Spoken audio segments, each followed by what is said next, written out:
Hey, GG Gaming. How we doing? Nice to see you. There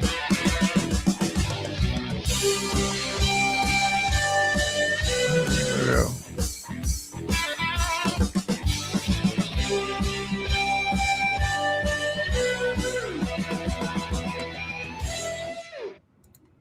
It's nice, Doctor. Hopefully you guys are doing good out there. I'm trying to track down. Tommy should be going live soon, I'm assuming anyway. At least yesterday he said that. Um, Otherwise, I would have kind of more content on the screens right now for you. But I'm also trying to track down if the Gresham, Oregon City Council meeting is going to be live here. I'm on their website trying to see. Meet the council. I want to see the link. If it's Zoom, it's not on YouTube. It doesn't look like it's going to be on YouTube. Most places put it on YouTube, but if somebody's good, I go to the GreshamOregon.gov and see what the trick is to get into watching the agendas and videos. I don't want to watch it after the fact. I want to watch it live, makes sense. No, archived meetings, City Council work session. Oh, January 6th. Okay, this must be what the option is right here. If I hit this button here. Okay, it looks like I am going to be able to get it. Okay. Just kind of run it through their website or something like that when it's live. Okay. 6 p.m. Okay. I got the website ready. What else you got? Michael's in the house. Hope you're doing good, Michael. How we doing? Let's get into some news. Leah's going to let me know when Tommy's going live. Either on Rumble or on... Here, let me just refresh his Rumble here real quick. I think he might be going live on Rumble first before he goes to Twitter, but we can check and see what's going on there. I don't see anybody else out there at the event there anyway. Double check and see if he's on Twitter by chance. Don't see him. See a lot of old timers on there, things like that. Some X spaces and such, but not a whole lot of other stuff going on. So, can you guys see that thing at the bottom? I can't see when I put things in front of it. So let me change the style on that one there. Go minimal on that one there. And then when I click on somebody's message, it doesn't spread over there. Okay, there we go. Can you see the White House thing in the bottom right-hand corner over there? Is that large enough for people? If you're watching on a phone, you might not be able to see it, but that's what the White House is kind of putting all Trump's accomplishments on their Twitter. I'm just kind of showing that feed there at the bottom. They kind of have an AI picture of Trump next to it, but I won't show you that one there. Let's just get into some news then, if that's the case. Try to make it more exciting for you, but I'm not going to sing for you. I know everybody wants me to sing. I'm not a great singer, believe it or not. You guys probably think I'm a great singer, but not really so much lately. You guys ever in choir when you were around? I was never in the choir so much. This is the feed I want, right? No, this is the feed I wanted. That one, okay. This lady here did a speech thing here. Put that the audio on that one. That was done. Mickey has been here. No, Ashley Babbitt. The injustice that was done. Mickey has been here. Actually, Mickey spent more time. Mickey, if you'll come up. At the Capitol demanding justice. And today we're going to be marching. We're going to be down at the Capitol. Talk to us about why we're here and Ashley's memory and what your message is to the people. Thank you. We're here because 5 years ago, the American people knew an election was stolen from them, and the brave men and women behind us, as well as my daughter, showed up to have their voices heard and make it clear that we knew the election was stolen from us. As a result, Ashley was shot without warning, and many people were put in jail and are still continue to be persecuted to this day. People from the mainstream media, somebody in particular I'm thinking of, but I don't want to say his name and give him any more credit, continue to call these people insurrectionists. And I just, The American people were attacked by the police that day. My daughter was shot by a police officer who had a disciplinary record that dates back decades. And in any other police force, he would have been fired, not promoted. He's been protected. He's been honored. He's got raises. He's benefited both professionally and financially from the death of my daughter. So I want to see Michael Leroy Byrd held accountable, as well as Lila Morris, who ended the life of Roseanne Boylan. Then the mainstream media went on to tell lies about both my daughter and Roseanne. My daughter was a decorated war veteran. She served 4 tours of duty in the Middle East and served this country her whole young life. So I love Ashley. I miss Ashley every single day. And I appreciate everybody who remembers her and says her name. Also, I would not be able to leave today without saying free Tina Peters. She's our sister who is still in jail, despite the fact she too has been pardoned by the President of the United States. Tina Peters did her job and she suffers to this day because of it. So free Tina Peters. Remember Ashley Babbitt, Roseanne Boylan, Kevin Greason, and Benjamin Phillips. God bless you. God bless America. And thank everybody for being here. Nice speech there from Ashley's mother. Oh, here's it. She was walking in here. I want to see what this one is. Get back! Don't touch me. Don't touch me. Get back! Don't touch me. Get Don't back! touch Get me. back! Get back! Get back! Get back! Holy shit, he just pushed me. I'm And- calling the police. Wait. Don't call the Did you police. see that? Yeah.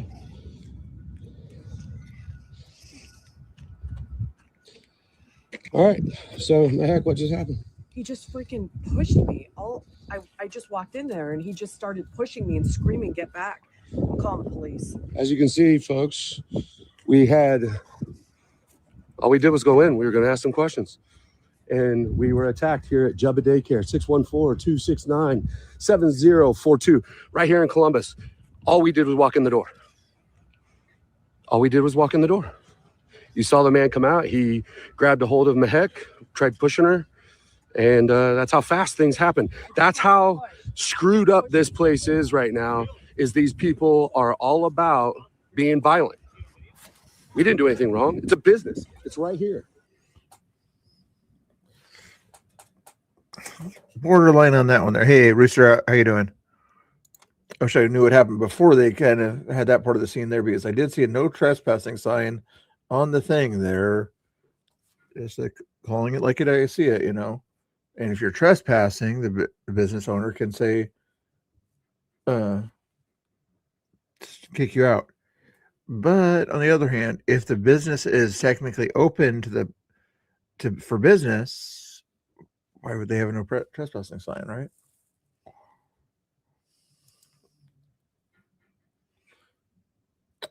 Or J6 stuff here.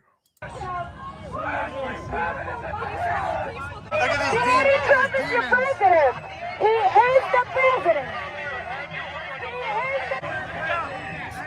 Crazy people out there. Thank you. Why are these leftists crazy? Psychos. So these are the enemies within over here that are attacking President Trump, that attack America, that want socialism, communism, and jihad in America out protesting.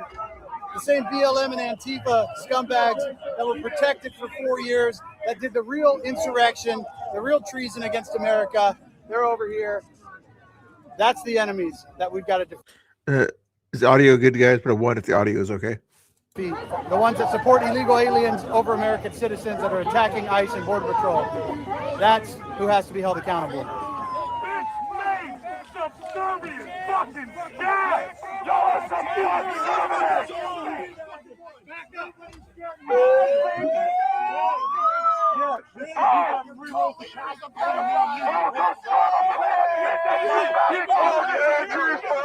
Same people that say due process for illegal immigrants automatically assume and think it's okay to call people names like that have not been in court on the subject.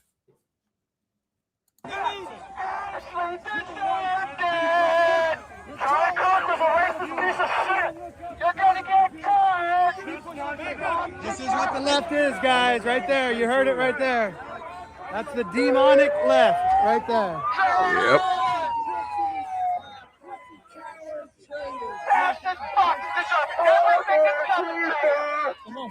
Stay on the sidewalk.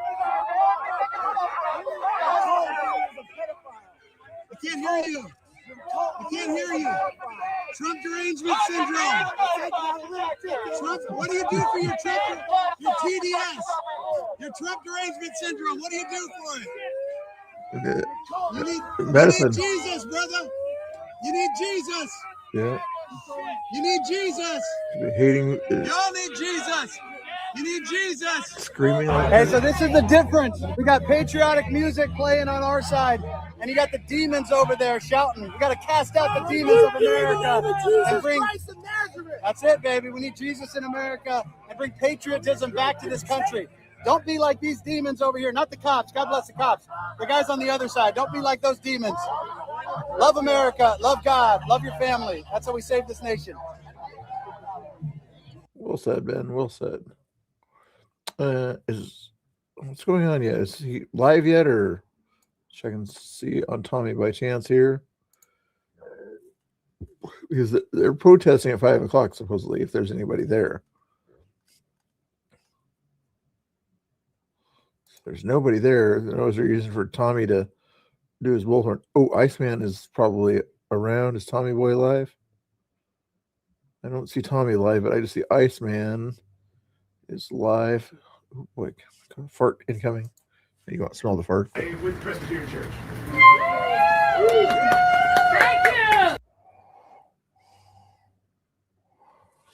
Here's, let me see if I can pull up Iceman's feed here. Shrink it down.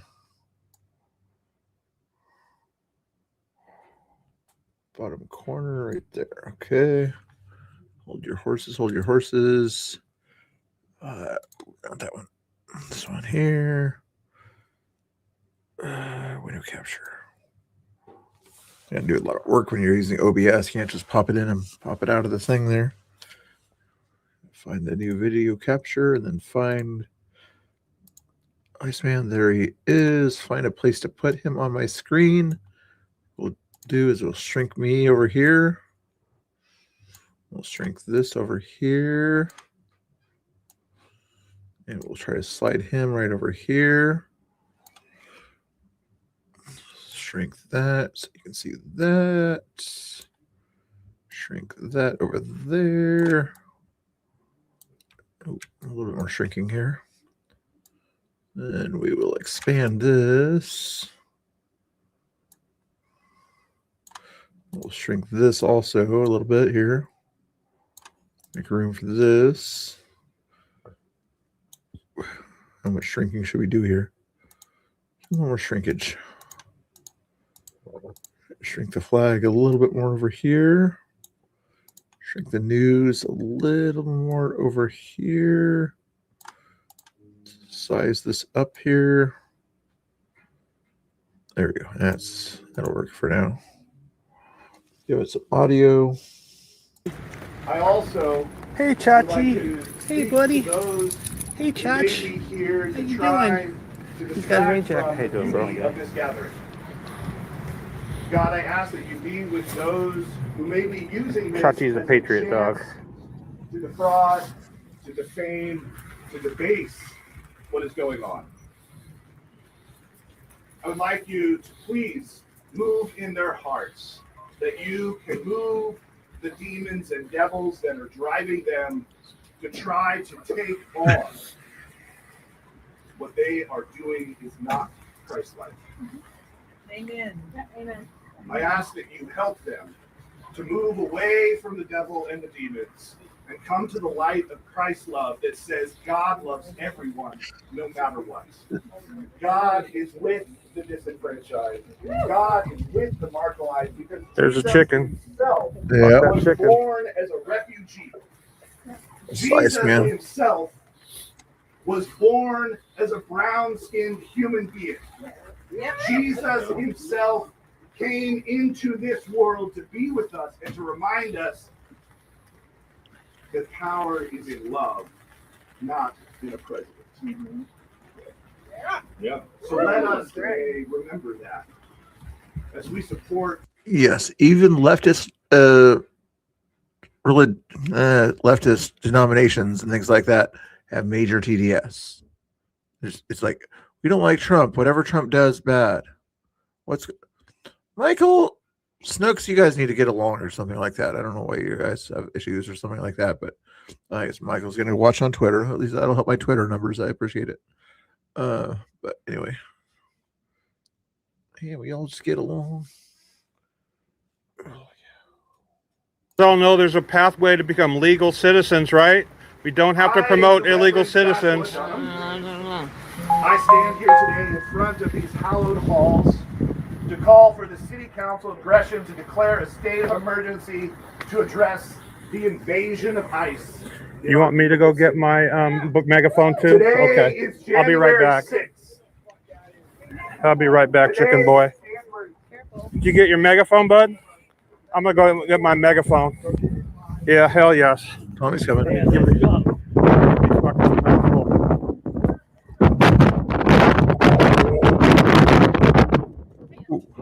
Hello. Windy out there today, guys. Windy out there. You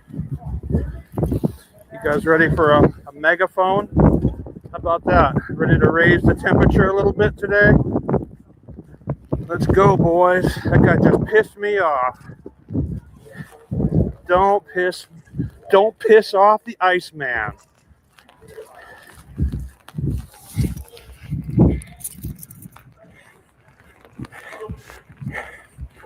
Hey, Skylar, right? How you doing, Skylar? Another Patriot. Patriots are showing up. I'm getting my megaphone because these assholes are starting to piss me off. So, ready for Tommy's over there. 3 other people are over there. I can tell it's It's about to get It's about to get spicy. Probably. All right, guys. We got this. We got the voice. The voice of reason is coming. You got your ice button on? You need another ice button? Huh? You don't want that? Okay. I don't care. He's like, love my. All right. About to get it is right. I was patient to a point.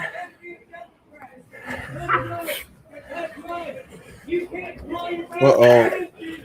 Raw Tactics is there. Oh, man. Loud guy. I think I'm going to go with Skylar. Excuse me. Get out of my way. Get out of my way. Don't fucking touch me. Don't fucking touch me. Get out of my way. It's a public space. Resistance is futile. There is a legal pathway to immigration. Resistance is futile. Resistance is futile.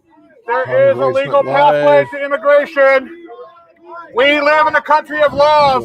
Don't fucking touch me. You fucking touch me, I'm going to have you arrested. You understand? You fucking touch me, I'm going to have you arrested. God bless ICE. Please, for we are a land of laws. Every country has legal immigration. United States is no different. Legal immigration is fine. Illegal immigration is not fine. ICE out of pressure. We love ICE. We love ICE. We love ICE. We love ICE. Follow their laws. Follow their laws. America has laws. He's an older guy that's out there sometimes. He sometimes helps the people clean the things. He doesn't have the potty mouth that Tommy Boy has. He has a little bit of a megaphone out there also. He's starting to be a little bit more assertive, though, it seems like they're but doing his thing there, I guess. Skylar's not live there. Tommy Boy is there. Looks like they're going to act a little silly around that. Yeah, let's put Tommy Boy on. I might mute him and Iceman's stuff there. But, yeah, they're going to get a little crazy with the umbrellas. At least they have a reason. You have the umbrellas today. Here we go. Deporting all illegals. No more tax dollars for illegals. You can hear him right now. There we go. There we go. There we go. Illegal invaders gotta go. No more illegal invaders in America. Fuck sanctuary cities. No more funding for fucking retarded illegals. Say it once and say it twice. No more funding for illegals. Here we go. Here we go. Get them, boys. There's Josh. There's Skylar. There's Tommy. There's Chachi.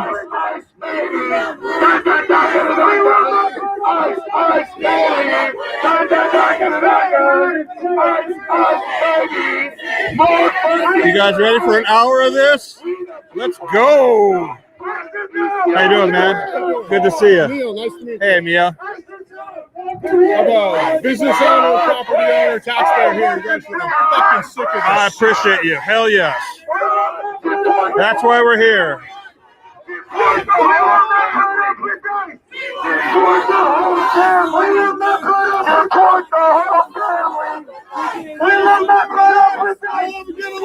want one of these? Oh, thanks, Ross. You know what fascists do? This is what fascists do. This is what fascists do, right? Here we go. Get a photo of that.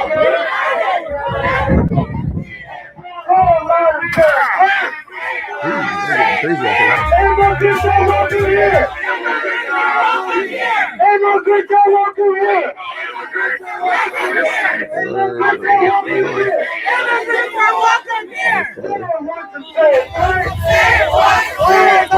We will not put up with this. Fight for homes and education.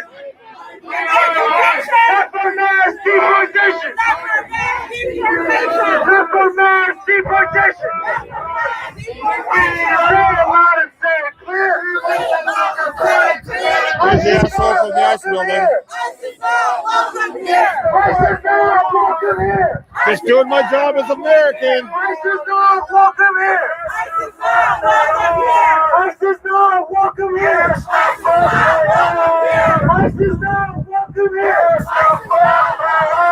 get it all squared away here, guys. ICE is not welcome here.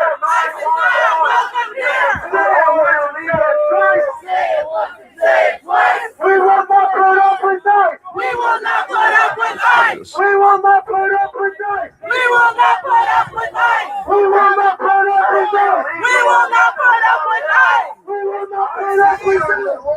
We will not put up with ICE. We will not put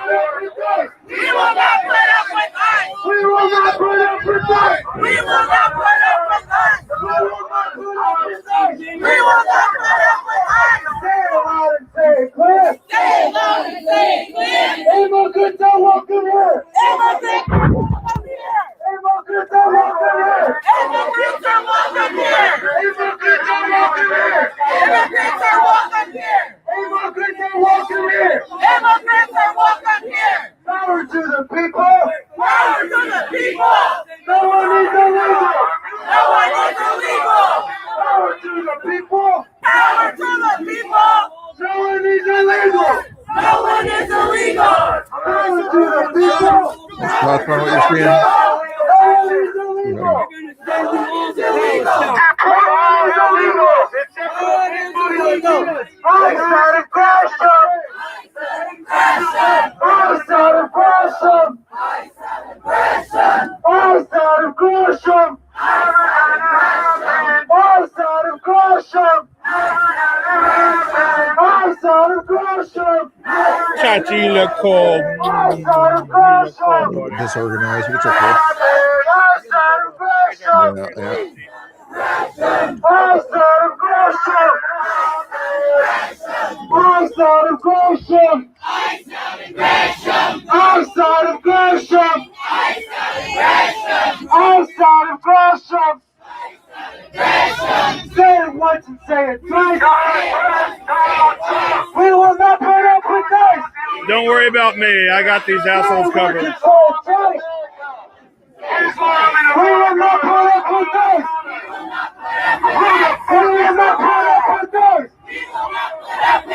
We will not put up with this.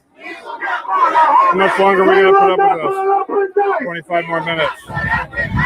When immigrants are under attack, what do we do? And crash armies under attack, what do we do? When immigrants are under attack, what do we do? When immigrants are under attack, what do we do? Stand up, fight back! Stand up, fight back! Stand up, fight back! Stand up, fight back! Stand up, fight back! Yeah, it's pretty raining out there.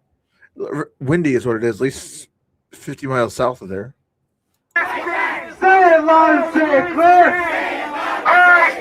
Immigrants are welcome here! Say it loud and say it clear! Immigrants are welcome here! I know. Say it loud. I was wearing a t-shirt the other day with all the rain and everything. Like, whatever. Say welcome here! There's no room for Islam in America! Immigrants are welcome here! Illegals gotta go! Immigrants are welcome here! Immigrants are welcome here! I said aggression! Resistance is futile. Deportations will continue. Resistance is futile. Deportations will continue. I said aggression! Resistance is futile. We support legal immigration. Illegal immigrants should be deported. No tax money for illegal aliens. Resistance is futile. Resistance is futile. You should all go home. Resistance is futile. Follow the laws of your country. Your country has immigration laws, just like every other country in the world. Follow the laws. Just keep passing it back and forth to get around these guys. Deportation is a legal consequence of illegal immigration.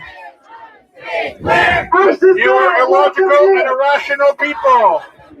ICE is not welcome here. ICE is legal. To the people. We love ICE.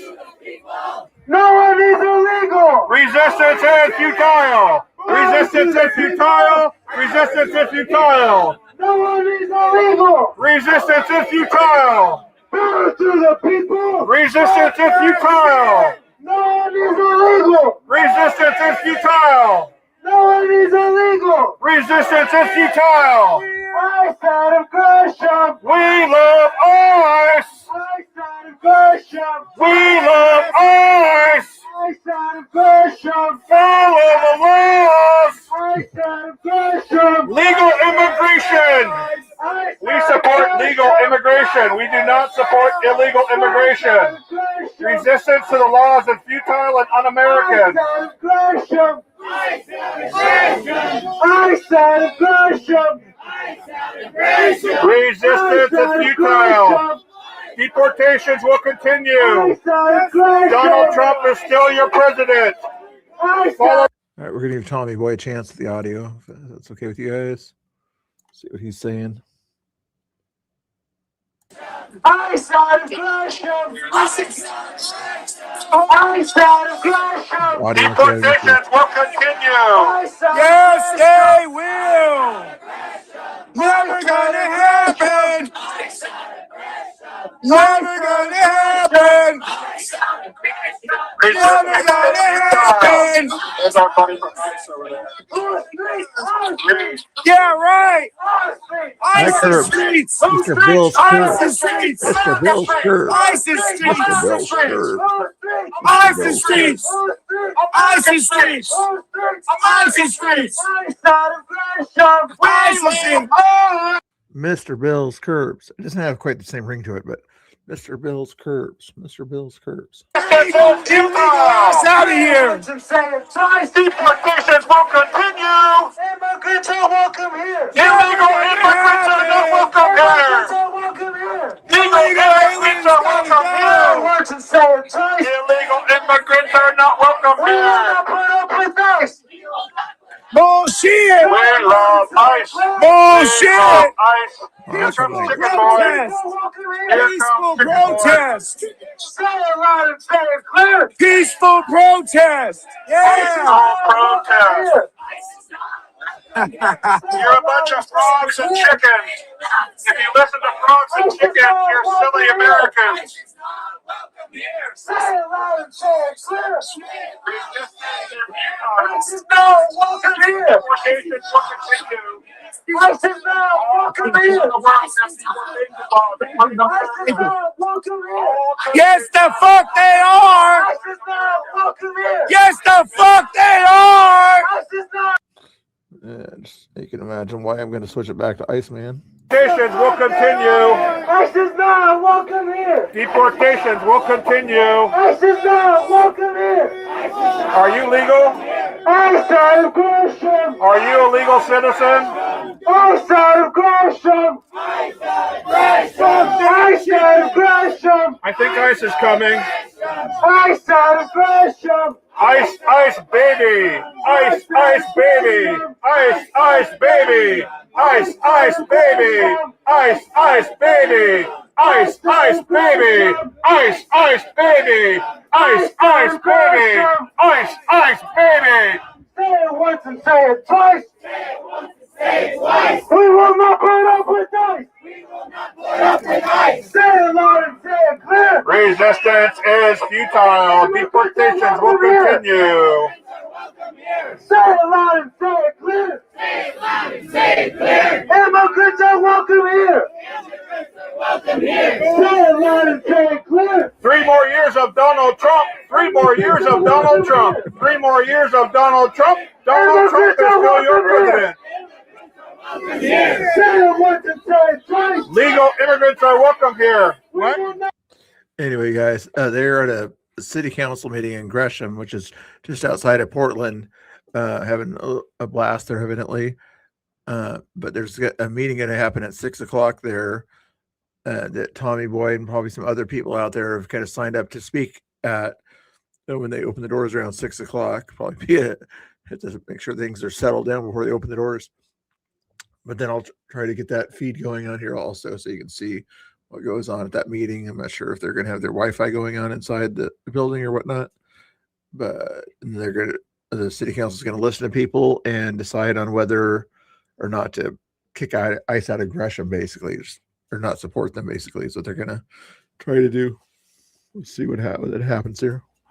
Back to Iceman.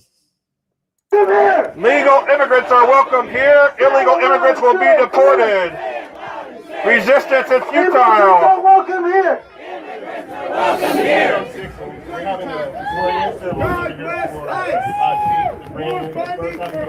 Resistance is futile.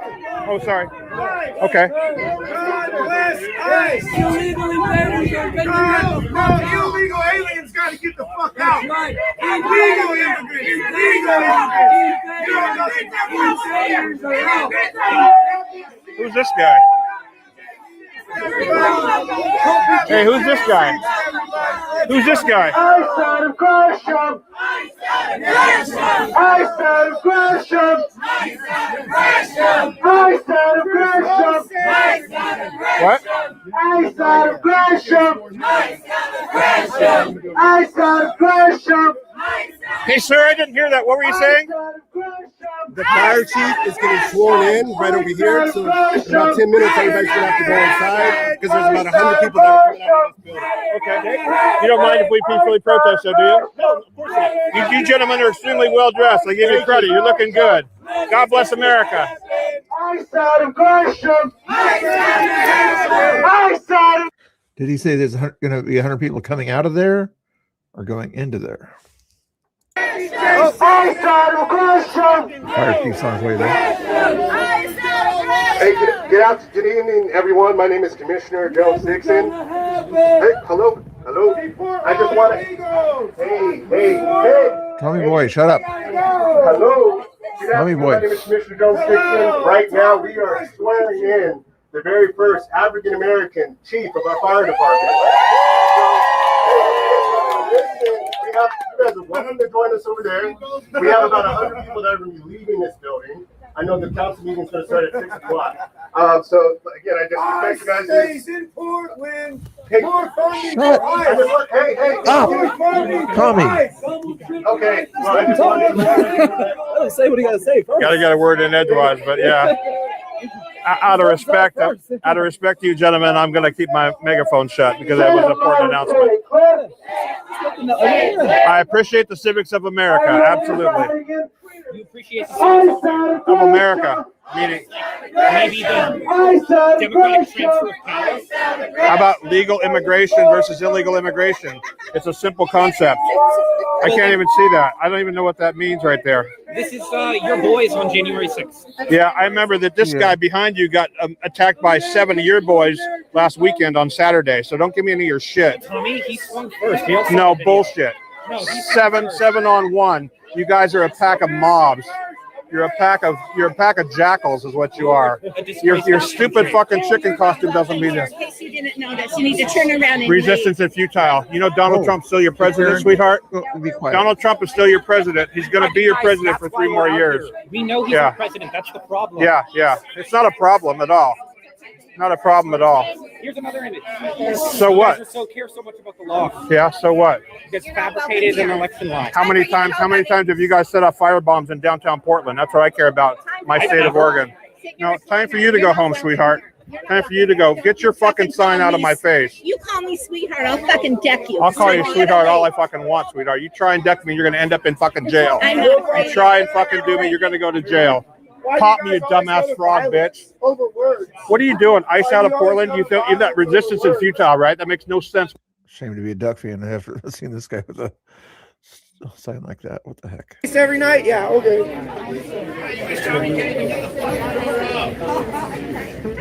Here's another ICE reject. ICE isn't going anywhere. They're going to keep deporting the illegals. Here's a no fake matter pastor. How much you fucking libtards try. No matter how much you Hey, liberals Bates, how's how you try doing? for illegal invaders, they're still going to Yeah, get Doctor. deported. They're all going to get deported. Every last one of them are going to go back to where they came from. Especially the Somalis. They really got to go. And the Islamists.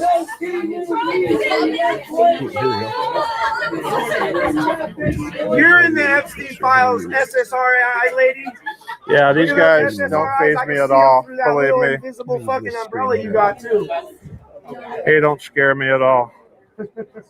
Although, as a photographer myself, I got to give this guy credit. At least you're shooting with Nikon instead of Canon. Illegals stealing tax Hey, dollars. Ken's okay. No more Somalis frauding our tax dollars. I had a D850, pretty good cameras. Yeah, I bet you fucking sucked with it. Huh? What? I bet you sucked ass with it, huh? No, I had some pretty good for photography. Pretty trash, right? Yeah, I actually did it with used purposes. Yeah, no, I shot birds actually for the most part. Okay, cool. Yeah, that you didn't hear me. You must have bad hearing. See, try to have comments with these people, and all they do is give you snide, dumb shit ass remarks, and they're fake little black block. Hi. You know, resistance is futile. The deportations are going to continue, right? Despite all this hullabaloo. And Donald Trump is going to remain the president for 3 more years. He's got 75% of his term remaining, right? Kind of going to defeat the purpose of what you guys are out here for in the rain. Do you think if they file an emergency ordinance, it's going to have any difference on ICE activity in the city? Don't you understand that all countries in the world have immigration policies that they follow? And if you were to go to another country, so if you go to I think America is the best one if we follow our policies, but it's sad to see American citizens counteract an entire system of immigration when all of the other 190 some odd countries have immigration laws. And if you go to other countries, you can be jailed or even worse. And in America, all we're doing is we're asking people to go back to their countries of origin and come back here and do it legally, not jump the line. We have a legal immigration process, and I support legal immigrants, but I don't support people who come in here illegally.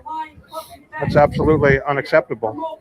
I would think that reasonable people, logical people would understand that, but for some reason, we've got this group mentality here that's saying that it's okay to come in here illegally, and then we're going to make exceptions for them. You know how it's disrupting our housing situation, our education situation, our social services situation, and they're using taxpayer dollars from hardworking Americans to go towards non-American citizens. You think that's acceptable? I mean, you're welcome to your opinion. I'm just asking a question. Well, of course, I have a different opinion than you. I'm on the other side. Yeah.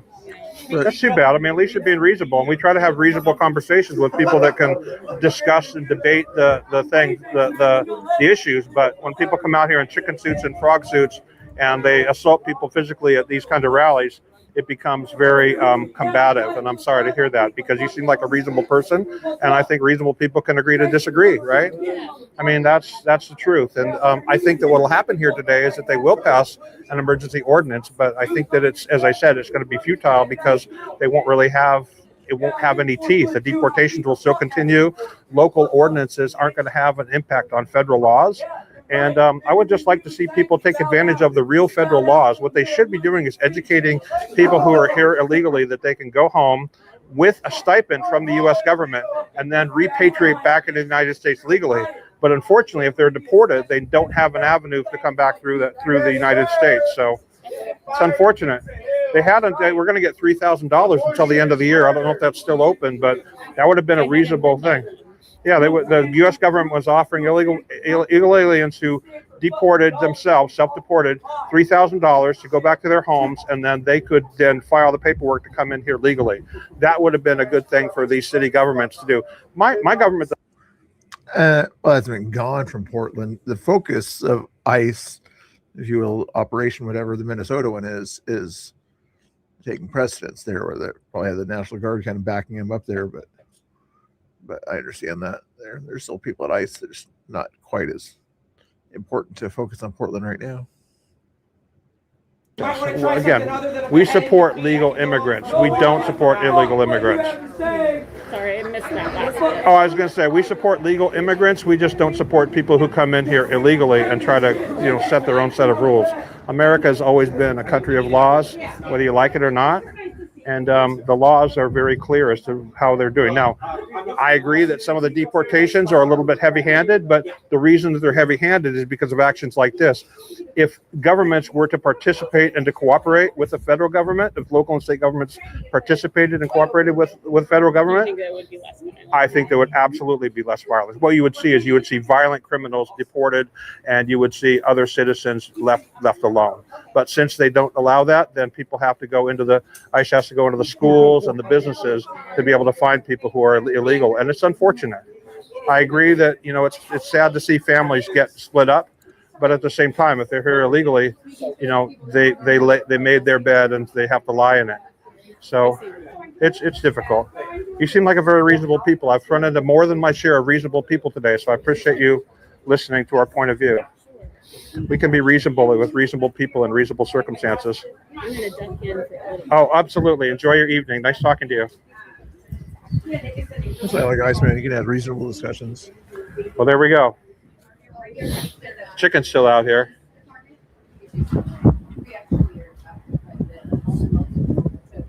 Our Patriots are still out here. The nasty person with the Nikon camera is still out here. Yeah. Is that how it's going right now? The Antifa-photographer. Usually have quite a few organizations in these buildings, it seems like, agencies. Did Tommy go in? Is he going to go in and speak? He's inside there now. Tommy can keep his... Let's go in and see if we can... maybe we can talk. Where do you go, Tommy boy? Which one's you? This one? That one you? That one's you. Art show.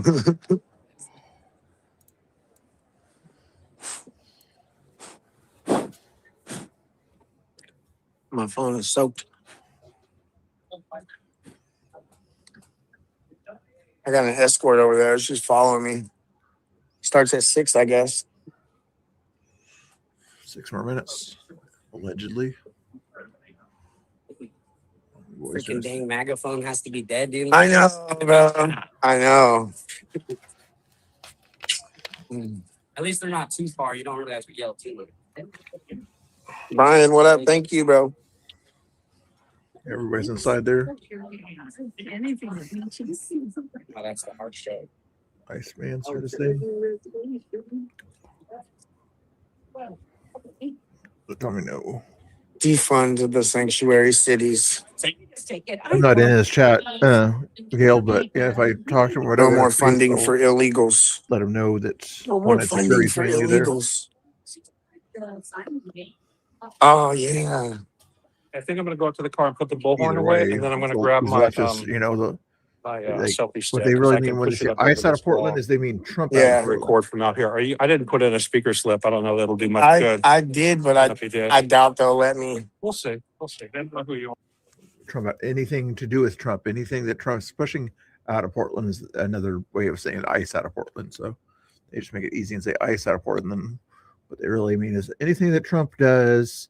If it's cure cancer, we don't want it in Portland. You know, we don't want curing cancer. The end homelessness, we don't want that in Portland. You know, feed the hungry, we don't want that in Portland. If Trump wants that, you know, we don't want these things.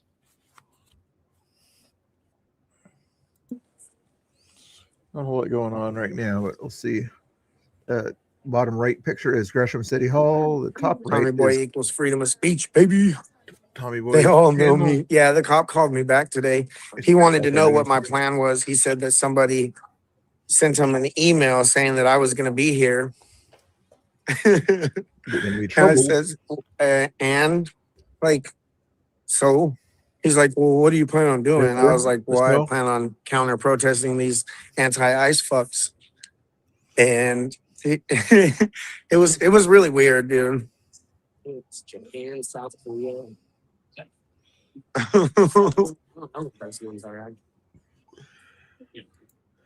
And I think what if I heard him right a second ago, he said he called him back after and had a discussion, and the officer said somebody sent him an email, you know, leftists.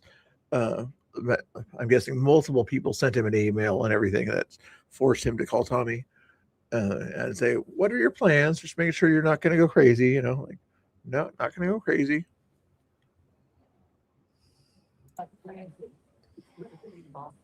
He's got his glasses on. Diddy and Maduro in the same prison cell. Trump freed Venezuela. Trump freed Venezuela. We haven't went to Skylar's audio real quick. Right below me on your screen there. Let's see what Skylar's up to here. Checking out the artistry or whatever in the city halls. That's that kind of cool idea. See, never been there. You might as well see what's going on with it. That's probably one of the more impressive pieces around here.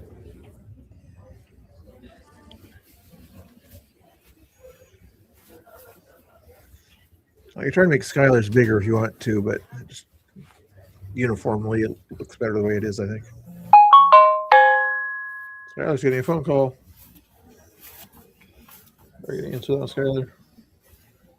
Anyway, he's a good guy. I've known him for quite a while there. That guy's been around in Patriot circles for quite a while. He got in trouble for doing some things back in the day. Anyway, city council meeting is not going yet. On that particular feed, if memory, I'm looking at this right, is the audio should be automatic on that one there. Take a quick peek at it again here, just make sure. There's an audio button. There's an audio button. Okay. I do have the audio turned on that feed right now. Okay. Just turned off a second ago.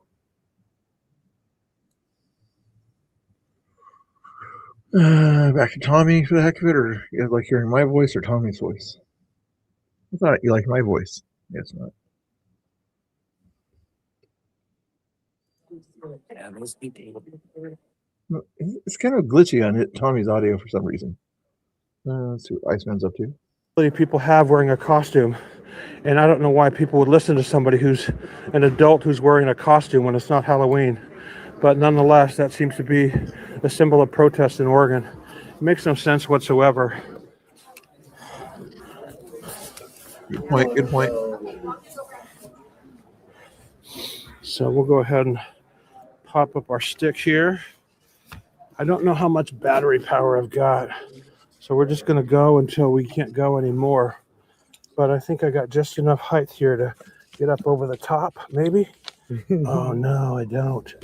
Oh, yeah, I do. Yeah, I do. Got just enough here. All right, you guys, we're gonna try to hook this up. Tim Media's not up yet either. Let I'm me not see sure where here. he's Oh, going to go that's a good tonight, if he's idea. going anywhere. Tommy's always got good ideas. Look at him. He shortened it and put it right up on the wall there. So we're going to both be filming. I might get a different perspective than Tommy does. Hey, can you hold this for just a minute while I Hell hook up my no. thing? Come on, Paul. Yep, it's super dry. It's dry on the inside. That's all that matters. Oh, Axtel Media. What are they doing? Why is there little lines on the screen? I don't know. I hit something. The He grid. said, I don't know. I hit something. It's like a grid. Ooh, that's What good. the fuck? Links there too. Oh, I that didn't would notice drive that me one. fucking nuts, too. Axtel Media's out there doing their thing. Let's see. They should be embarrassed to be there in costumes. Yeah. Can I fit another feed, guys, or not? Is this a Samsung? This is a thin ass phone, bro. I dropped this thing so fast. Hey now. Don't be fat phobic. I don't have enough room for another feed, right? I'd have to take Skylar's away or something like that. But if you're watching on X, go check Skylar the Patriot out. I think if I Our changed it out, barnyard I animals would take allowed at the city council meetings. Axtel. No, go like that. I can do that. I like it. I like it. I like it. I'm gonna And go then get, just push it down They all almost the have way. the identical view. They're probably standing next to each other. So I'm going to try I'm gonna this. go get a different angle than you. I'm gonna try this. Skylar's. You guys like my shirt? Okay, guys, that's the famous Tommy. Hey, you know, I put a poll. I don't know what the results are yet, but I put who would be the 2025 Oregon Patriot of the Year. So far, you're in the lead. Chachi's coming up fast though. Chachi. He's outside. Chachi had to go to the car, you guys, because he was a little bit nippy. That's Tommy Boy over there, right? You think I should go get my Trump mask and put it on for the meeting? Oh, look, they're multiplying. The frogs are multiplying. Hold on. Oh, there's two frogs here now. If you guys read Revelations in the Bible. All these keys here. Hey, I'm assuming you guys all read the Bible, right? Are you familiar with the book of Revelations? Chapter 16, verses 13 through 14, about the frogs. You guys ever looked into that? You might want to check it out. Interesting, because I think a frog was a MAGA symbol for a long time too. Maybe you should look into it. No, I've looked into it. No, it's a sign of the devil, actually, a sign of evil. It's all over crypto So, and MAGA forums. So that's fascinating. interesting. Well, you guys, we support legal immigration just for your. We're not as evil as you parents might legal? think. Your My parents legal? family was here before America was even a country, actually. So, Oh, believe it or wow. not, they opposed going over from British rule to American rule. So there's a little So bit of they irony there. basically took over Native American land. No, we were here in the 1700s. Well, So it took over Native American land. conquered people, conquered land, just like Oh, every yeah. other country in the world. Yeah. To the victory So- go so the it's- spoils. Yeah, so that's right. That's right. when, So when it the still makes conquerors that- go so that's- in so that's and they good. take over, then So those that's good. people make up the laws of that country. It's It's not- basically that way in every Gotta make continent, up the every laws. every That's regulation civilization in the there. world is that way. Make up the laws. You know that, Yeah. that part in the Bible that says might makes right? Yeah, no, we're talking about Revelations chapter 16. That was a great verse. Revelations Yeah. chapter 16, verses 13 through 14. So why don't you guys preach that on Sunday if you go to actually preach on Sunday? Revelations chapter 16, verses 13 through 14. I like to give the fake clergy a little bit of grief. All right. The frogs infested Egypt. Yeah, that's right. They did. The frogs infested Egypt. Everybody's telling us to be quiet here, but there's nothing going on.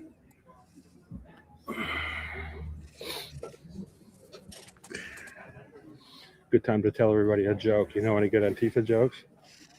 Trying to think of one. See if I can come up with one.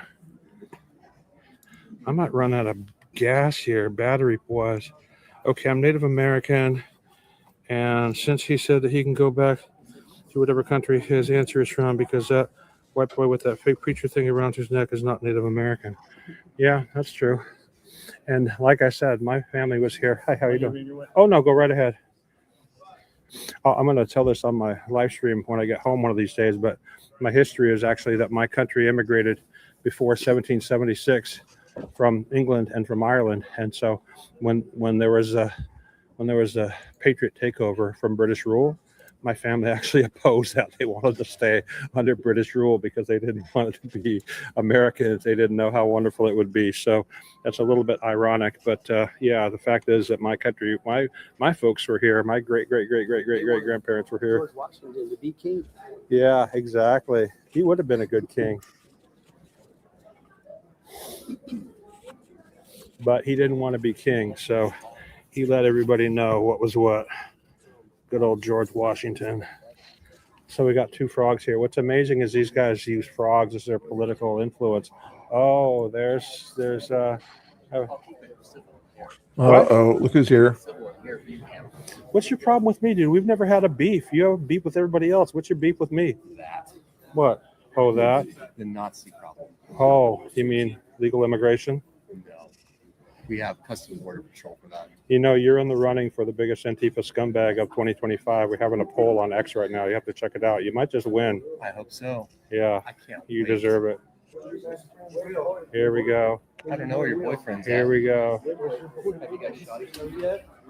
You might get a fight going right here. At this point here. But that link I put in the chat, guys, is Axtel Media. Please go follow them every once in a while. Snooks, if you hang out with us a little longer, keep shouting out Axtel Media. Although they're doing better than I thought they were. They just kind of started their channel recently, and they're up to 2,000 subscribers. Tommy Boy's been shouting them out a lot, I think. But give them some love over there. That's the feed in the bottom left-hand corner right below me.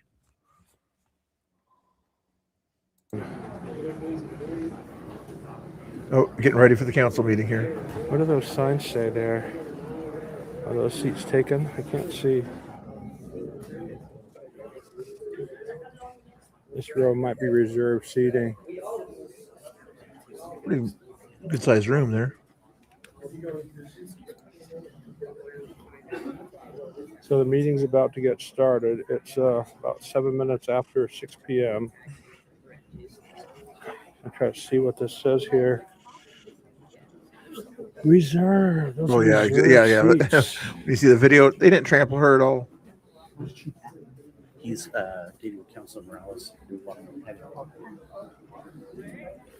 Racism, bigotry, hatred. Hello. I'll send you the link. You probably see it on C-SPAN or whatever. I guess she was talking to the Democrats invited her to DC today to give a little bit of a thing on one of their subcommittees or subcommittees, whatever they call the ones when Democrats do them. This is what the Lord says. Let my people go so that they may worship me. If you used to let them go, I'll send a plague of frogs on your whole country. The Nile will teem with frogs.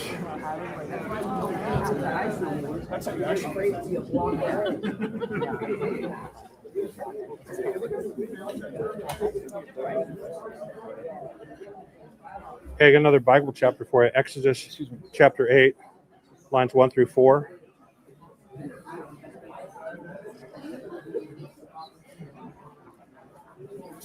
They give you something to read in the Bible and you run away. What the heck was that guy?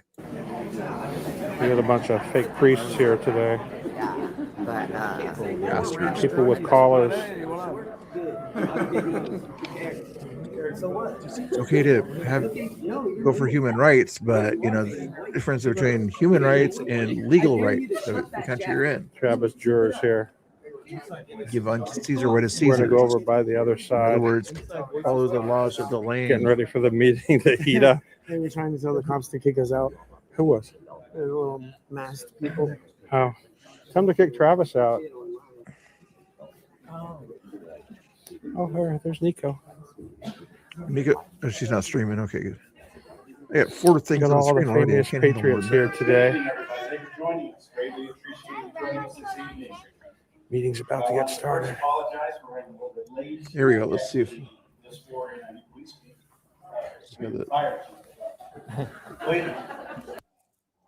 Let's see. I thought they had audio going here. Good evening, everybody. Thank you for joining There it us. goes, there it Greatly goes. appreciate you joining us this evening. I want to first apologize for running a little bit late. We actually just swore in our new police chief, fire chief.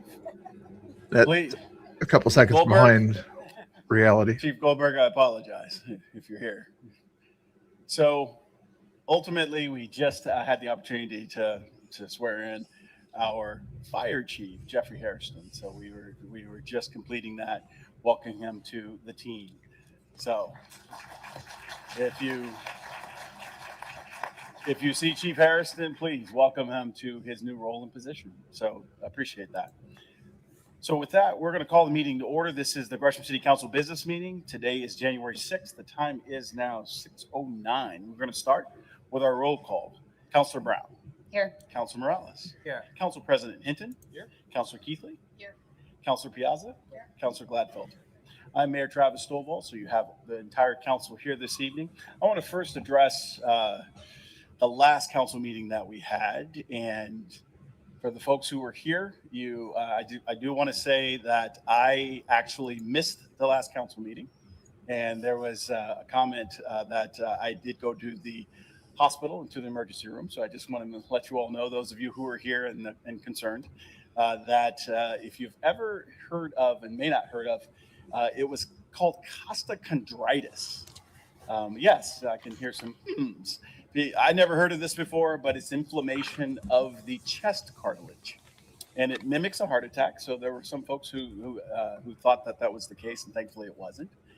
But I've recovered and I'm back. So those of you who are here, I know I got a lot of folks reaching out with concern. So I just wanted to clear that up. Costochondritis, inflammation, it goes away over time. So just want to make sure that we have that out there so that folks, like I said, who were here prior now know that I'm back. We're going to go to our moment of silence, and then I'm actually going to ask the council for a few things as we talk about kind of the run of show for our agenda today. So our moment of silence allows us to seek guidance in our way as we deliberate the city's business. So please join us in our moment of silence.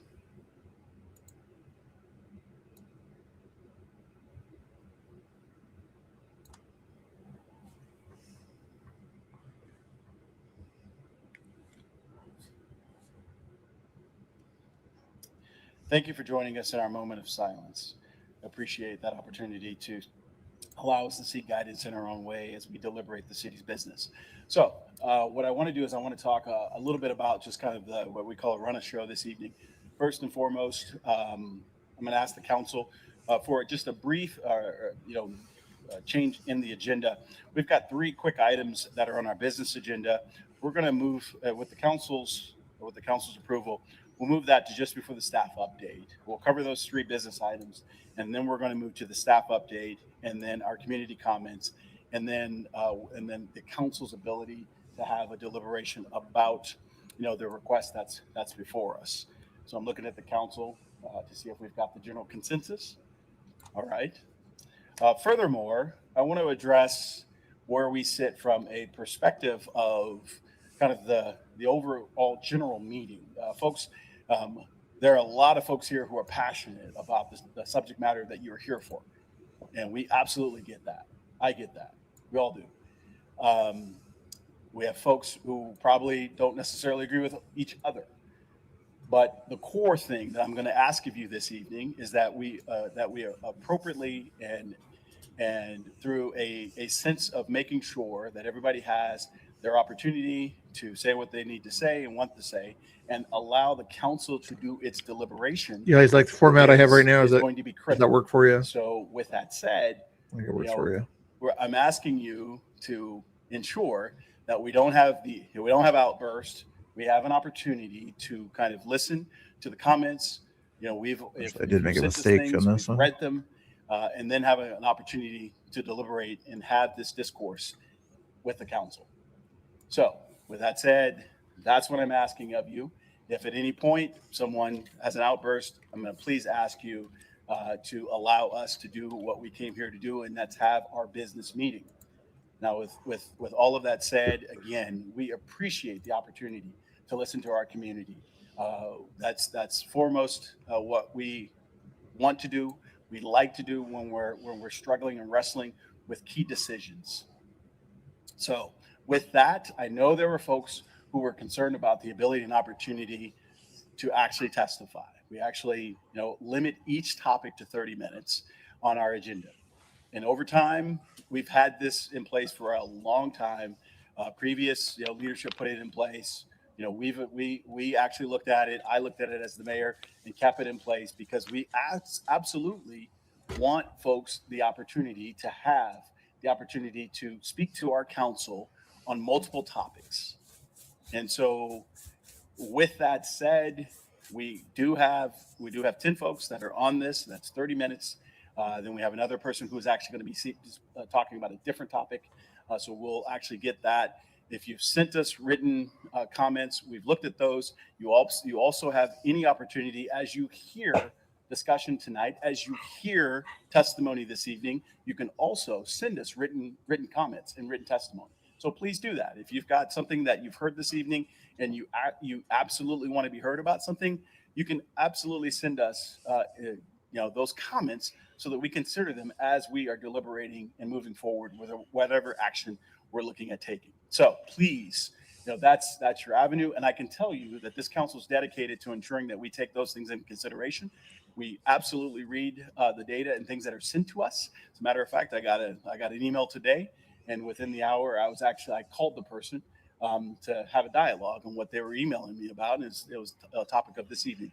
And so we are responsive in these efforts and want to make sure that we hear you in what you're saying. So again, if you hear something this evening that you agree with, that you want to give us additional information for, please get us that information, and we can take that into consideration as we move towards deliberation, which again, you'll hear this evening as we get through both the staff update, our community comments, and then we'll have an opportunity to have deliberation. So I implore you to stay, for that deliberation. So with that, we are going to, we do have a proclamation, and I'm just going to reference that proclamation. We generally have those in the back. This proclamation is our School Board Recognition Month. And we have the proclamation that we want to make sure that folks know that we are very supportive of our school boards. And one thing different that we'll be doing this year is we won't be reading the proclamations out loud, but we will have them at the meeting. We will reference them. So with that, we're going to move to we're going to move our brief business items to just before the staff update. Our very first business item is our council meeting minutes from December 9th, 2025. Council, is there a motion to approve? So moved. Councilor Keithley, is there a second? Second. Councilor Morales. So we've got our motion and our second for the approval of the minutes for December 9th, 2025. I would send them the supremacy clause, guys, if I wrote them a note. The supremacy clause, which is Article 6, Clause 2 in the Constitution states federal laws and treaties are the supreme law of the land. So we've got those approved. That's what I would say. Now we're going to move to item E1, which is an ordinance identifying boundaries for the Gresham Regional Center and Rockwood Town Center. And so we've got a few folks that are coming up. So we've got Tara Wilcoxon, who's our planning manager, and Austin Ross, planner number 2. Thank you, Mayor Stovall, Council President Hinton, City Council. I'm Tara Wilcoxon, Gresham's Comprehensive Planning. Let's put a 1 if you're paying attention. Put a 2 if you're not paying attention. Unlike many of planning's Put a 3 if you don't want to pay anything. Tonight will be quite brief. Staff has a Actually, don't can pay you your move the mic closer? Is that better? Much better. Thank you. Thank you. So unlike many of planning's recent agenda items, staff's presentation tonight will be quite brief. Staff has a largely procedural action for your I should put 1 and 3, I You'll guess. recall on November 4th, 2025, City Council adopted Development Code updates for compliance with Oregon's Climate-Friendly and Equitable Communities Rules, or CFEC. The proposed resolution tonight is also triggered by CFEC. However, it does not change standards for development. Rather, it clarifies boundaries on Metro's maps. Austin Ross, Planner 2, has taken the lead on the proposed resolution, and he will be presenting the details tonight. Then staff are available for questions. Austin, would you like to take it away? Thanks, Tara. Good evening, Mayor Stovall, Council President Hinton, and City Council. I'm Austin Ross, Planner 2, and this is consideration of an ordinance to adopt the boundaries of the Gresham Regional Center and Rockwood Town Center. This ordinance is proposed to ensure compliance with requirements of the Metro Urban Growth Management Functional Plan, which is the portion of the Metro Code that concerns region-wide planning work. This is not a comprehensive plan amendment.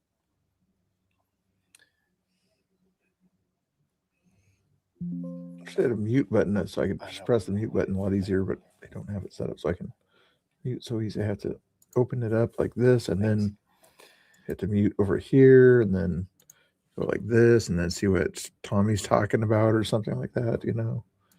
A little annoying there, but we'll see what Tommy's might be. For the centers in the 2040 growth concept for which they have a planning responsibility.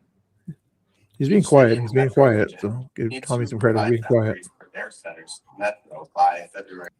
See if Iceman's being nice. Ice and against any kind of federal law. These are common to what we see in most cities in Oregon, but it's just a small vocal few people, maybe a couple, maybe 100 people, I would say 100, 150 at the most, who are here at the meeting. And I'm not sure what the population of Gresham is, but it's probably about 1,000, 100,000, something like that. So we're going to go back in and watch the meeting here, but right now they're just considering a matter of business that doesn't have anything to do with the ICE considerations.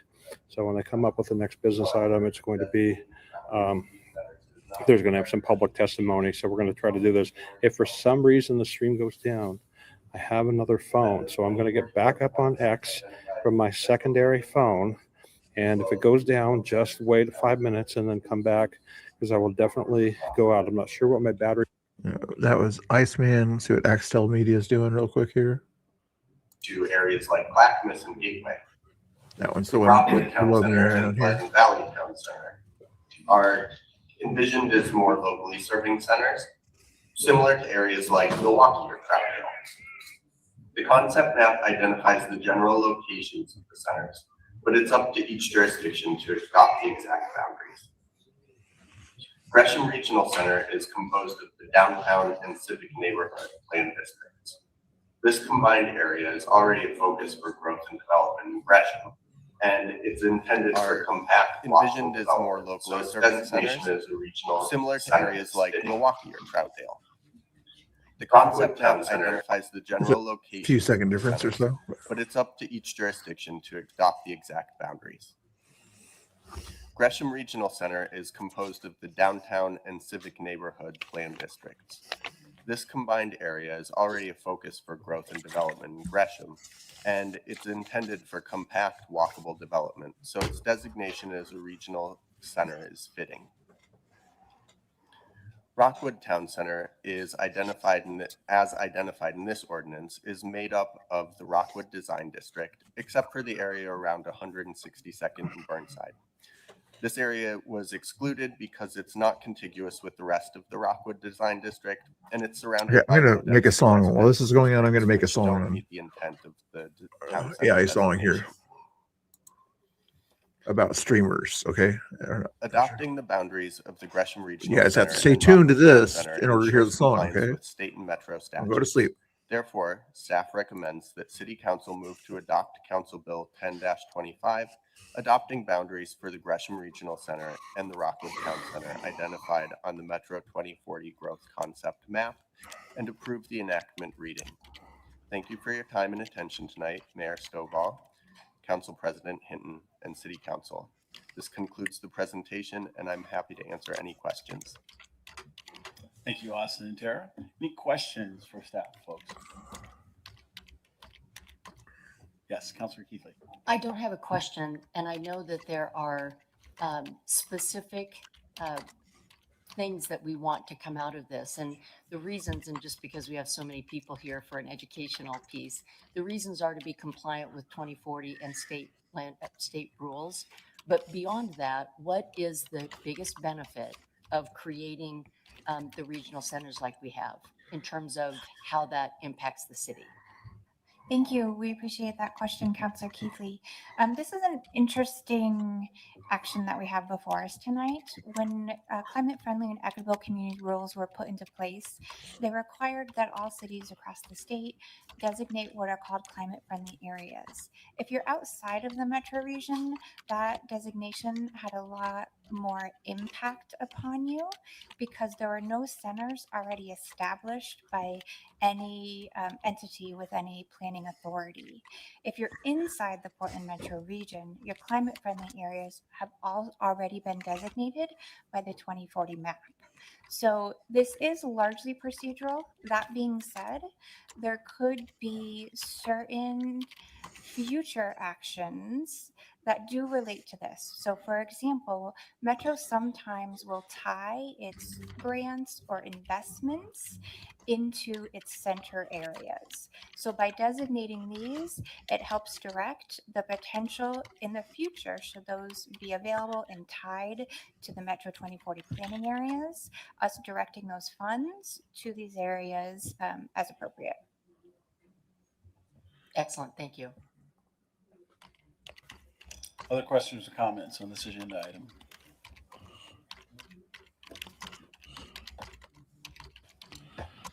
Mayor and Council, move to adopt Council Bill 10-25, adopting boundaries for the Gresham Regional Center and the Rockwood Town Center identified in the Metro. Okay, I think I got it. Growth concept map.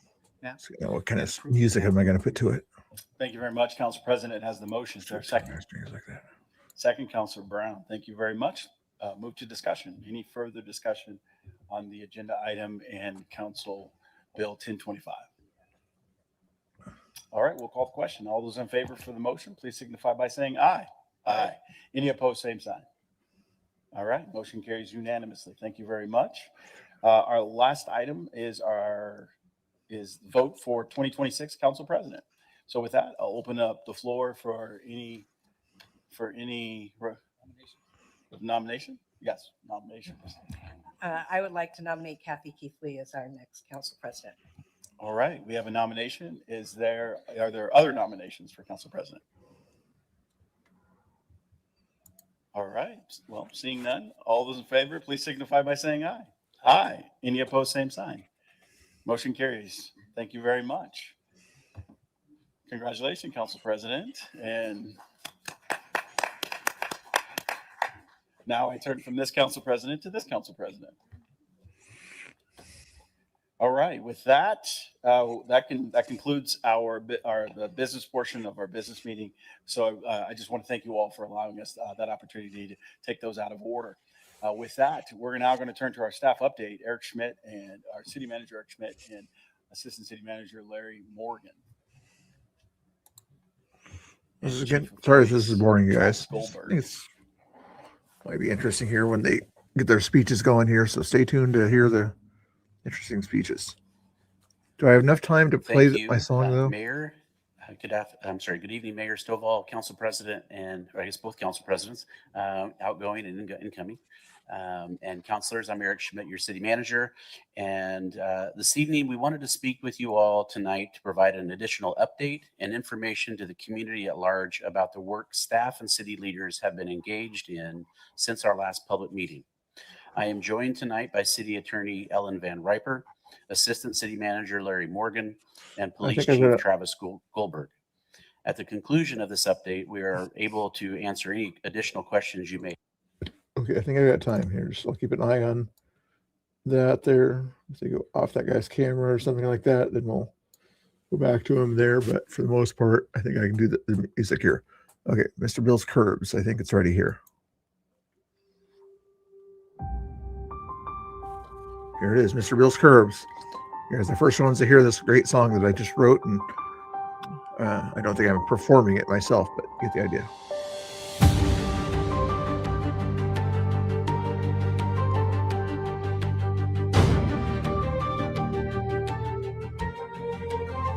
They roll up loud, ready for a scene.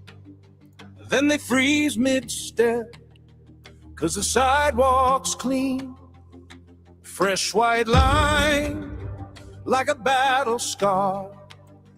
Every edge in place, every mark a star. Mr. Bill's Curves, where the strong stand tall. Trip up the chaos, hold the front line wall. Gunstone guardians, watching every turn. Mr. Bill's Curves, make the doubters burn.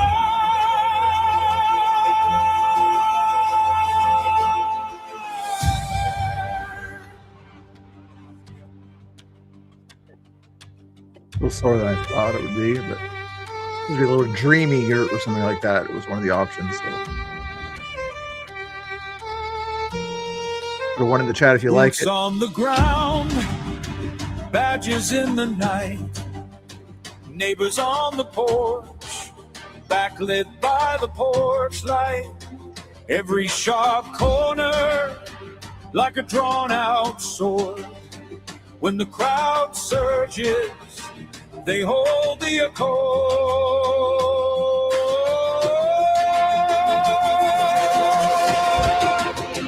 Mr. Bill's curves, where the strong stand tall, trip up the chaos, hold the front line wall.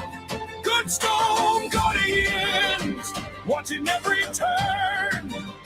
Mr. Bill's curves make the doubters burn.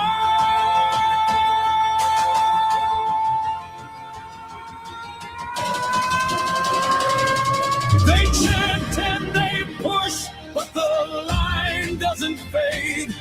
Every painted edge, every groove that was laid, dreamy haze above, steel in the street. Mr. Bill's curves stand where the patriots meet.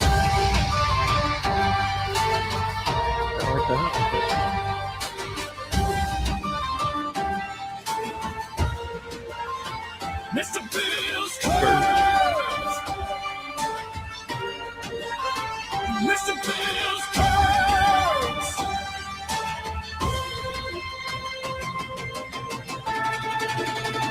Mr. Bill's curves.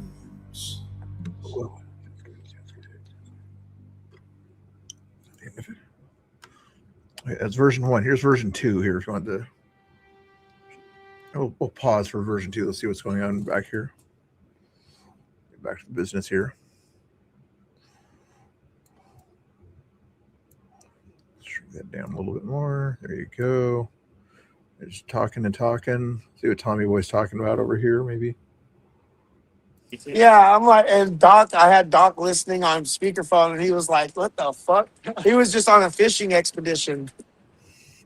I was like, "What?"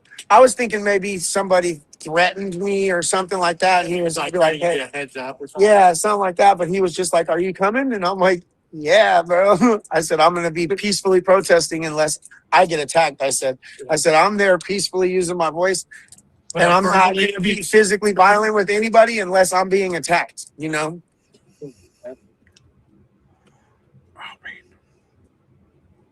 Just, yeah, I'm gonna tell them. If they call somebody and nobody goes up, I'm gonna try to go up there. Yeah. Like Travie Boy could have came out right now if he wanted it so bad. What, he didn't want it? He's a coward, bro. I sat in my truck for a while hoping to see somebody to make it out. There's a bunch of people in there. That whole area was full of people. Like Bad Mom's in there too. Yeah, I need to find out about these things sooner and get more people to sign up and then send me all the names. Everybody needs to send me the names that they signed up with so that I can fucking watch out for them. I don't know which ones are voices. Remember to listen for my name. And justice for all. Man, compared to her.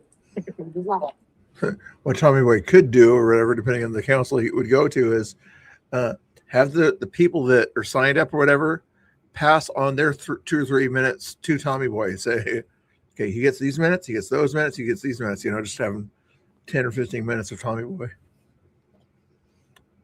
I don't think he could kind of fill it in very well, but that'd be interesting. Except for that guy. I think that he's like his brother. Because that's what makes the most sense to me. She definitely don't got a man. Hello? She don't got a man. She just got to do all that. Oh, okay. I was like, okay. All right, now I know it's you. All right, cool.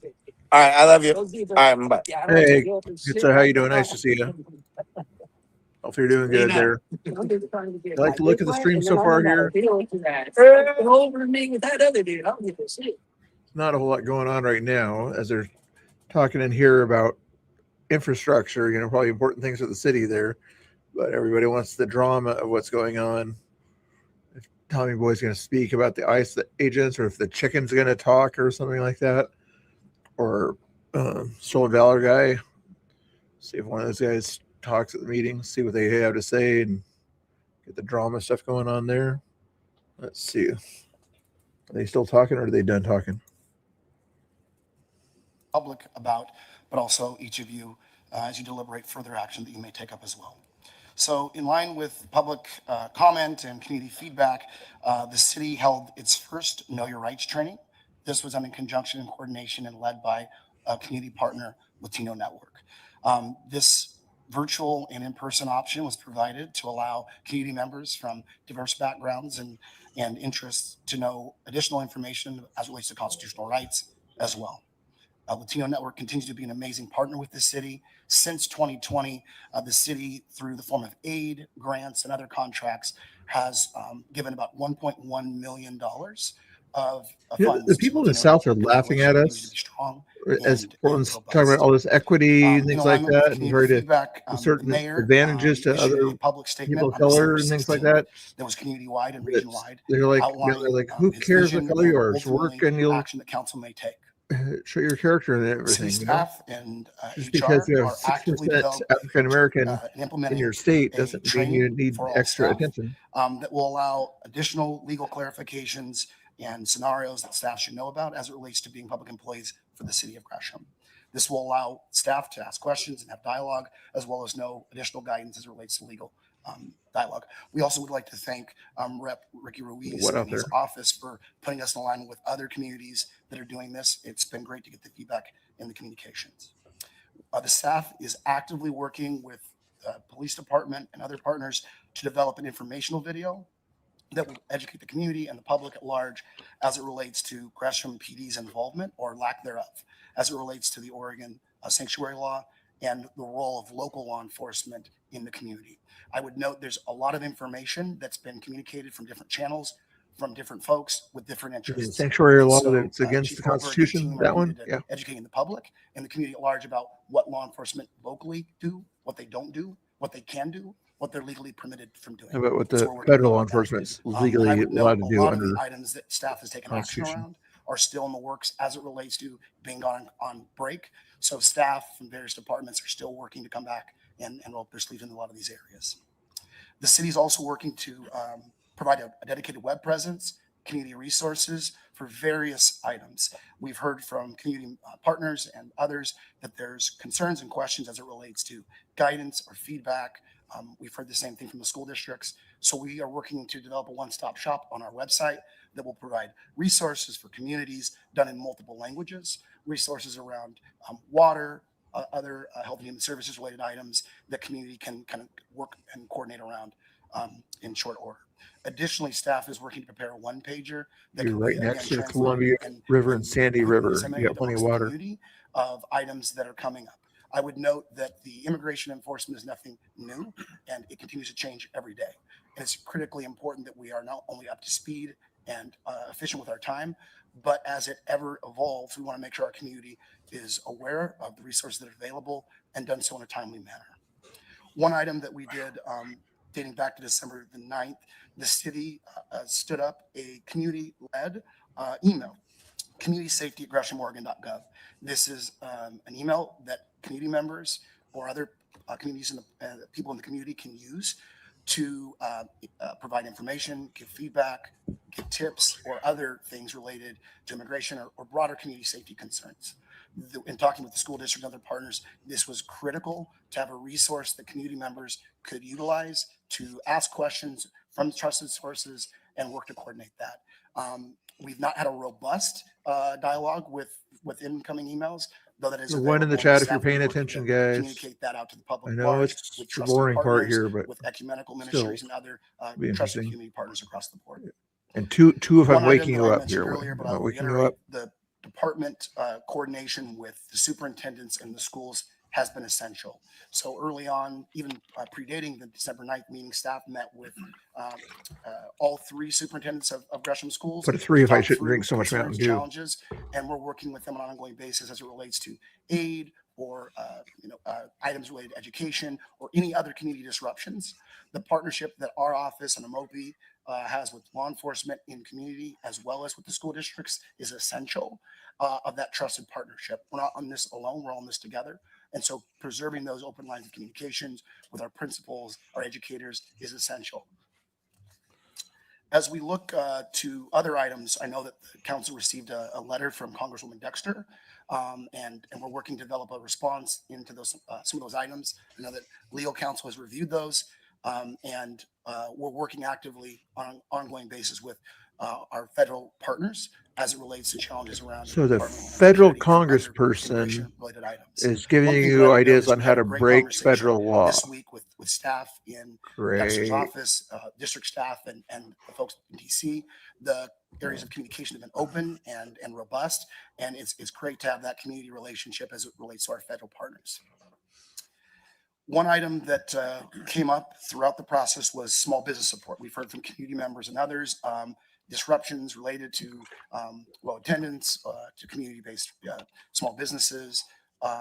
We placed a call this afternoon to the CEO. No one is of above the Chamber, law unless you're a Democrat. And she is, as always, very open to open dialogue and conversation about what aid may be available, what we could do in partnership to ensure that small businesses and community members that are in Gresham, in Rockwood, and adjacent know that we want businesses to be open and safe and to continue to have commerce and economic development. So we're actively working with that. There's a few items that will come in. I almost want to play the second version of my song. Other federal resources in regards to small business support, but it's great to have a chamber and a community that wants to support one another in small business. One item that is an update and a big update, we were one of the first local governments to disperse funding as a result of the federal shutdown to a local food bank. And I'm pleased to announce that the city is going to authorize an additional $20,000 to local food providers as it relates to food insecurity as we go through this. This is a commitment that I think council has been very interested in hearing about, and city leadership is very dedicated to do that. We worked very nimbly during COVID. The same applies to this. And so $20,000 will be dedicated for food insecurity out into the community here this week. One other item, and then I'll go into the housing support, is around utility assistance. This is a fund that's been, in many cases, underutilized. There's been lack of education and information around that. We've heard all kinds of things in the community around utility assistance. And so as we continue to move that out in multiple languages, we want to ensure that folks in the community that water and other sanitary items are concerned, there are resources available in the community, as there has been for some time since COVID. So we'll work on some education and making sure that there's things in multiple languages. One item that's circulated in the community, and I think has been a part of some of the asks, has been around housing assistance. And I just wanted to recap for everybody, but then also for council as it relates to the funds that we receive locally, federally, thanks to community partners of the county, our federal partners with HUD and Community Development Block Grant funding as well. As it relates to housing assistance, the city has provided about $181,000 in HUD grant funding to our Just Futures for their housing stabilization program. This is a program that I know that a lot of people know about, often is critically important and makes Gresham Gresham. It's anticipated that Gresham will provide an additional $232,000 in funding to these programs for a total of $413,000 over the next 6 months of the fiscal year. We don't work in January to December. We work in July to June. So just for everybody's awareness. This to date, it's helped 25 households and 28 individuals. Of those, 4 households identified as Hispanic or Latino. One item I want to note, both in the data and the information, since 2016, a lot of the demographical data has been not available. A lot of community members have not felt safe providing that information. So a rough estimate, but again, these are community members that are in our community. The last thing that I would note is a very successful program that we are blessed to have support from the county and collaboration and support with council is around homeless services. And that team has committed $335,000 in funding for rent assistance thus far in the fiscal year. This funding has assisted 50 households comprised of 93 individuals. The homeless services team has 160-ish thousand remaining between now and the end of the fiscal. And to date, we roughly have 20% identified as Hispanic. Again, we don't request this information, but that's what was self-selected and provided. The last thing that I would note is we talk about ongoing advocacy. There are 2 key programs that I mentioned here both with HUD and Community Development Block Grant, which are currently federally proposed to potentially unwind or to move. So as I see friends and neighbors behind me, and I see the 7 of you before me, that is an ongoing conversation that I think this community that largely benefits from this program. We wouldn't have the fountain in downtown Gresham. We wouldn't have a lot of rental assistance programs that are a lifeline to so many in this community. As we think and we look at that, that's a one program that this council may look to advocate further. I know that Rep. Dexter and others in Congress are actively fighting for that, and it's been a bipartisan program for decades. So with that, I'll turn it over to Chief Goldberg. Thank you, Larry. Good evening, Mayor Stillwell and Council. I'm Travis Goldberg, Chief of Police for the City of Gresham. The Gresham Police Department remains fully committed to complying with the Oregon Sanctuary Promise Law. Our team continues to assess public complaints, review any alleged policy violations, and closely monitor immigration-related federal activity that may affect officer or community safety. This ongoing oversight strengthens transparency, helps us identify concerns early, and supports continuous improvement.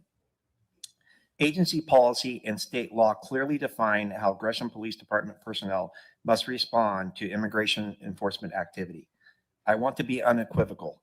We do not and cannot engage in enforcement of immigration status. We have reinforced these requirements through ongoing training and internal communication to ensure every employee understands both their responsibilities and the legal limits of local law enforcement involvement.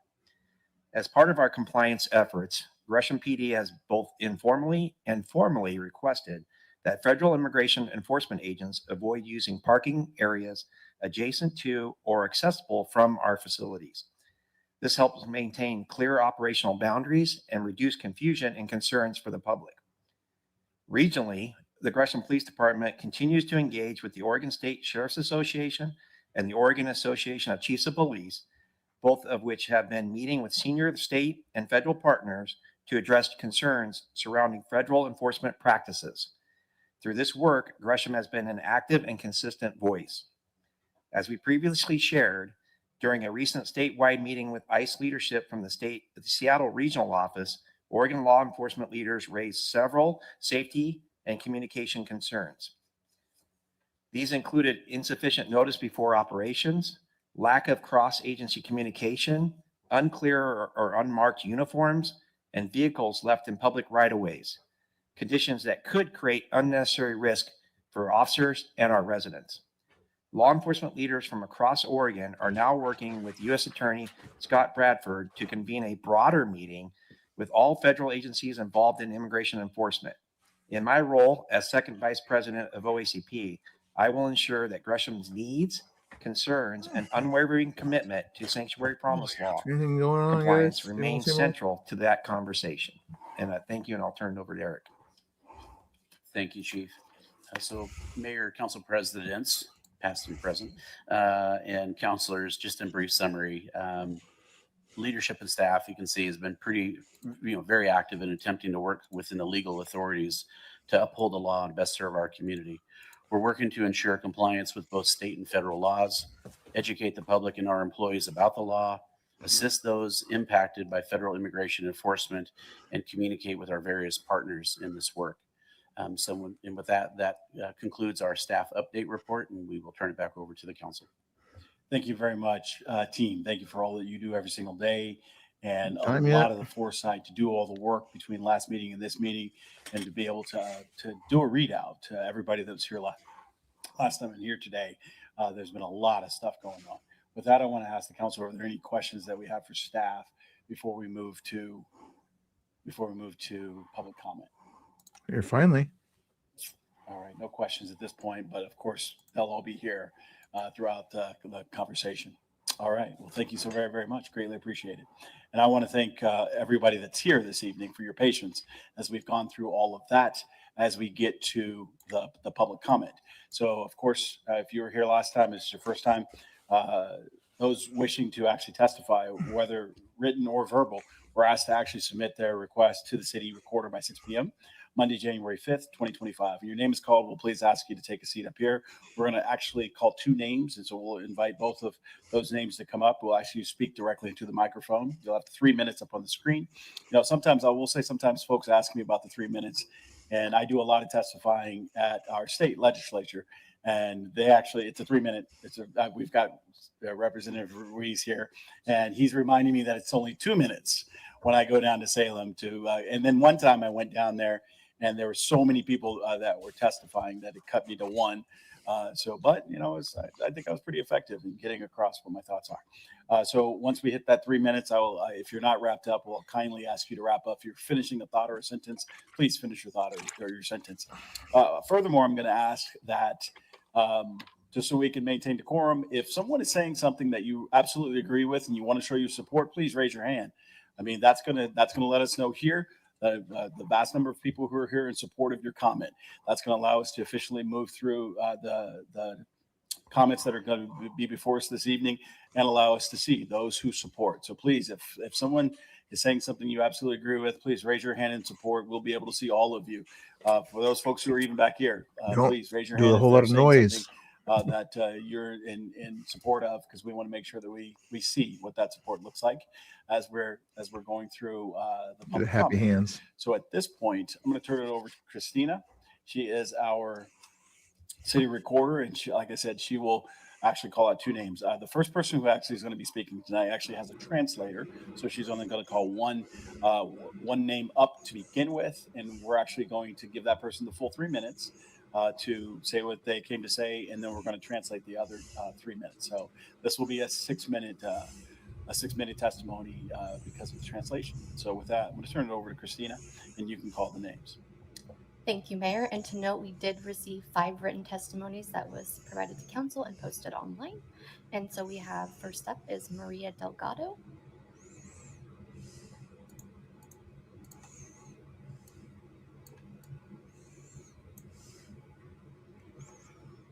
Are you guys paying attention, guys? Who's still awake? Put 1 in the chat if you're still watching. To finally get into the stuff here.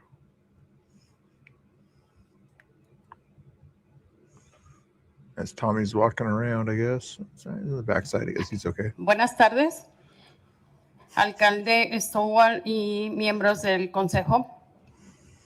Mi nombre es María Delgado, mamá soltera, miembro de la comunidad, dula, promotor de salud, líder y activista. Tengo más de 15 años viviendo en Gresham y he venido luchando por años contra el racismo aquí en Gresham. Me encuentro hoy aquí con ustedes para dejarles saber mis experiencias con la presencia de ICE en Gresham y pedirles a ustedes que ya se haga algo y se declare la ciudad en emergencia. Ustedes tienen el poder. Yo soy una residente que da su voto y contribuye con sus taxes. Me siento abrumada con las acciones que ICE está haciendo. Estoy aquí porque ya es tiempo de una respuesta de parte de ustedes. Yo, María Delgado, siento que se nos están pisoteando nuestros derechos como seres humanos. Observo que en los lugares que asiste mi comunidad, como tiendas, escuelas y en las calles, se están violando los derechos humanos. Desde una detención inhumana por ser agresiva, rompiendo vidrios de los carros, siendo esto vandalismo. Usando cámaras, usando máscaras, usando carros sin placas, usando cámaras 360, monitoreando las calles y tomando fotos, videos y nuestra persona.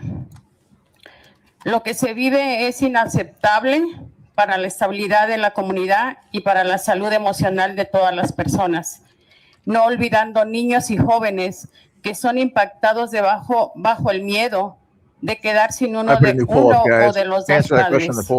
Yo, María Delgado, como líder y activista, no vengo a pedirles, vengo a exigirles que ya se haga algo al respecto.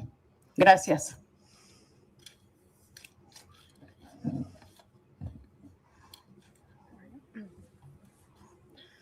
Good afternoon, Mayor Stovall and council members. My name is Maria Delgado, single mom, member of the community, doula, community health worker, leader, and activist. I have more than 15 years living in Gresham, and I have been struggling for years against racism here in Gresham. I find myself here with you all to let you know my experiences with the presence of ICE in Gresham, and to ask you all to take action and declare a state of emergency. You have the power. I am a resident who votes and who contributes to taxes. I feel overwhelmed with the actions of ICE, and I'm here because it's time for you all to give us a response. I, Maria Delgado, feel that our rights as humans are being trampled. In my observations in the places that I assist my community, like stores, schools, and in the streets, they're violating our human rights. From inhumane detentions, from being aggressive, breaking car windows, which is vandalism, using masks, driving cars without plates, using 360 cameras that monitor our streets and take Public photos, streets, yeah. videos of us. What we're living through is unacceptable. For the stability of the community and for the emotional health of all the people, not forgetting kids, children, youth that are impacted and living with fear of being without their parents. I, Maria Delgado, as leader and activist, come here not just to ask, but to demand that you all take action. Thank you. Keep in mind, she never said she's a citizen, so let's assume she's likely a non-citizen. She just demanded of a city to do what she wants to do as a likely non-citizen. Mitchen and Barbara McDermott.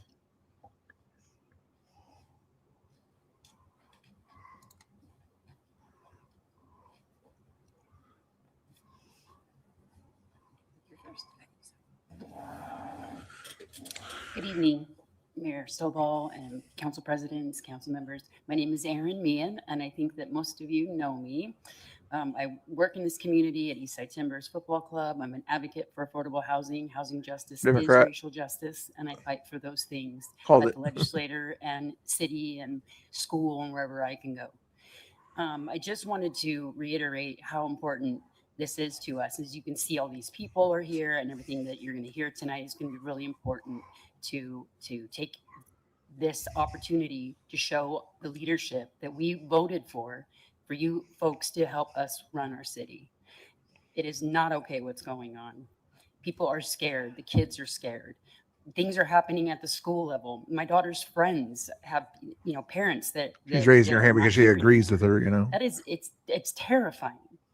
So please, I'm going to yield the rest of my time for the mass people that are here to testify, but I really urge you across the board to declare a resolution of state of emergency for the city of Gresham so that we can feel safe in our homes and Yeah, feel Travis safe is in our there too, schools, yeah. in our streets, with all of our community members every day. Thank you.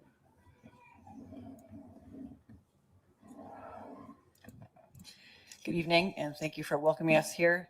I'm again going to read testimony from somebody this is provided by the Sacred Organizing Committee who works in the community, and this is from a person who's not comfortable coming out publicly right now. My name is Barb McDermott, but this is from a community member, and this is translated. It says, "Good evening, Mayor Stovall and councilors. I'm Roxana and have been a member of Gresham for 25 years. In all the time I've lived here, I've never seen anything like what is happening today. Everything turned into a nightmare. Before, we did not have fear of going to the shops, the schools, church, or to work. Today, one goes out, but with fear of not being able to return home to our children and families. In fear, immigration will grab us and separate us. They're doing their job very violently. They're beating people, breaking car windows, taking people away without being able What to happens when tell you their resist families. arrest? They're covering their faces and going after people as if they were criminals when they are the ones acting like one. They're not following the laws. They use cars without license plates. They cover their faces. They throw insults and mistreat people. My children are afraid to go out because they think that just because of the color of their skin, they will do something to them, even though they are US citizens, because they have already seen them take away children based on the color of their skin, not their status. With this, I urge you to declare we are Undocumented. in a state of emergency. Gather funds from the county to support us. Make sure our public buildings will not be used by ICE. See if I can Make see sure these guys everyone up is here. required to drive with license plates and label public and private spaces in our city. And that's the end of the testimony. Thank you. It's a 5 or 10 seconds behind what's actually happening. Next up is Alyssa Walker Keller and Sarah Grossman Samuelson. So it's the best audio anyway.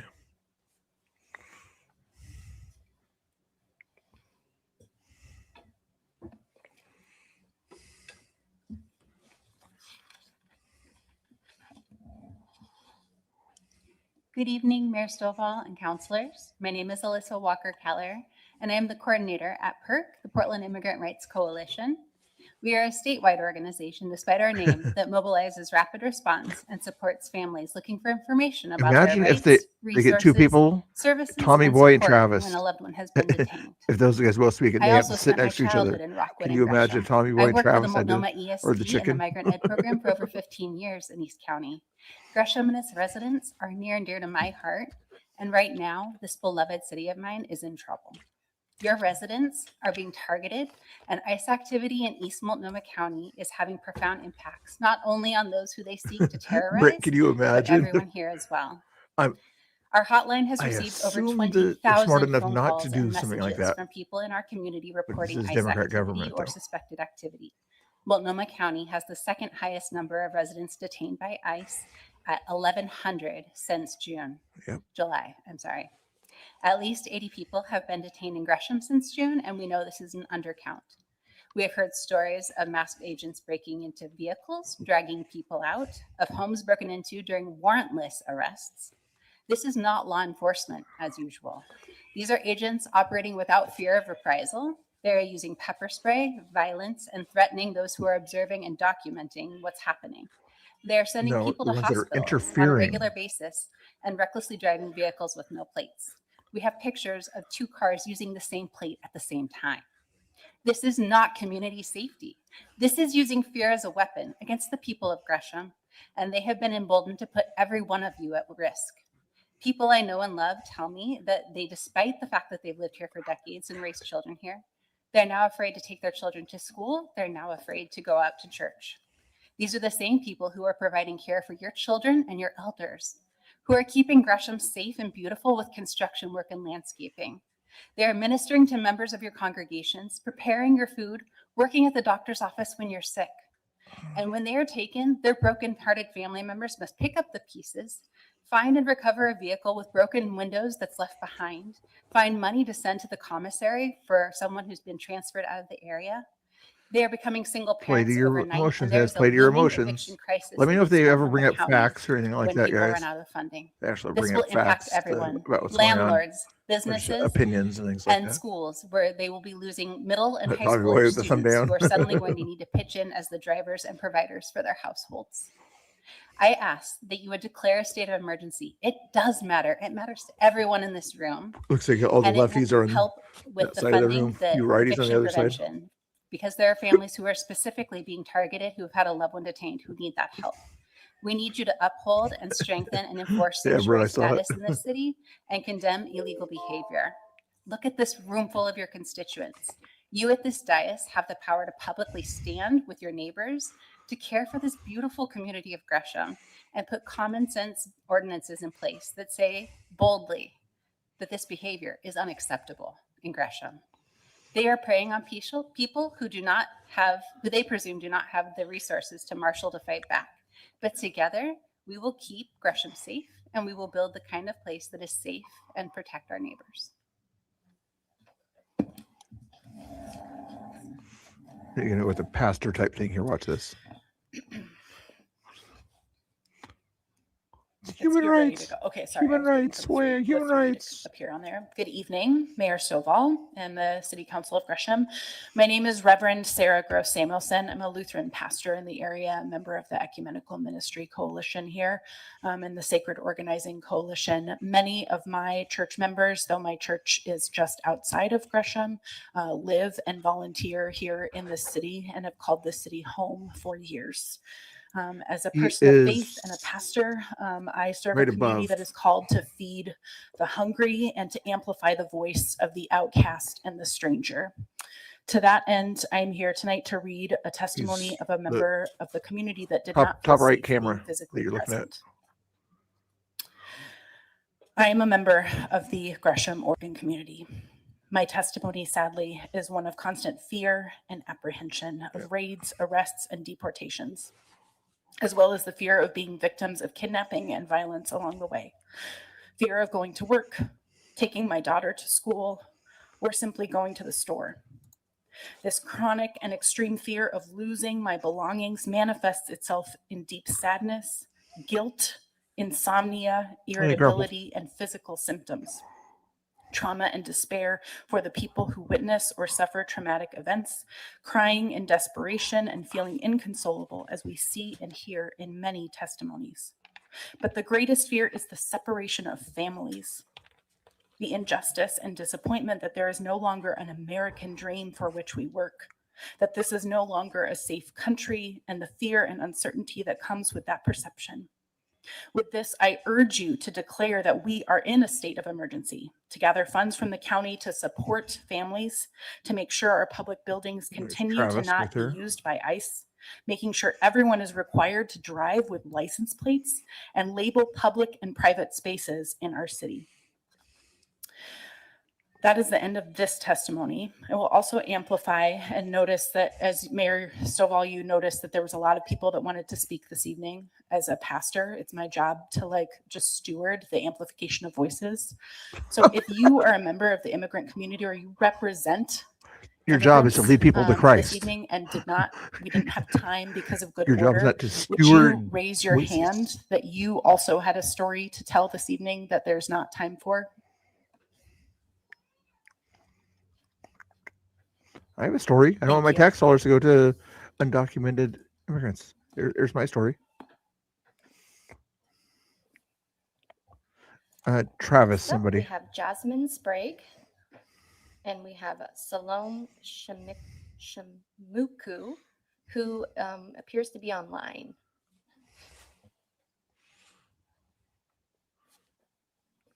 It's about 5 or 10 seconds behind now. I could. Council Let's leave it the way it is. Actually, could you actually move the microphone over so that we can hear you? Better? Actually, just a little bit closer. Oh, more close. No one ever Yes. told me I was too quiet before. They all know me. That's why they left. Council members and Mayor Stovall, it is a privilege to not be afraid to be here and speak to you tonight. My name is Jasmine Sprague. I was born in Monmouth and raised in Goble. Naming those particular places and not the bigger cities next to them is really important to me, which is why I want you to take me really seriously in our short amount of time tonight when I tell you how important Gresham has been to raising me. My grandparents, who are here with me tonight, hosted Kidnap the Grandkids every summer. These were weeks of summer fun with the cousins and the grandparents, but no parents allowed. We spent endless hours during those summer weeks discovering Gresham and participating in events like the Gresham Arts Festival and soccer camps both at Ascension Lutheran Church and Portland Lutheran School on 182nd, where my grandpa was the coach for the high school. Last year, I had the pleasure of leading a walking tour for ministerial work in Gresham, and as we entered the locker room at Portland Lutheran School, The smell took me back to my 11-year-old self, retreating from the hottest days of the year and ignoring Coach Grandpa's urging to get packed up and Although home I'm to guessing Grandma. they'll let the chicken or the As I frog found talk. myself leaving a Yes, no, domestic the violence chicken situation and or the frog talk. with my 2 little boys, I found refuge here in Gresham. Probably the frog. This place that was magical for my own growing up. Gresham was the place I started over, just me and my 2 little boys, and it's also the place where myself and my 2 little boys became my spouse and I and our 3 wonderful boys. Gresham is forever a place that I will call home. That locker room at Portland Lutheran School now serves home to As Is Church, and the school building is Rockwood Preparatory Academy, where you've heard they canceled school due to ICE activity. Gresham has done as much growing up as I have the last 30 years. And today, my own 3 boys attend 3 different public schools in East Multnomah County, schools as diverse as the Rockwood Preparatory Academy. 3 schools full of fearful, anxious, terrified students as their families face racial profiling by federal immigration enforcement officers. And I find myself in a position of needing to teach my children how to cope with the fear that their friends express to them of going missing, or how to be a safe ear for peers whose siblings never made it home from work. Tonight, I'm asking that the City of Gresham declare a state of emergency. I call on each of you to lean into the responsibility you've campaigned for, to sustain Gresham's reputation as a great place to call home, and to perpetuate the magical sense of curiosity and wonder that this place was for me. Hearing staff comments tonight, I would like to end my comments by asking who you hold yourself accountable to. Is that to an outside elected official, or is that to the folks in this room who gave you their votes? We do not expect that a state of emergency will end detentions full stop, but acknowledging the state of emergency that Gresham is experiencing will let people know that they are seen and they are heard and that they are loved by Gresham. Thank you. Okay, These and people are now we just have Salome Shamuko, who is going to speak. Absent-minded.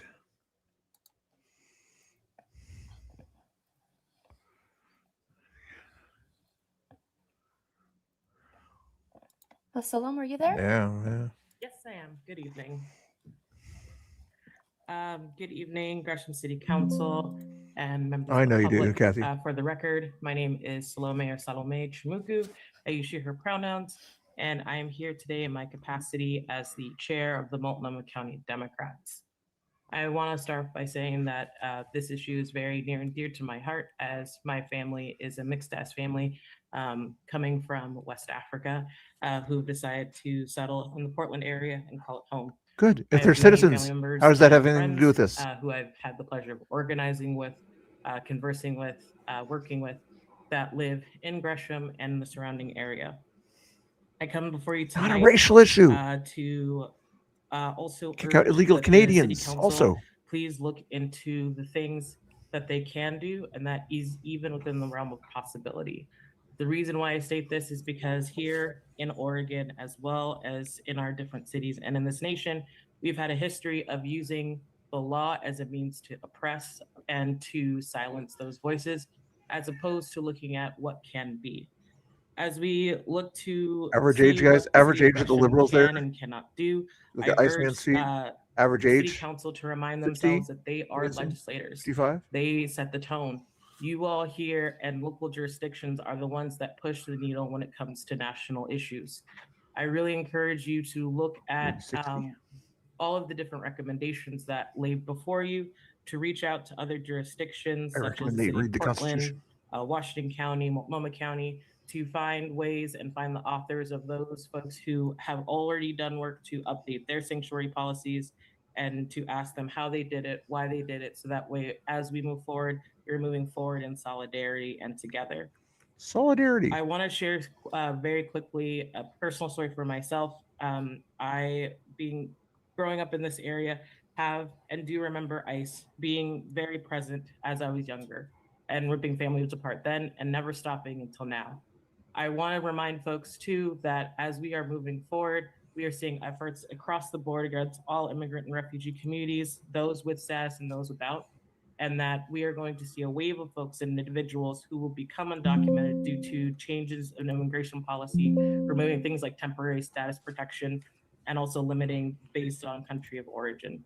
And so I ask you to make sure that you are providing and projecting legislation that will protect these communities, not just the city of Gresham as an entity, but the community members who reside within it. And I am happy to reach across and help you all if you have any questions and answer any questions that you may have, and you can contact me directly. Thank you.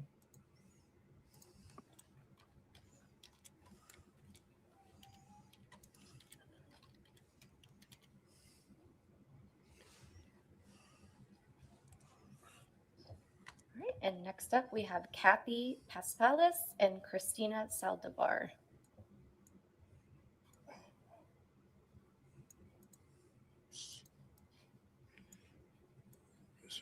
In the corner over here.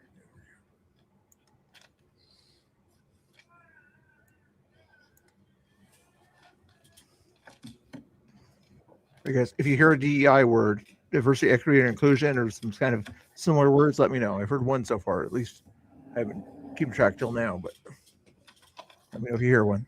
Or Good tell me what the word evening, is. Mayor and council members. Kathy Paspalis here. I was here a month ago. And I just wanted to say regarding some of the things the city attorney said, yeah, a declaration of an emergency won't stop ice, but it also doesn't stop like snowstorms or landslides. That's not why emergencies are declared, right? Okay. The other thing is, you know, worried about Gresham becoming a target. Gresham is already a target, okay? That's why we're here, right? Okay.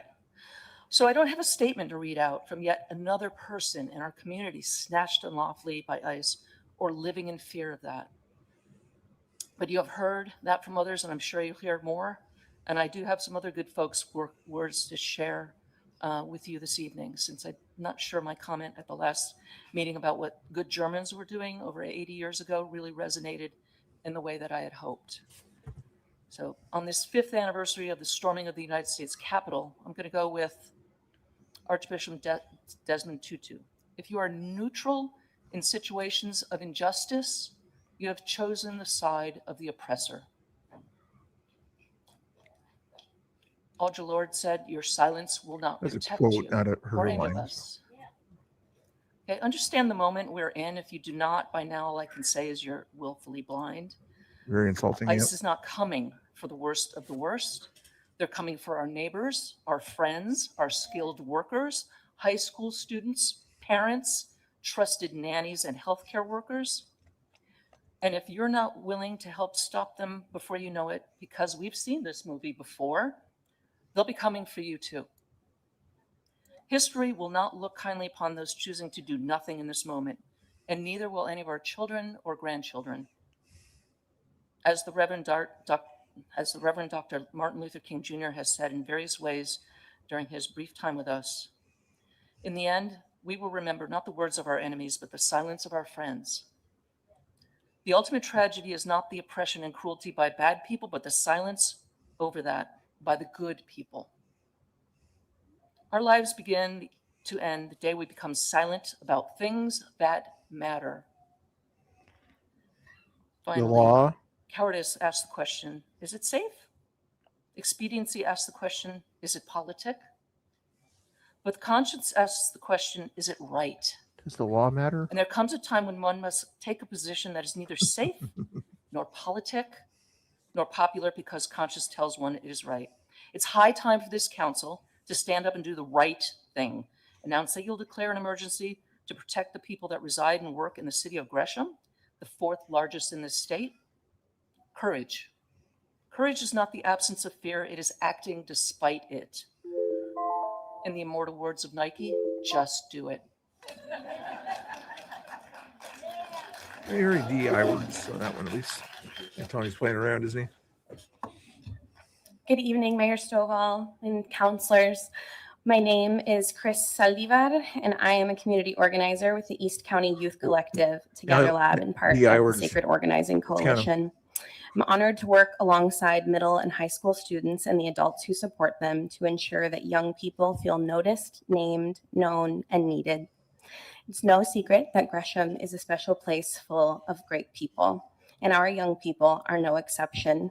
They are leaders, contributors, creators, and caregivers, and it is so powerful to see them recognized in these city council meetings as rising stars for who they are and what they are bringing to this community, especially in these times.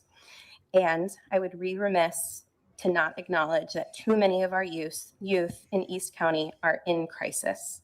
They are living through an unnatural disaster that is profoundly impacting them and their whole family system. The threats of violence of ICE in their community has led to deep fear and instability. Parents detained, families threatened, and livelihoods completely disrupted. Our youth are scared to leave their home, worried that their parent will be missing when they come back. They are fearful that they themselves will be detained. Just this week, a parent shared with me a conversation she overheard between her son and his friend. Her son said, "It's us. We're the ones doing the grocery shopping, driving them to the appointments, and worrying about our parents now. It's us." And those words still echo. It's us, I say to myself as I drive my parents to their appointments in Gresham, accompany them to the grocery stores on Tuesdays, and wonder every day, will they make it home safely when I'm not with them? Our youth are being forced to grow up far too quickly, taking on responsibility they should have never had to carry. They should not have to miss school to take on extra jobs to cover lost They should not wages have of a had their detained mouths parent covered or for 2 crisis years. plan for the care of their They should not have siblings. been forced to put something into These their body they realities are didn't shaping want. how our young people in East County But experience you guys are true okay with belonging that. in this community. Like others here tonight, I want to share the words of a community member who did not feel safe speaking in person tonight. Hello, my name is Elizabeth, and I have been living in Gresham for 23 years. This immigration situation has affected me greatly. I volunteer at a church 3 days a week and the food bank twice a month. I also donate blood to the Red Cross. Unfortunately, I can no longer continue my volunteer work because I'm afraid to go out. It's very difficult to explain this to my children, everything that's happening. I have a daughter who suffers from panic attacks and depression, and I have to take care of her. I'm afraid that immigration agents will stop me and that my daughter will have a crisis. We are people who also want Gresham to be a safe place. Free a plane city where we tickets. can enjoy its wonderful What is places, it, the like app? Arts Plaza, Forget its what you call the shops app and now, restaurants but in downtown Gresham the without feeling persecuted by immigration app immigration. out there. I'm very fortunate to know kind people Sign in up. the Free community, plane and ticket. I never imagined I that a would imagine they'll situation give your like this family one a would free happen plane to ticket me. also. That is why I ask you all to please help us Boom. stop the persecution we're experiencing from I would immigration imagine they'll agents, bypass and I urge you the to declare passport that we thing. are in a state of emergency. Gather funds from the county to support us. Make sure our public buildings continue to not be used Is by that still ICE. going Make on, sure Wolfie? I everyone know is required it's to a drive Christmas with thing, license maybe. plates Maybe it's still going and on. label public and private spaces in our city. Thank you. I wasn't paying attention. Did you see hear any DEI words in there?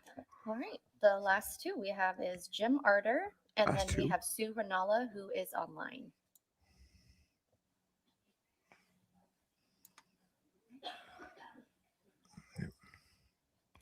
Jim Arter. Let me Google that real quick.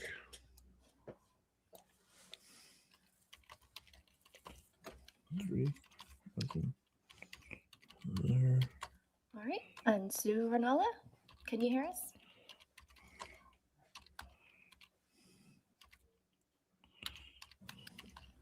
Can you hear me? Yes, I can hear you. Thank you.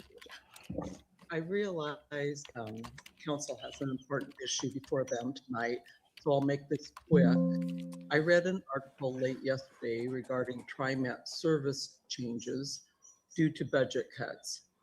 Gresham Line 82 is listed for elimination. This is a north-south line. It including ended December Southwest 31st, Gresham FYI. through our downtown up Powell Valley Road to Kane. The notice also seems to indicate the Lyft service, which serves senior citizens and disabled, will not continue in these areas. There are senior and adult foster home locations along this route, as well as apartments. Is Tommy TriMet going to has yell on his way scheduled out? Open houses this I month. think Tommy's going to yell 3 something on are his way out of the virtual, building when they in the 7 public are comment. in person, and not one of these is in Gresham. My question is, He'll be has Gresham trespassed staff if he had does. any interaction with TriMet regarding this? If so, I would appreciate being contacted to learn more details. If there has been no contact, I would ask a conversation. Get Anybody else think he's started going to to yell object something to on the his way out? elimination of this line, especially of a north-south connection, Raw which Tactics the might city also. is admittedly short of. Thank you very much. One more Thank you very much, speaker. Sue. Yes, we'll make sure that we circle back and let you know what's you. going on there. Trespass in the sense that you Thank you for can't that. come back. Mayor, Jim Arter apparently is ill, and his pastor wants he has to read. Read his statement? Correct. Yes. Yes, of course. Yeah, we will certainly accommodate that. Somebody who's not here. There's plenty of other people that sign up that are there. Somebody who's not there is going to have their thing read by a pastor. Okay. Thank you so much for being accommodating. I am actually, so my name is Reverend Josh Stromberg Wojcik, and I serve as an Episcopal priest here in Gresham. And Surprise. so Jim had actually been asked to read a testimony of another community member who did not feel safe coming here tonight. So I'm going to read this community member statement. And by the way, good evening, and thanks, Mayor. You're right. Stovall And I think they get Council members. 1,000. I think they still get 1,000. I have lived in Gresham for 8 years, and I and my husband of 37 years met here, and I've gotten to know Gresham through him. We have a child together and want him to grow up here. We've had a lot of options to leave Gresham, but we decided to stay Technically, here this is because of another this community, female's which note, has really right? become a family for us. The Did you hear company I any work males? for has decided to leave Gresham, which has made it a really hard decision to stay, but nevertheless, we have decided to stay. And with all due respect, when words come from the heart, they become actions. Actions that are currently still not on your list to do with urgency. You talk about a united community, but those same laws could end are 1,000, yep. disconnecting our community. You talk about having patience. Does ICE have patience and tact with immigrants? Yes, they do. You talk about time. It's right there. Latinos on are the screen. racing against time every second, every minute, every day. We are being observed every day without reason and like without 20 crimes on our seconds record. on your phone. The crime we are committing is wanting to work for ourselves, to educate our kids while being far away from our country and family members. As a community, we need clarity and openness. We understand that changes don't happen overnight, but what is your plan? What is your timeline? How do you plan to keep your community united? Which laws are you No. referring to that you must follow? He's reading off a lady's Declare a document. state of emergency here in Gresham. Request funds that have already been allocated to protect immigrants with legal services and community services. Please, and make sure that words that come from the heart are also It's from ladies. carried into action and not carried away by the wind, but become visible action for our community. Don't forget to actually show hospitality and sympathy towards our Latino community and entertain angels and use the power you've been given to actually entertain the angels that you've been entrusted to entertain and show hospitality towards. I'm going to also share an experience of my wife, who is an after-school tutor at Davis Elementary. There are times where they have not been able to send out the kids for their recess, for their break, because of ice nearby. And there are times where staff from the schools had to go on the buses home with the kids because they're not sure the parents are going to be there or that the kids are safe when they arrive home. These kids are living in terror. They're trying to learn how to read. How are they supposed to learn how to read when they don't know if their parents are going to be home when they get home? Thank you. All right, so 1 minute for the guys to get his point of view across. 29 minutes for the women. No males out there. That concludes our public testimony. Thank you very much. Were they all Christina. female? Were they I all want to female? first start off by just saying thank you. I know it's females, It makes but- my heart smile that ultimately here in the city of Gresham, as we struggle with difficult and challenging things, Is Tommy we gonna can yell? still come together as a community and have incredible discourse as we deliberate towards solutions. You know, and that to me. Let's go back to Tommy just to see if he's gonna yell on his way out here. If he's gonna go out, that is. As we talk about and we consider what's been asked of us. I also will say that there have been a number of comments this evening that say that this council in this city has done very little or nothing. And I can tell you right now, that is not true. Now, you were right. We have not declared a state of emergency, but we've been very active moving forward. Because even if you did, it wouldn't do a fucking thing. Help with utility assistance. Now, these are things that we are already putting in place. Yeah. We've already worked with many of the organizations that are in our community, and we've done this for years. We've made that commitment. I signed up. My wife signed up. Geyer signed up for me. Nico signed up. A bunch of people signed up. And they just skipped all of that shit. Sitting here disagreeing with your ass. They just let their little echo bullshit go. We have not been sitting here doing nothing. As a matter of fact, just since the last meeting, I had the opportunity to meet with my fellow mayors here in East County. And we're pretty soon, we're all considering a joint statement from our mayors, all four mayors, in support of our efforts that we're talking about here. We're actually, and I talked to the sheriff Logan County today.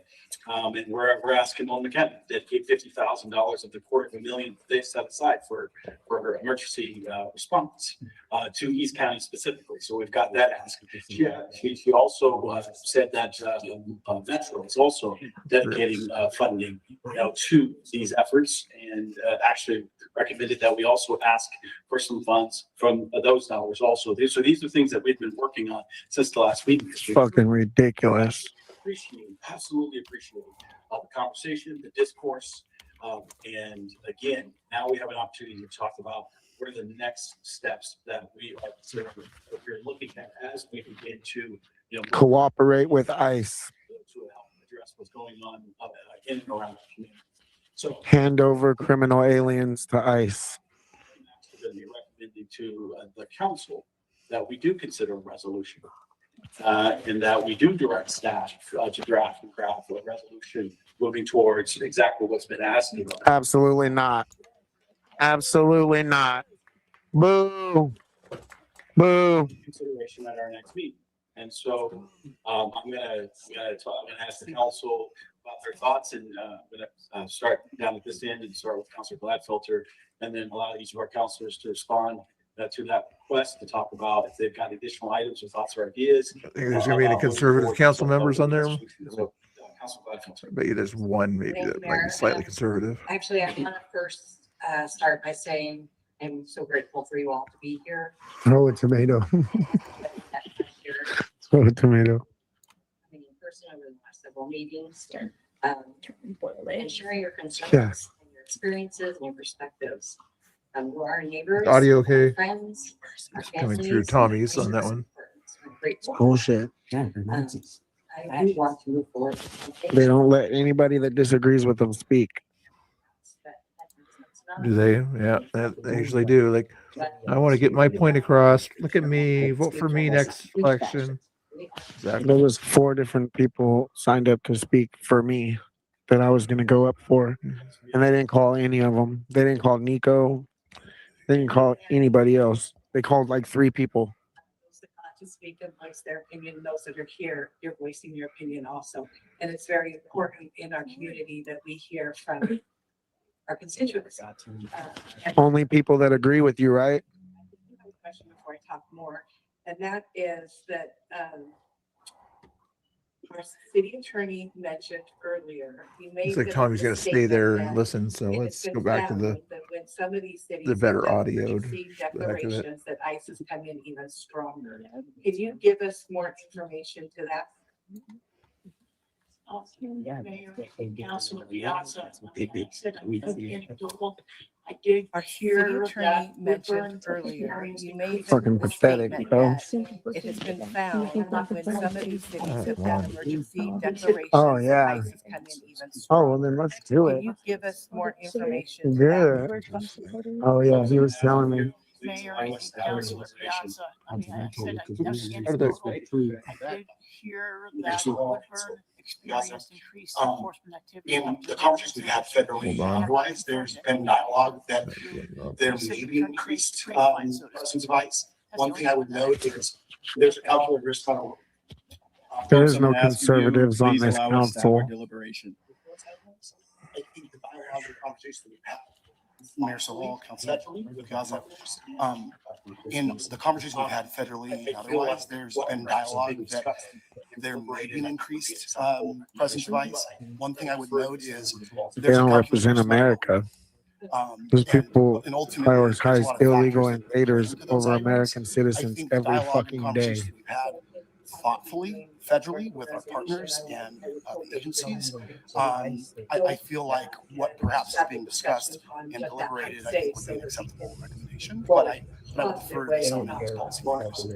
I also think. because I The live reason in I asked this, that is because I listen to you. we It want breaks to try my to help. We don't It want to absolutely hinder. breaks my. So It's in fucking possibly pathetic, doing dude. some sort of a resolution, I would hope kids that we would growing have up, time to I can't go imagine through that that and Tommy. have the discussion I on can't- what that I might can't say imagine so that we can move forward in a positive way and not cause more harm. I also would like to know, because I look at this, I listen to you, it breaks my heart. It absolutely breaks my heart. I can't imagine my kids growing up. I can't imagine them having to go through that. I can't imagine any of this. It's not my story. It's not but I can feel it. I'm not sure it's the right word to emphasize, but I just, it breaks my heart.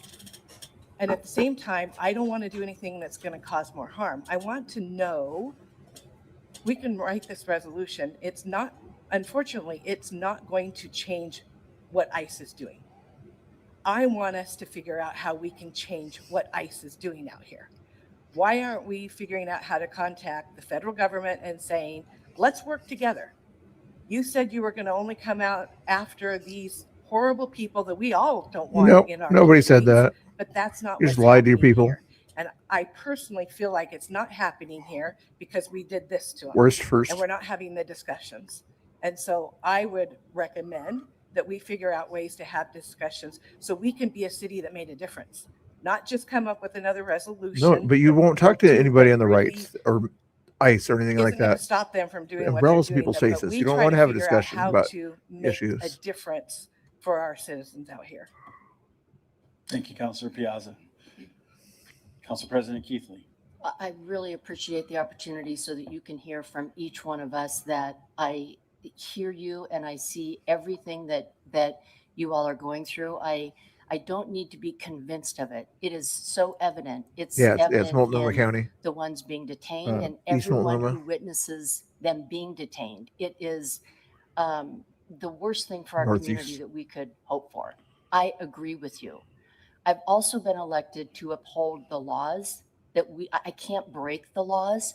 I also want to share with you one concern that I have. I appreciate the latter comments about knowing full well that if we do a declaration of emergency, it's not going to change anything. And I also heard almost every single comment say, Good point. you have the power to change this. You have the power to make us safer. You have the power. We don't actually. We cannot direct the federal government to do anything. I appreciate the comments Finally. from my colleague that said, let's figure out what we can do. Am I open to do a resolution that actually defines what we've done? Because this is so emotional for everyone. I don't know that you heard of all the things, of several of the things that you've asked us to do. We've done them. We are doing them. We will continue to do everything we can. But as an elected official, it is a very difficult job that I have to balance what we can do legally and what's going to actually make a difference. I don't want to make it worse for anybody either. And if we do the declaration and it's out in the public, then our officers are going to be, I've already seen letters that say, why aren't they stopping ICE from victimizing our community members? We can't. It's not legal for us to do that. We are absolutely committed to withholding the sanctuary laws of the state of Oregon. And I fully support looking into whatever we can do to actually make a difference. And that's conversation. Let's do that. A resolution, absolutely. I am concerned about actually using the words a declaration of emergency for the reasons that I've stated. But again, I really want to, have a resolution that outlines our support and acknowledgement of everything that you guys are going through. Thank you, Council President. Former Council President Hinton. At least you recognize federal law. Thank you. And as all of my colleagues have stated, again, thank you for your testimony. We've heard from you for 3 business meetings now, and it's been heartwarming. It's been very Multnomah insightful. County. It's allowed us to see behind the curtain about the everyday lives of those people in our community that have fear. Nobody wants to live in fear. We've heard some amazing testimony, very articulate, very moving testimony. I see signs that say, we support immigrant families. I think we all support immigrant families. We are a nation of immigrants. We would not be who we are without immigrants. They are the fabric of our society. We again are in a city that has over 70 different languages. That's a lot of immigrants, and I would say that we're probably per capita probably the most diverse city. More genders, evidently, right? So, yes, we support immigrant families, and we support them constantly coming to the United States.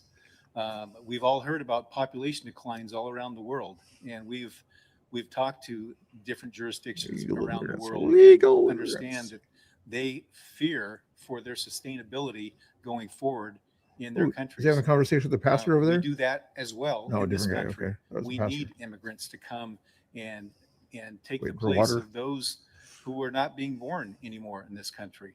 We will not have the society we know today if we don't have Exactly. that You're sustainability Oregonian. going forward. But it does need to be legal. It does need to go through a process. And doggone it, I agree, the process sucks. It's broken. It needs to be addressed. And our federal delegation needs to do something about it. It's been broken for decades, and yet they squabble like children and can't reach across the aisle to figure this thing out. All we have to do, it's pretty simple. We just need to document who we have here, identify who they are, let them pay their taxes, let them pay their insurance, let them have their jobs, and let them be part of the fabric of this community. It's pretty simple, really. Are you calling for This is no- amnesty? I mean, why can't we just get? Did he just call for federal amnesty legislators? to And that's illegal really- immigrants? Bless your hearts. We Did need you to just transfer go against this federal law initiative at a to our public federal thing there? legislators. They need to understand this. And if there's any bright side of this whole nasty We just need mess, to give them is that documentation. hopefully, it's raising enough The awareness. the because federal of folks government like can't give you them documentation. That they will start listening. Definitely not a and city they will government giving them understand that they documentation. have to get together. Can we do a declaration? Yeah, we can do an empty declaration, but it will not provide any funding. Yeah. It will not. It will not provide any funding that we can't already get without it. It doesn't mean that it doesn't open any gates for funding from the federal government, the state government. Weissman's from talking to Multnomah that County. guy. We're going to get the money from Multnomah County anyway, just because it's the right thing to do. No, he was. Okay. never Can we mind. create a resolution that identifies our resolve in helping bring all these things together and all the things that we've already done, which we've identified, which honestly, if you tick and tie all those things that you've asked for, almost all of them have been taken care of, and on not only already, but also on an ongoing basis. So we appreciate you. We do love our immigrants. We want everybody to be safe. We just are trying to figure out a way to do it, and we'll do our best to do that. Thank you. Thank you, Councilor Hinton. Said, I guess. Councilor Morales. Good evening, everybody. My name is Councilor Eddie Morales. I'm a really proud son of immigrants. My parents came Are they to going to this vote country for this from Mexico, resolution thing or whatever and to I was the only one say out that of it's an us emergency 9 children to be born in the go United against ICE or States. something like that? And so It's just a words, lot of the basically. experiences that you are talking about, I experience firsthand every day, living in a mixed family in a mixed household. In a It took Democrat a lot of city, courage for all of you you're to experiencing come racism today in a and the last 70-30 2 times and to continue to Democrat show up. city? Really? And for those of you who are not immigrants, but are carrying the stories of immigrants or showing up Why for are you immigrants, experiencing thank racism you. in a city that's Um, 70% Democrat? Like some of my counselors here, I don't want to create more harm to our community. I don't want to give our community a false sense that they're going to be safe if we pass any resolution or anything because of the fact that we have no jurisdiction over this administration and this federal agency. I heard you all saying that you understand that that's not going to necessarily change that and that you're willing to still get a declaration out of us or a resolution, even though that's still going to be a risk. I hope that all of us, if we do pass one, and I'm supportive of it, that all of us will go back and communicate to our communities that this does not mean that they can walk around feeling safe and protected. This is not protecting them. I'm guessing it's And I think that's gonna dangerous be all of our because Trump may responsibility to go take back away out federal and do dollars that from work. people that say it's In terms of the emergency specific to go things against that people ICE. have asked for, assistance for legal services, for housing, for food, the really specific things, I think we have been working on some of those. We could be doing more. And if it's part of putting a resolution together that allows the county and metro and our federal delegation and our state to free up even more resources to come into our city, then so be it. I'm supportive of it. I have had a tumultuous relationship with our police department. I stood up for Black Lives Matter, and that caused a lot of friction. But at the end of the day, I do believe that our police department And you became a city council is guy. out to take care of our community and of me. And when I hear this administration talking about us having very dangerous people in our community, I think to myself, I have a lot of trust and faith in our police department to find those people. And I don't think we need people with masks and no license plates coming into our city, tormenting our communities to find them. You And so, don't understand. This is like Your my profound police thing to our police can't do department. anything against people Thank that broke you federal for what you all do. immigration law. But also, They're not going to go my after them. solidarity to our You don't need to go after them. community, It's not their job. I'm with you in values and in action, but also in my own personal experience. And thank you. And I support I have no idea. the resolution. Thank you, Councilor That was Morales. done. Councilor Brown. Got another one to talk. Wow, how do you follow It's on all of Tommy that? Boy. You want Tommy Boy, And don't going you? last, I think I stand in full solidarity with the rest of my counselors, with Going all of last. you I'm here sorry, tonight. going I do last. want to recognize. See if I can do this without messing it up here. Or Tommy Boy. Where's Tommy Boy? There he is. Nope. We ain't going nowhere. Police are all around that area too. All right, folks, let's finish. Let's allow Councilor Brown to finish her comments. I just wanted to, we were, city staff was giving their update. These are all things that we have been sitting in meetings. We have been having these ongoing discussions. This wasn't new information to me of all the things the city staff has been Another working on baby. and we've been Okay. collaborating with, but we've listed over 15 things that just in the last Back to the other one there that I have to do this just to switch the audio on and off. was giving their update. These are all things that we have been sitting in meetings. We have been having these ongoing discussions. This wasn't new information to me of all the things that city staff has been working on and we've been collaborating with, but we've listed over 15 things that just in the last couple weeks, city staff has been doing. So I just want to recognize the work of city staff over the Christmas break, that we are not sitting idly by doing nothing. Things do take time. We have been working with, with talking with Multnomah County. Well talking said, with our Wolfie. federal partners. So there is still more work to be done, but just in the same way we sat and listened to all of your concerns, all of your requests, I just appreciate you If it's also kidnapping, listening and the cops absorbing could arrest that them. We are if doing it's things. Kidnapping. And we are trying to be heartfelt and strategic, and just as proactive as we can, again, without causing more harm to our community. And I do also appreciate that many of you do understand that a state of emergency will not make you feel safer.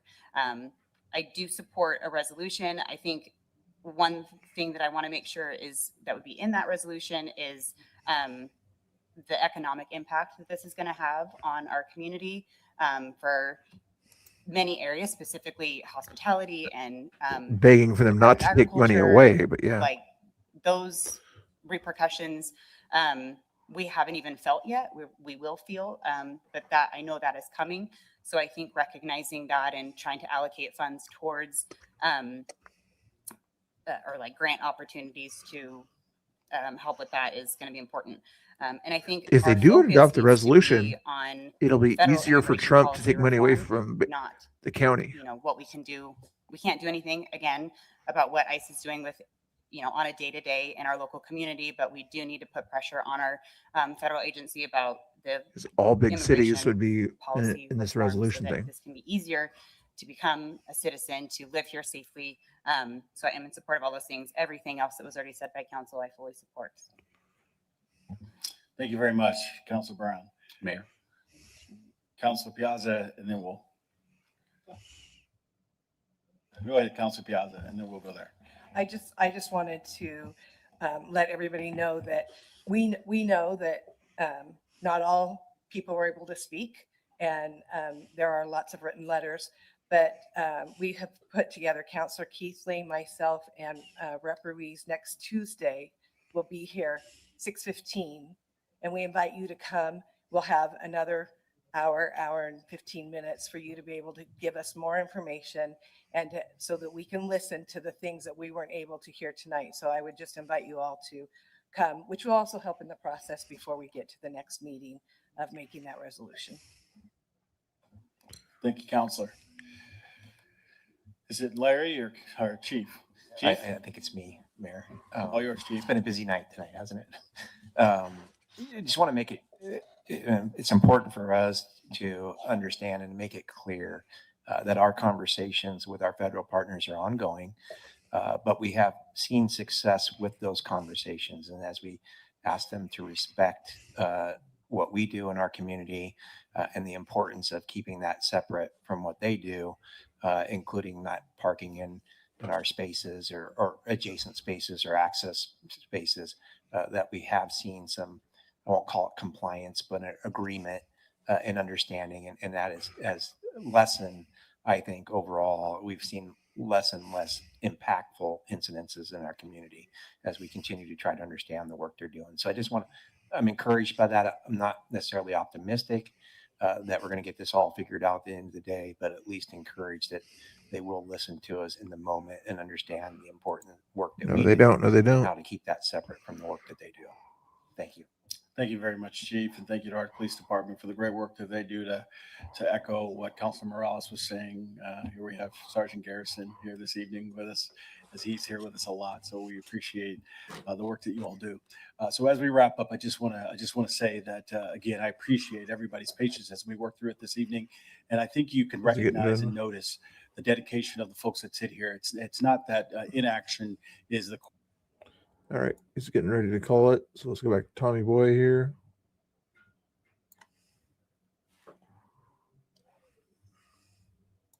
Straight away, but really, it's work that we need to do, and Councilor Hinton referenced, I believe, Council President Keithley referenced that we do need your assistance at the federal level.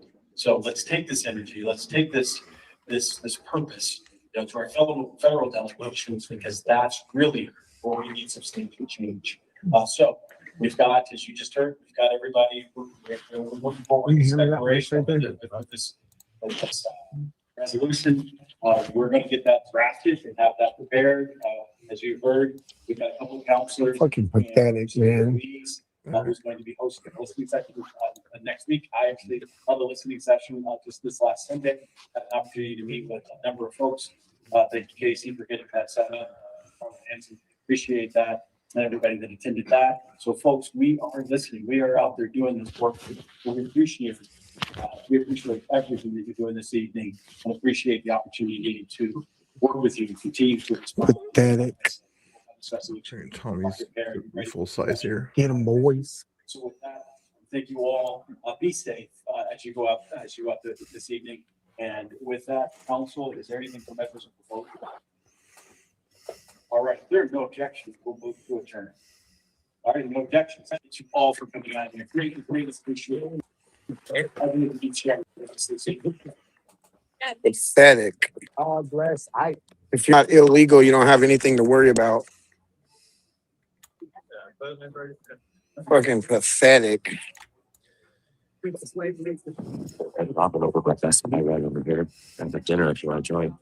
I ate right before I came here. Okay. I went to Arby's. Okay. Yeah. Who all's going? Harry and I are. Oh, okay. Yeah, I ate right before I came. Okay. I haven't eaten yet either. So I just wanted to come and watch. That's all I. Yeah, for sure. I wanted to speak, but no, they don't let anybody with the post.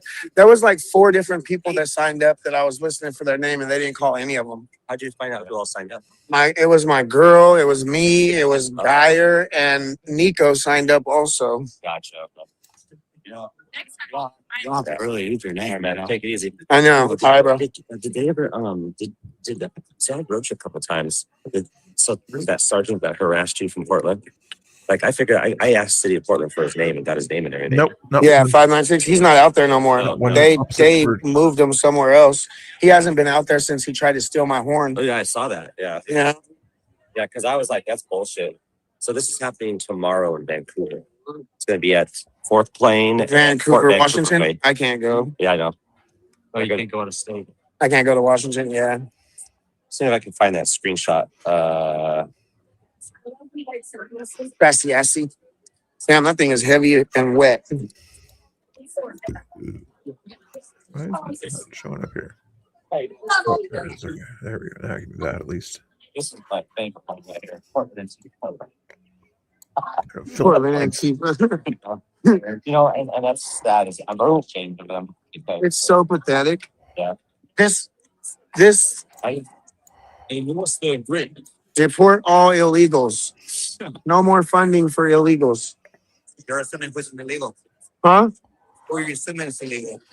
Everybody that came over the border illegally. Undocumented. My family's from America. What part? We're settlers. What part? America. Yeah, we're conquerors. We settled this land into the best country in the world. That's why you don't want to be in Mexico. You want to be here. Because this is the best country in the world. Because if Mexico was so great, then you would be there still, right? You feel so entitled. I'm not entitled. This is my country. This is my country. This is my country. This is the best country in the world. That's why you guys want to be here so bad, right? That's why you want to come and invade our country, right? It's not going to happen. Yeah, we're conquerors, actually. Yep, that's the other thing. I thought the police would be fair, but what they might have done is what you're probably thinking. There is got his information, things like that, to sort of tell the council this is the person you don't want to have speak. You know, he's going to be livid. But let's see what else is going on here on the Tommy stream here. No, He always does it to women and children. I'm going to have a trial now, but I Oh yeah, don't. yeah. But I'm He's gonna nuts. trial. He's batshit crazy. Yeah. Literally a nut job. Literally. You need Jesus. You need Jesus. The power of Christ compels you. They made The power of Christ compels you. No, you don't. The power of Christ compels you. The power of Christ compels you. You don't love Oh, shit. Yeah, exactly. Josh. His headbutt would knock you out. His headbutt would knock you out. Be safe, you guys. Yeah. The power of Christ compels you, Satan. Yeah, I'm not. The power of Christ compels you, Satan. Yeah, you are. That's why you always show up in safe places. I'm right here. I'm making space. Do it, Josh. Headbutt. Why are you in jail? You didn't, because he got in my face. He got in my self-defense is a thing. He got in my face. Self-defense is a thing. And he's advocating for his name. That we've been fighting for. That's all you have to do. Make it. Christ is king, brother. A fair shot. You want to actually make money? You have your sap one of them. That's gonna happen on that. This motorcycle guy. For his little 650. Yeah, he's a little big. I fell for the same thing. Yeah. Yeah, very likely. I joined the war with Bush. What drugs is Travis on tonight? The one that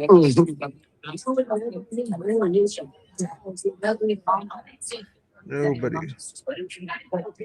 Well, after wearing fake reverends, cult reverends.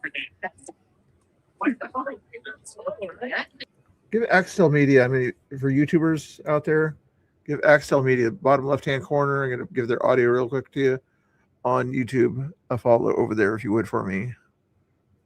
Where is their camera? There it is. Hopefully one day it happens. But... What have you done? You probably know the All Axtels. knowledge Have you served begins anything with besides fear yourself? God. All knowledge What have you begins done? with the fear No. of God. Honest You question. haven't done anything Learn good. something first. What have you done? You haven't done nothing. Ever. 2 branches. So what? You didn't do anything. During You didn't do wartime. anything. During It's not. wartime. You went. What You have never you done? went. You never went to You war. heard of Hurricane Katrina? That's not in and out. Do a quick follow there of that link that I just put on there, or you can watch their stream. I might raid their stream if they stay around a little longer, but that's Axel Media there. Give them a little bit more support there. How much support do they have right now? 4 people watching? They had 2.34 thousand subscribers, only 4 people watching. It's got to be more than that. 3 people watching. Give them some more support there, okay? Tell them Mr. Bill said hi or something like that over there, please. Great.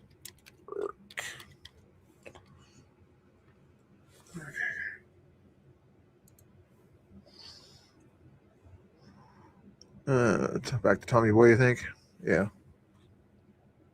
Yeah, let's go.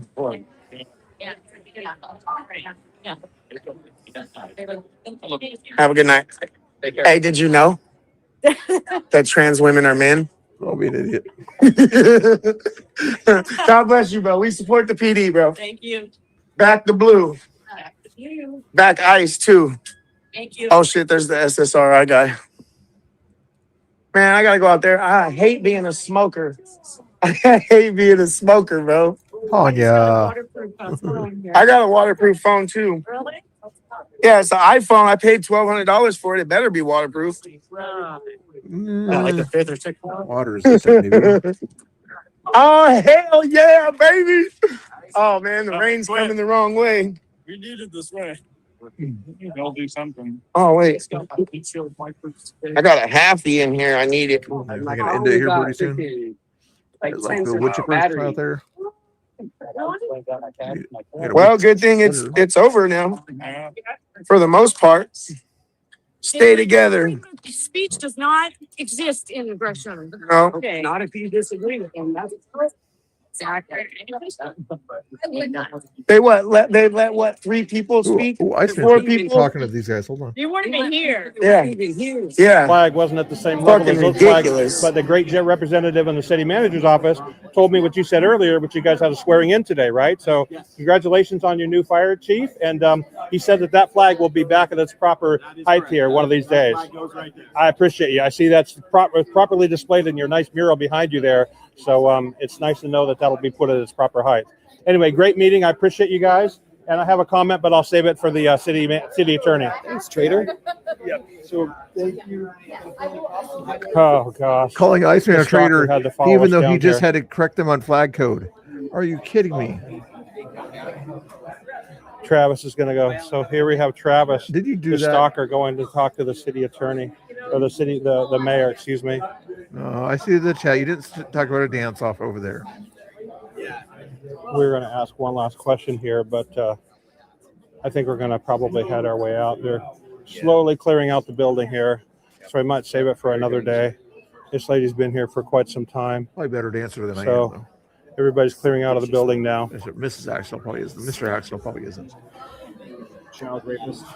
That guy is he's really disturbed, isn't he? Very disturbed. Talking about the congressional delegation. You're not going to have much luck with a congressional delegation who doesn't have any power in Washington, because they've all been so controversial that they're going to never get any of their legislation passed. It's going to be difficult. Is she a fan of Tommy Boy's, do you think, or not? It's frustrating. I think I'll submit. They're taking up billions of tax dollars every year. Nope, They're criminals, and you're advocating for them over American citizens. That's not American.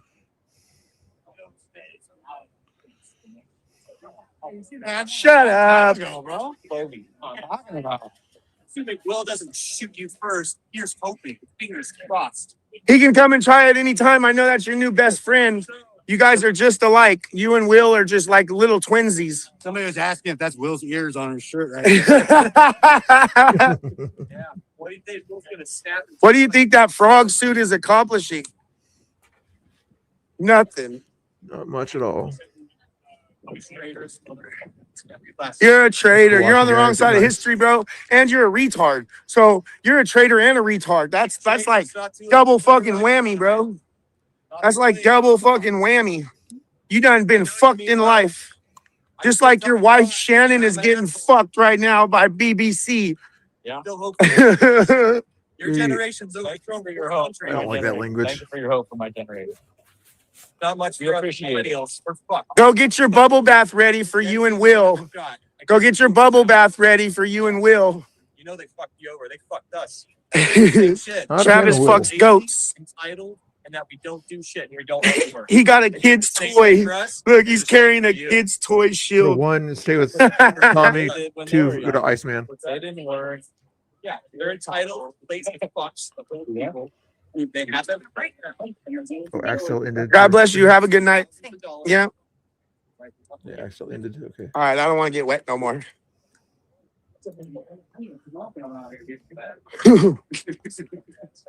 My phone's soaked.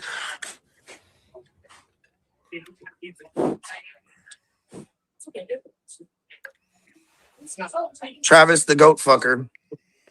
Just like the Islamists. I got heartburn, man. I had some jalapeno poppers and a chicken sandwich, and now I got heartburn. Yeah, that'll do it. I got heartburn. Tum. Can I ask you why you support illegal invaders over American veterans? You need to get Immigrant there's a very big difference between immigrants and illegal aliens. Do you know the difference between immigrants and illegal aliens? You guys are advocating for illegal aliens, not legal immigrants, because legal immigrants have no reason to fear ICE because they're legal, right?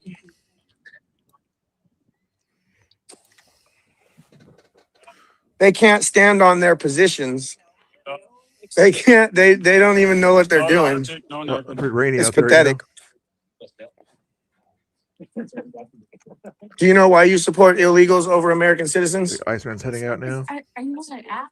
Yeah, I'm on a couple apps. It's like Twitch or something? Nah, Twitch wouldn't allow me to do what I do. They'll boot me, just like TikTok and YouTube. Just trying to look up some stuff. Find anything. Tommy 4 Trump 420 on X. X. X and Rumble, yeah. So do you support ICE deporting illegals? I'm just waiting for my ride. So did you come here for a specific reason? Oh, okay. All right. Be nice, All Tommy. right. If they don't want to talk, I'll leave you they alone. can talk. I don't want no problems. Did you notice of all the people in there that he went around the one person? Yeah, he about the does. He kids? does indeed. Yep. Oh yeah. I was gonna tell her you probably shouldn't have him around your kids. He's kind of a weirdo. Make me hungry, Miss Mo. I just had a thin pizza thing or whatever. You're making me hungry again. Like Harvey's. God bless you guys. See you later. There's Yeah. that barbecue thing God bless there. you guys. Take care. Take care, you guys. All right. You guys all got All right, I'm the- leaving. I'm beef and probably cheddar. gonna stay. No, I'm putting my phone away. Hold up. All right, I'll see you guys tomorrow. I might do a space when I get home. Have a good night, you guys. All right, Tommy. Good night. Okay, let's go see with Iceman for now. I don't see anybody else out there right now. Let's just move this around here. Go to the Tommy Boy thing up there. Turn Iceman on. Families, $3,000 to go back to their country and come in here the legal way. They're giving them false hope with all this. Oh, we're going to protect you with a resolution and blah, blah, blah, blah. Tell them what they can do to become legal citizens properly, and they'll get there. So anyway, you have a good night, buddy. Take care. Okay. I'm going to walk with this nice lady. She can protect us. She's got power. I'm kidding. How long have you been the city attorney, if I may ask? Well, it'll be 2 years next month. Oh, really? I love Gresham. My family grew up in Boring and had been here for, I know, isn't that funny? I love saying that, actually. But yeah, 75 years. My grandma used to work at the cafeteria at the high school, and she still makes the best rolls of anybody I've ever tried. Live by chance? I don't think there is. I know. I used to go to a lot of city council meetings on business items, and they can be long meetings, can't they? We used to hate things. They were the what were they? Cell phone towers and Walmarts. Those are the longest meetings. All right. Good night. Thanks again.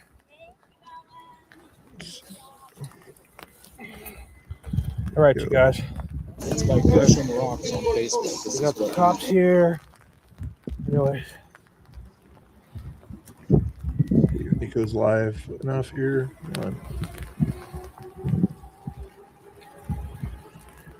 Okay. Always watch out for caltrops. Whenever Travis is around, caltrops are little spikes they put at the back of the car. You always do that no matter who's around.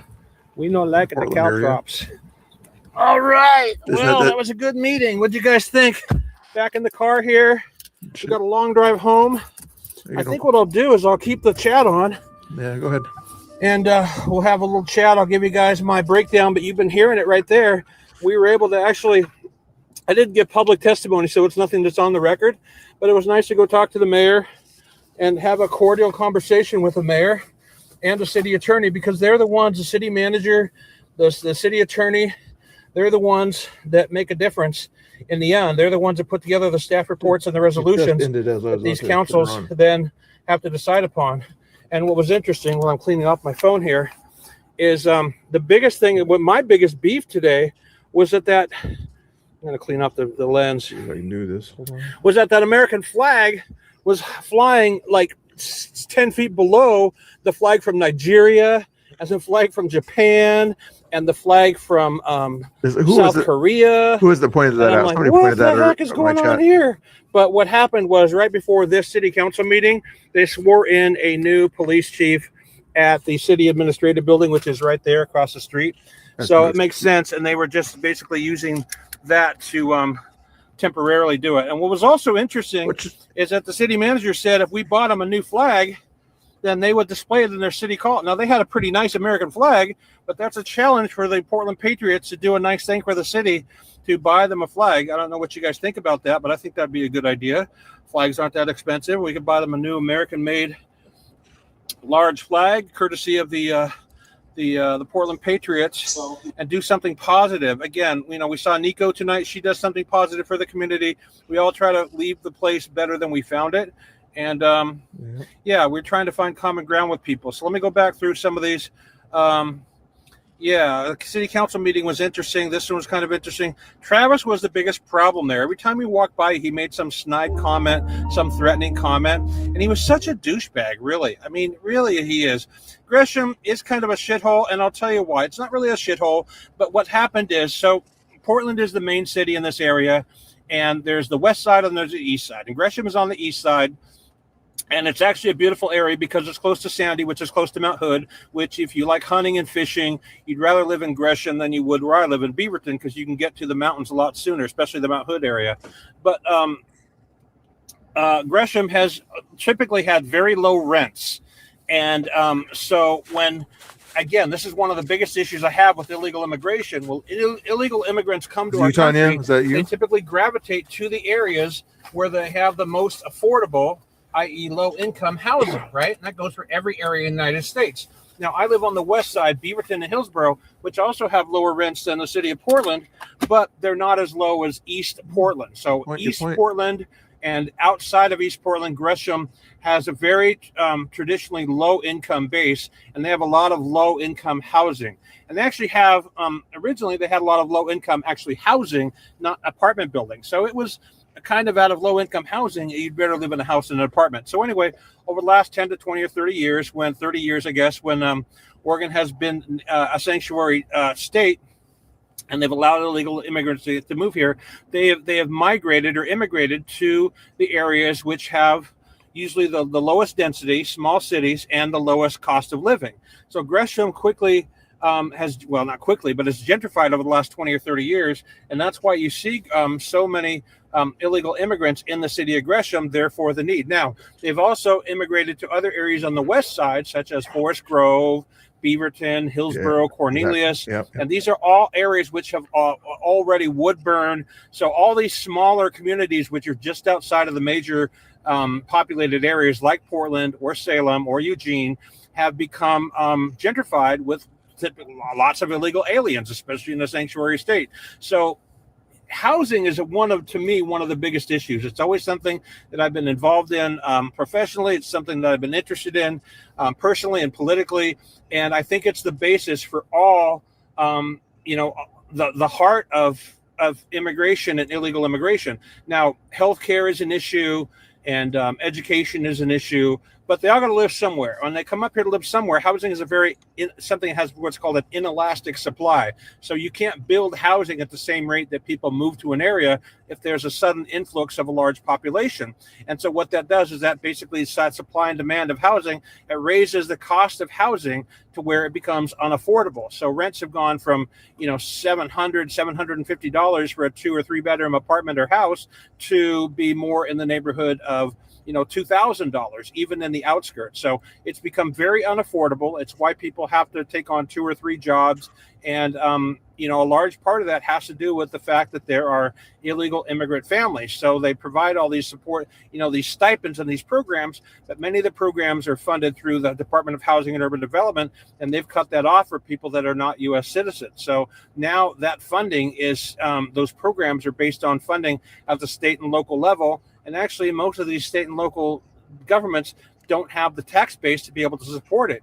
So they talk about all these resolutions and they sound great and all that, and we all want to help our neighbor. But if it comes out of my pocket and they're using money to bring in more people here illegally, that's just, it's throwing good money after bad. So anyway, that's my philosophy there. Deportar a todos los ilegales, CCC. That means basically deport all illegals. And again, I want to say legal immigration.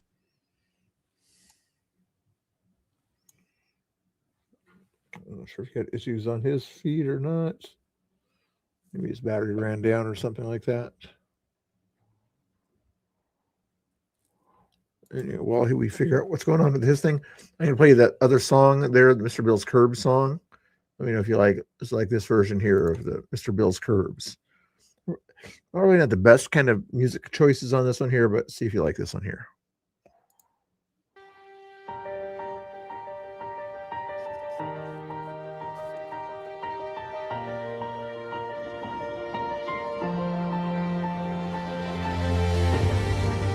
Roll up loud, ready for a scene. That means basically and they deport freeze mid-step, cause the sidewalk's clean.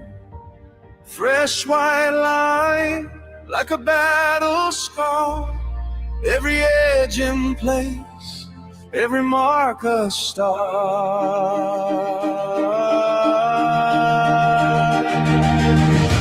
Mr. Bill's Curbs, where the strong stand tall, trip up the chaos, pull the front line wall, good stone guardians, watching every turn. Mr. Bill's Curbs, make the doubters burn.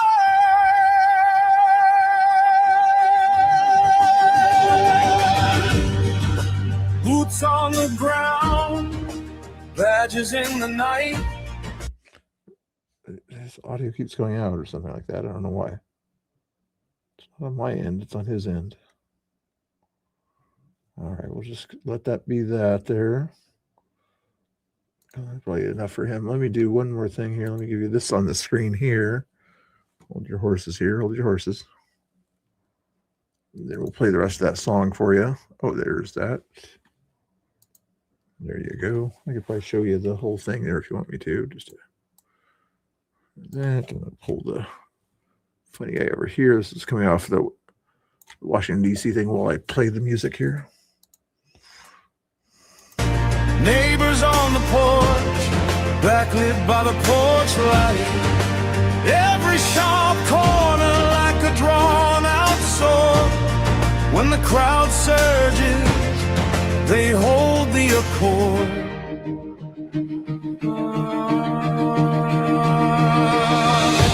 Mr. Bill's curves, where the strong stand tall, trip up the chaos, hold the front line wall. Good stone guardians, watching every turn. Mr. Bill's curves, make the doubters burn. Sounds good. You like it? Did you like it? Okay, Tony likes it. Good. They chant and they push, but the line doesn't fade. Every painted edge, every groove that was laid, dreamy haze above, still in the street. Mr. Bill's curve stand, where the patriots meet. That's corny, but I don't care. Mr. Bill's curves, where the strong stand logo. tall, trip up the chaos, hold the front line wall.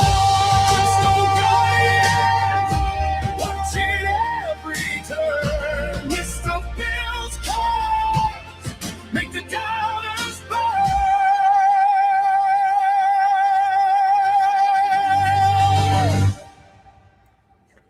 Pretty cool. Pretty cool song. Stuff super big. Other music later, but let's check out and see what other reaction streams or something like that here. Hold your horse. I'm gonna check out some. Mr. Bill sits quiet at his desk. You know what I want. Hands on keys, but feeling less. The chat's alive like a wildfire spark, lifting him up from the dark. The talkative, wild and kind, filling his world with a rebel shine. They give and give without a stop. Let's check out. Remember Villain Report? Put a 1 in the chat if you guys remember Villain Report from 2020 and doing all that stuff back in the day there. Let's watch a classic old villain thing, maybe around January 6th. I think that would be kind of a cool thing to do here on the last part of January 6th here, okay? 5 years ago, as you know. Deep Sea. Where was this? I think it might have been DC. Oh, yeah, the flags are there. That's DC, yeah. I just want, while you're all here, you will notice there are signs here that says Our Freedom Book. Please listen carefully to what that is. See Enrique over there? Maybe it was before. What's the title? I didn't really title it. December 12th. Okay, this is leading up to January 6th. Okay. That works for you. Okay, let's watch this here. Sorry about that. That work for you? Let's put up Ninja Reports title on that one there. Oh, that title. I think this one here. Retitle that one. Ninja Report. Ninja Report. Villain Report.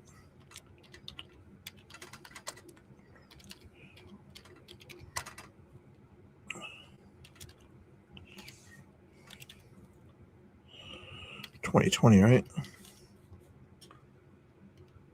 Oops. 2020 YouTube. Hold on, horses. I like classic stuff like this, you know. If Tommy gets on a space or whatever, I'll keep an eye out and see if he gets on a Twitter space and talks or whatever, if you guys want that. But for now, we'll see what was happening a long time ago, if you don't mind. That is a social media site that my wife and I built because we do not like no freedom. And that site was put together to keep our voices moving. And just in case YouTube doesn't want to talk about elections from 5 years ago, I can let them know about what it says at the bottom of the screen real quick here for you. This video uses fair use for the purpose of criticism, commentary, satire, news reporting, teaching, education, and research, and all this stuff. Section 107 of the copyright law says, and all that stuff. We have been suppressed by every social media, big tech, from getting it out there. Listen, it is basically the same as Facebook. I got live stream on there. I got messaging. I got every app. I know it sounds like a sales pitch, but you got to remember, we need to start by removing the building blocks as we were the foundation for building those social media big techs. Take those building blocks out. We removed the foundation. There's BCP there, I think. Enrique's on the other side of him. Trying to see if we recognize any other kind of people from 2020 on here. And we move it over to our conservative, freedom, American social media. A lot of yellow and black. Site Black and yellow. where you do not lose your voice. And I will continue building these sites until we take over. We have to. And that's the whole point. You're not in jail. We don't censor. Please, before you leave here, no matter what you do, you really need to Monument is huge, isn't it? download it. You need to get on. You need to start keeping your voice. Fuck Facebook. Fuck Twitter. I'm telling you now. Listen, it's something more important here. I want to. Yeah, he was. Yeah, we were watching. So here's the thing I want to explain to you that I'm very big on. I'm very big on the shadowing of the black conservative. Huge, I'm big on. And I noticed every social media site down the Paula. So we're pretty wild, same guys. thing. Were you guys watching Tommy's feed the entire time? If you guys see that Tommy's on X or whatever, I'll probably pop in there or whatever if he goes on a X space. But he might go out to dinner or dessert with buddies out there. Just kind of watching some old vintage footage Villain Report from back in the day in DC, in this case here, December 12th, 2020. What it does, on the algorithm side, it actually takes the black conservative. It's wrong. When we were all growing up, we started out with Facebook. We watched it grow. It was a dating site. It was this, that, right? MySpace. There you go, MySpace. You know, we were the building blocks of that. I want. There's like a BCP smile when he talks about MySpace. This site is supposed to be the same way. Just be yourself. Be free. Yeah, I guess it could be. You know, and again, going back to black conservatives, our algorithm was set up that whoever was prominent and wants to be on there, they will be seen. That is it. It is for you to have your voices not taken away. But I'm not that good. Thank you anyhow for the compliment. But I'm going to hand this mic over to someone that's going to be able to, two people that are going to MC and work this. Look, because I suck. All right. Enjoy all, man. Thank you for being here. Really. Let's see what else we got over there from 5 years ago here from Villain Report. We could do BCP also, but everybody misses Villain, so let's play some of his quality footage from back then. Live Washington Part 2. You guys just want to see the J6 footage, don't you? That's all you care about is the J6 footage. Patriot Rally in Portland. That's probably a good one too there. Some protest clashes he had there. We watched this one last night when he was talking to Common Sense Conservative and BCP. What else we got over here? Actually, let's do this one. I said I was going to do this one here. Black Rebel. There we go. Rebel will be mad at me if I show this. Maybe, I don't know, but this is after Black Rebel got stabbed back in the day there, and one of his buddies, Villain, went to go visit him. So let's hear with this. If you guys think it's a good one to show, or should I try to find more J6 stuff? We are live. All right, this is Villain with the Villain Report. We're here at hospital bed interviewing Black Rebel after he was stabbed by Antifa at the ongoing Portland protests that have turned nightly into lawlessness, riots, anarchy, and just altogether unsafe, dangerous environments. So we're starting out talking about the stabbing. So 2 nights ago, late Friday night, early into Saturday morning, you were at the protest. From what I've gathered so far, we'll go over this and then let you clarify everything. You were targeted and stalked by a member of Antifa, and then you confronted them to try to see why they were following you. And that's when he pulled out a rather large blade and stuck it into your flank. Yeah, right here, inside the side, from the back, the back. What he did was he went, I just had like a flashback when I went up and said, "Hey, what's up, buddy?" and put my hand on his shoulder and I said, "Hey, buddy, why are you following us?" And I think he said something like, I don't know, like if he said like good, but like he murmured something as he came around to where like, and that's when I felt the knife go inside my side from the back, which like how he said it is kind of what had me where I twisted and turned. Yeah. Like, and that's when you can hear him in the video going, "Ow, ow, ow." As I started backing away, and then everyone's like, "Did he just stab you?" And I was like, I think I was very confused, like at the time, because I was like, I couldn't feel the pain. Yeah. I knew he. Yeah, Federal Building area. I could feel. Yeah. Chapman Park. I felt it. And so, Yeah, you see your body That just was do an instinctual reaction. You kind of Thank you. fall Thank you, last pretty command. far away from it and just jumped back. And yeah, I jumped back to get that distance created to get back away like what I needed to do.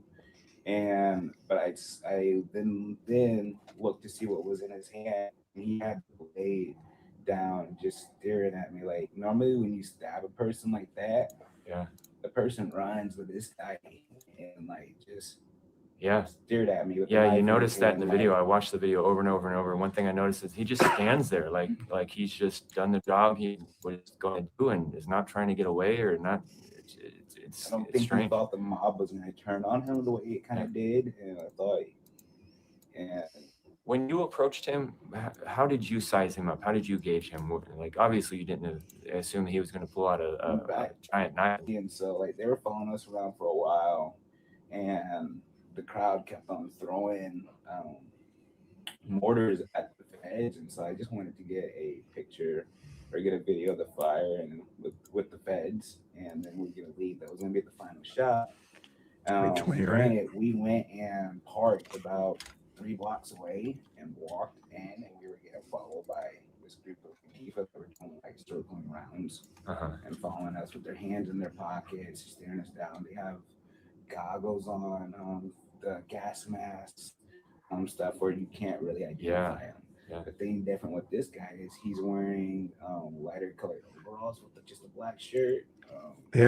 He's more antagonistic now. Sometimes I call him brown Not that shirts, much, but he'll have conversations he was more dressed now. as more like a John Brown gun club type. Even then, he was less antagonistical than he is now, relatively speaking. Will dress all black, and then it depends. They're like more again redneck.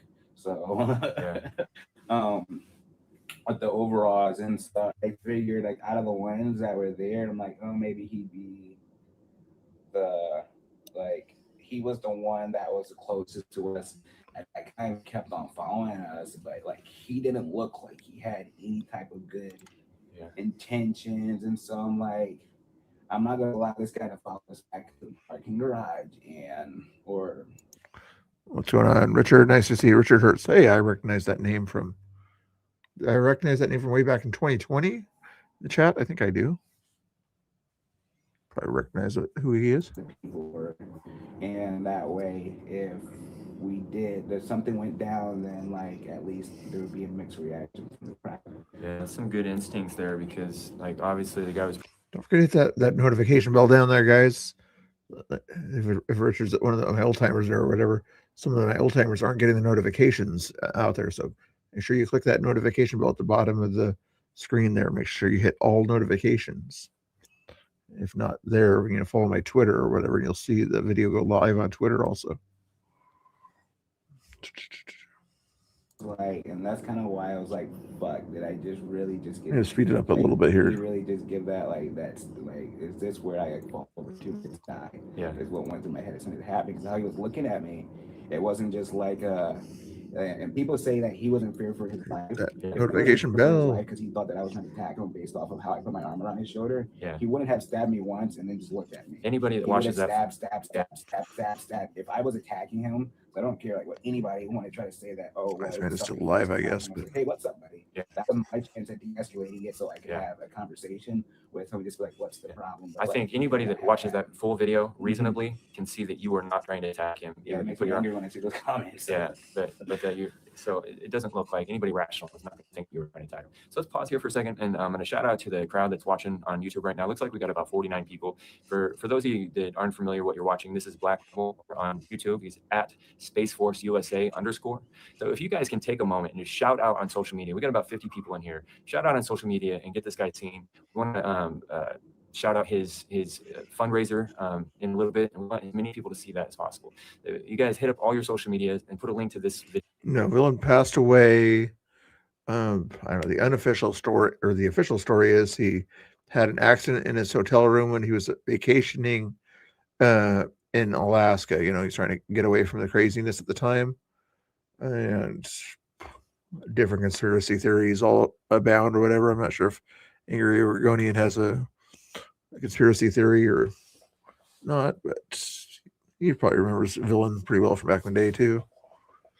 I have too many conspiracy theories to mention on what might have happened to Villain, but none of them can be proven. So what's the point? Video, and we're going to keep interviewing him and get the full story, but we want as many people to see the story as possible. A black man gets attacked at a Portland protest, supposedly. I'm not sure where in Alaska, if you're going to ask me that next, Alaska man, but one of these days or something like that, we'll watch the tribute to Villain. It was very cool and everything. If we remember when Villain passed away or whatever, I would try to do it on that day, but I can't remember when Villain passed away. But maybe I might be able to find out. To protect Black Lives Matter and those causes, and he's attacked by a white man. That's just upside down and stabbed, and we need to get the story out. He's going to have some hospital bills, so we need as many people to see this as possible. So we're going to jump. Well, yeah, the video, one of the better videos is on Robert's and also Tara's video. I tried to do it, but I had lousy internet, so at the time I was the moderator at that time, so I was the one that planned it and got people together and all that fun stuff. But yeah, it should be available on my feed and Tara, or on How Much Is Your Service, Tara's. Anybody else do it at the time? BCP was out with his family, so he didn't do it. I think those are the only two ones that it's on still. I did go live a little bit on the Street Preacher, but I switched so I could catch the camera footage so I can get an HD to regular HD. I got that video. So what happened was the Street Preacher, I was in Seattle July 4th. And yeah, pretty much. What happened to him previous to that, and we met him briefly there in Seattle July 4th. That's Brother Matthew. Brother Matthew. All right. Yeah, and so he was getting attacked that night. Yeah, we got ran out of Seattle on the 4th by the CHOP people after we got this stand, and so I just didn't know he was out here. Happened to run into him and saw him, recognized him, and so I kind of just blended in. I was dressed in black block, basically. Villain went to CHOP once or twice also and had some experiences there. Black helmet, jeans, and so I saw him and kind of like got to the front of the crowd with my camera and tripod and was filming and kind of just keeping an eye on everybody, making sure no one was sneaking up from behind him to attack him. Because normally, like, if you keep your back to the crowd, then it's normally always the best, but you just gotta watch for the ones that want to come up from behind and sucker punch. Yeah. So with me being there with that camera, no one was really coming up from behind them. I thought, like, yeah, because I was there with the camera. He's posted a few videos, no lives lately, just FYI on that one. Yeah. Like one video a month lately. Local stuff, I think. And they didn't know that whose side I was on. They didn't know who I was at that time. And so as it started getting more and more violent, and when I could hear people in the crowd saying, "Oh, we just need to fuck him up," and so Yeah, I can imagine. I wasn't watching him. Oh, pause that. Originally or anything back when he first started, I guess, but yeah, he always dressed kind of in pretty much all black, not quite as black blocky as the black blockers. But when he went to Patriot events, if you will, he wore a gator, American flag kind of gator. If he went to a left-wing group, whatever, he should a black or brown type gator, the things that cover your face, that kind of stuff there. But he always had something to cover his face with. And usually me and BCP would vouch for him, or Proud Boys, once they got to know him, would vouch for him also. I don't think the PBs ever kicked him out of an event or anything like that either. It's like, you're filming, you're using your First Amendment rights, do whatever.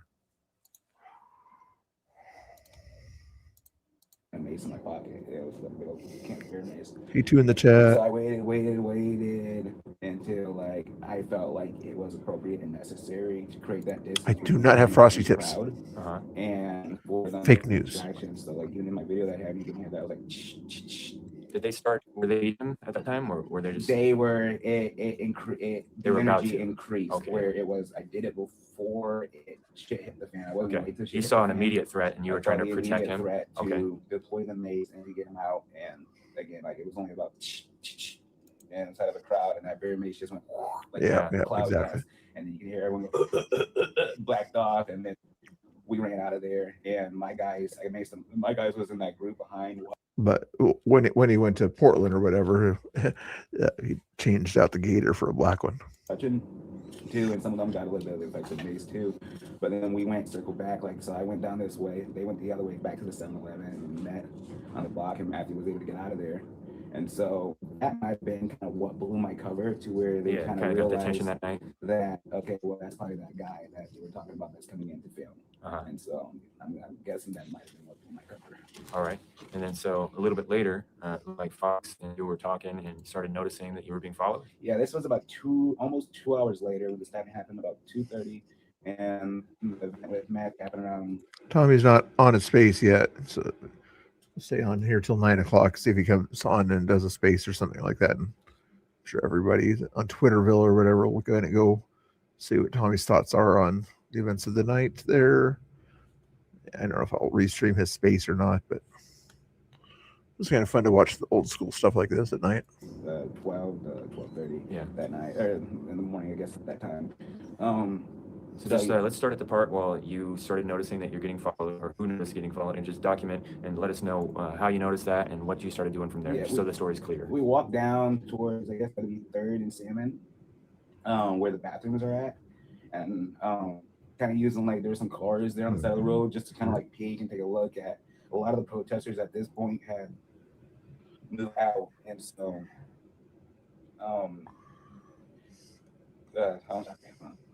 So those of you watching, this is Black Rebel. He's a Black conservative. For several years, he's been involved with speaking out against Antifa and speaking out against the movements in the nation that are attacking the consistency of the support for our country. Friday night, or early Saturday morning, he was at a Portland protest rally, and a member of Antifa stabbed him with a 7 or 8 inch knife.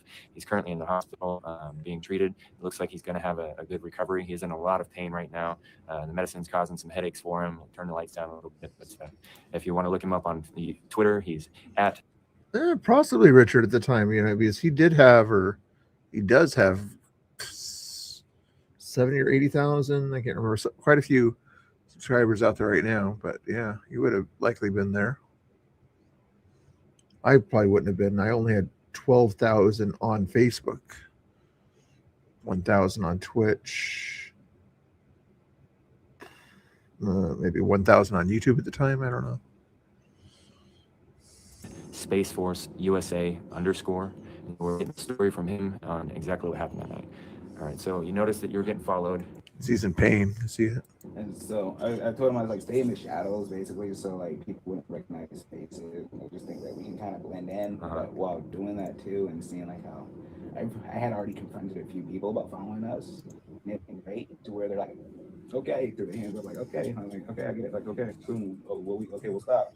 To where I'm all like, those guys are with me. They basically said with me because they weren't really looking at me; they're looking at the three streaming there. And I'm like, no one's touching them; they're with me. And they're like, okay. And so, the demeanor of these other guys, where they're fully masked, you can't see their face, you can't recognize them on footage.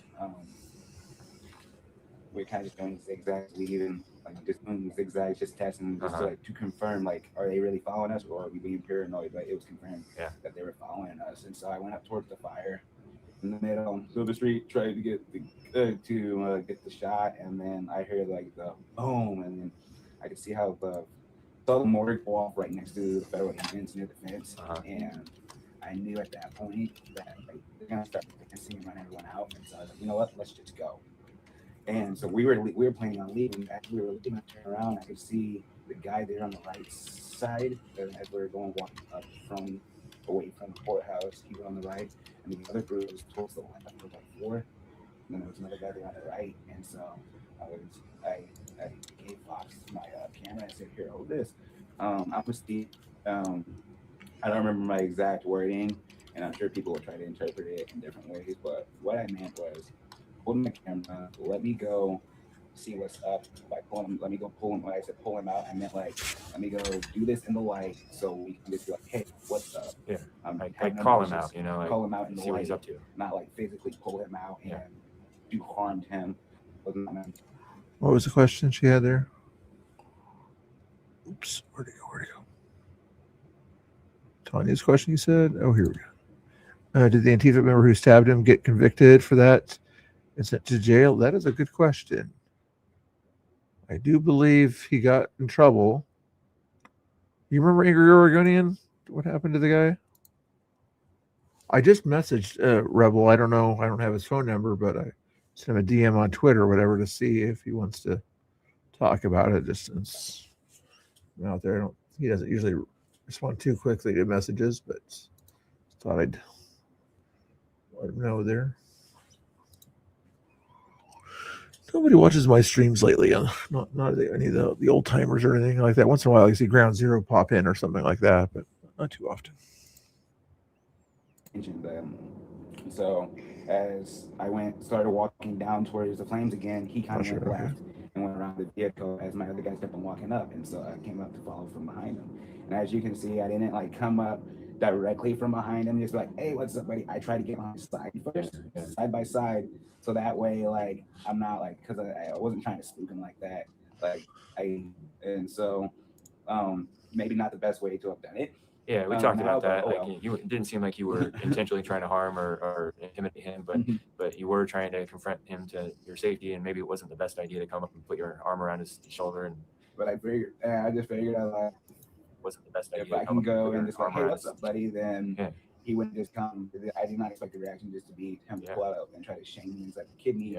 And then I kind of like right there kind of confirmed that I think that with how some of the doxing and stuff went down before the rally, where I've had and just where the Antifa will try to put your information out there with your pictures and basically in a low key way. And so right after how that happened, I was like, I guess he came here to do what he was sent here to do. He did what he was sent here to do. And it didn't seem like he was specifically trying to stop. Just so everybody knows, or keep checking in with the chat. Everybody's watching you. I just want to say that you're under a lot of pain medicine right now, and you're in a lot of pain. So we are getting the story from you, but everything's probably a little cloudy right now. You know, that pain medicine can make you feel a little.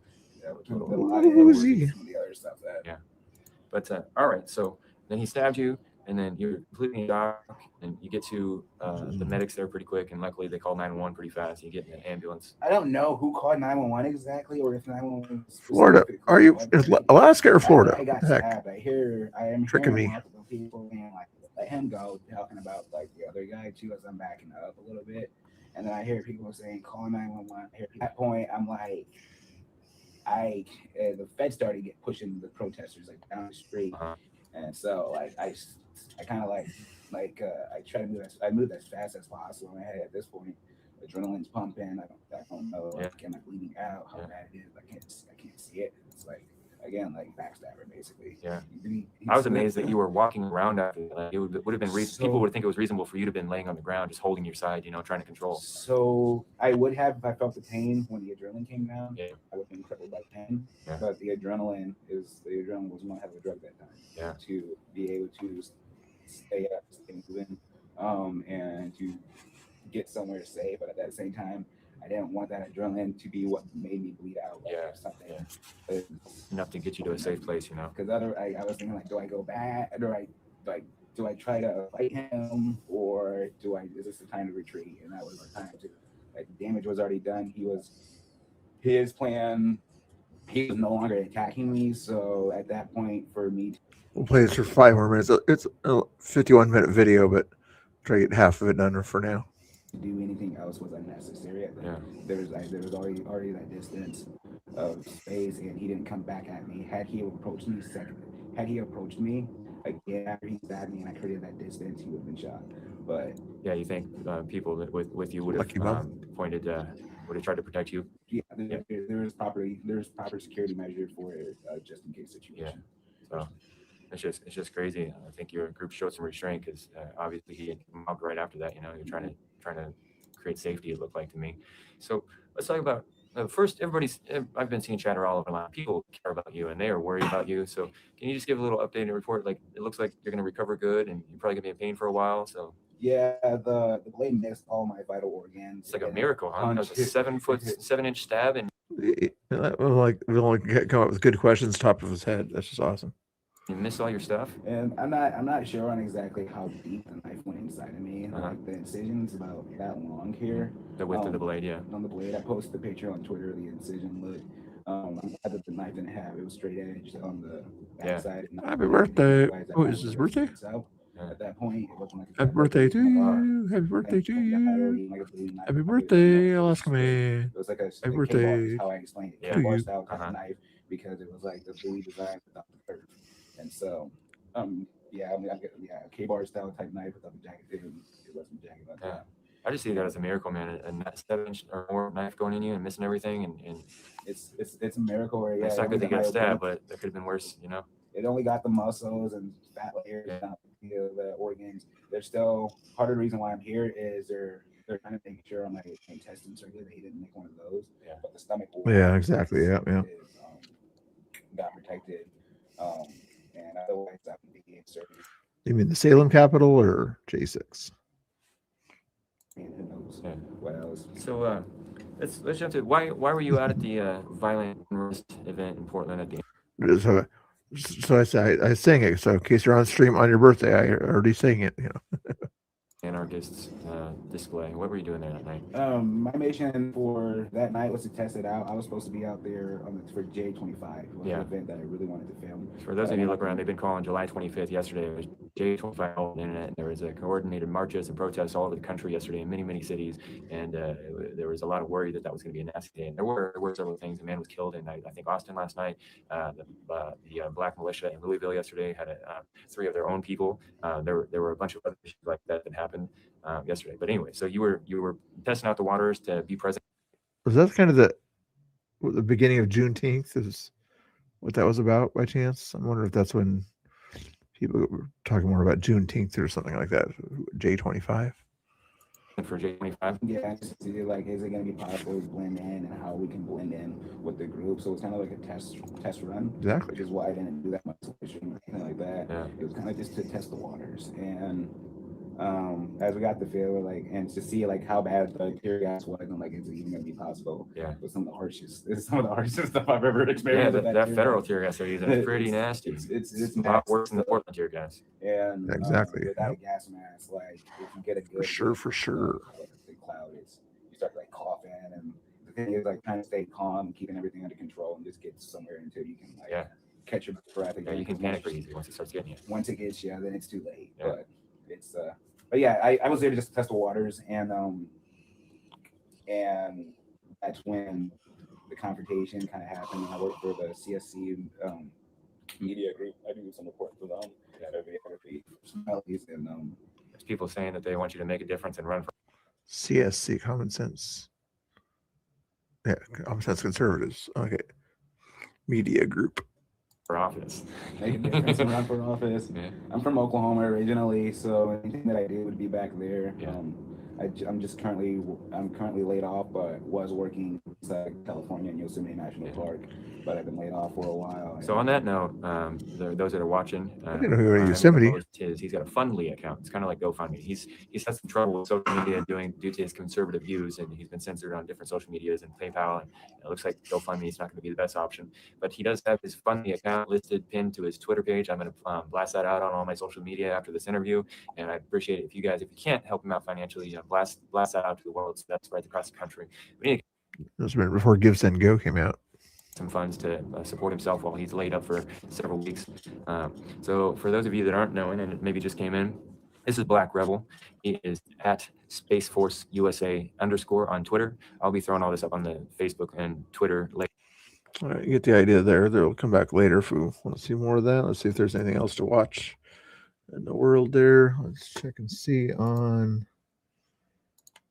Twitter if there's anything worth watching here. Is Iceman still going? And he was the only legal child out of a family of 9 children. He's driving. It's hard to, probably good stuff, whatever. If you want to, or content for tonight, Iceman on X still is out there doing his thing. Nothing else as far as spaces that Manny is okay out there, but see if there's anything else to watch on the YouTuber area there. Nobody as far as that kind of stuff goes. Let's check and see over here. Oh boy. Watch later. I wanted to watch one of these videos here.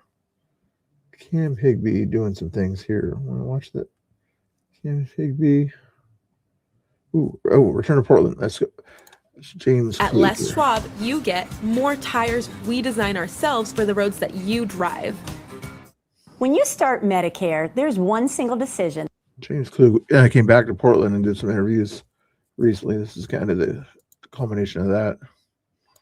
And some of the craziness that was happening there. I'm going to have to go to the restroom, so it's a good video to watch while I use the restroom. To say, Trump must go now, Floyd! We cannot wait! This is racism. It's their fear of being taken over by a brown planet. It's a living canvas, they call it. Huh? It's constantly evolving, just like the human race and just like the idea of America. Are you part of the Proud Boys? Okay, you're probably a racist too. What's going on, everyone? James Klug here. We are back in Portland, Oregon at an anti-ICE march. You can see right behind me, they're on their way to the ICE detention facility. We're going to try to have some conversations today. Let's go talk to some people.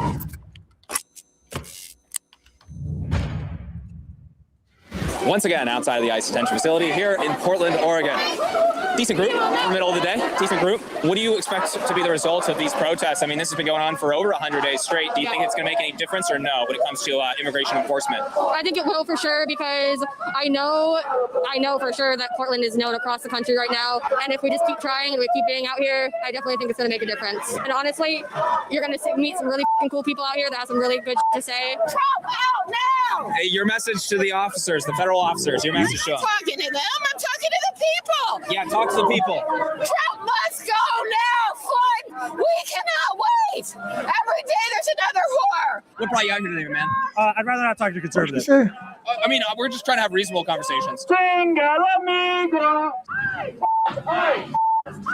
When'd you make that?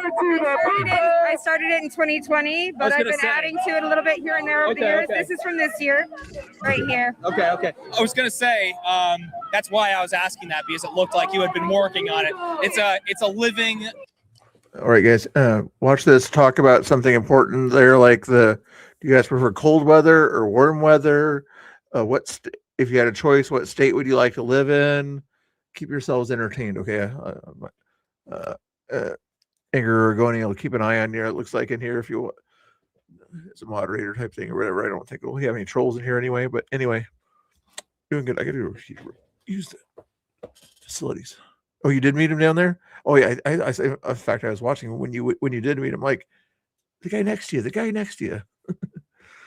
Yeah. Oh, yeah. Audio, right? Yeah. You an immigrant? I'm like, we cannot wait. Every day there's another whore. What brought you out here today, man? I'd rather not talk to conservative. I mean, we're just trying to have reasonable conversations.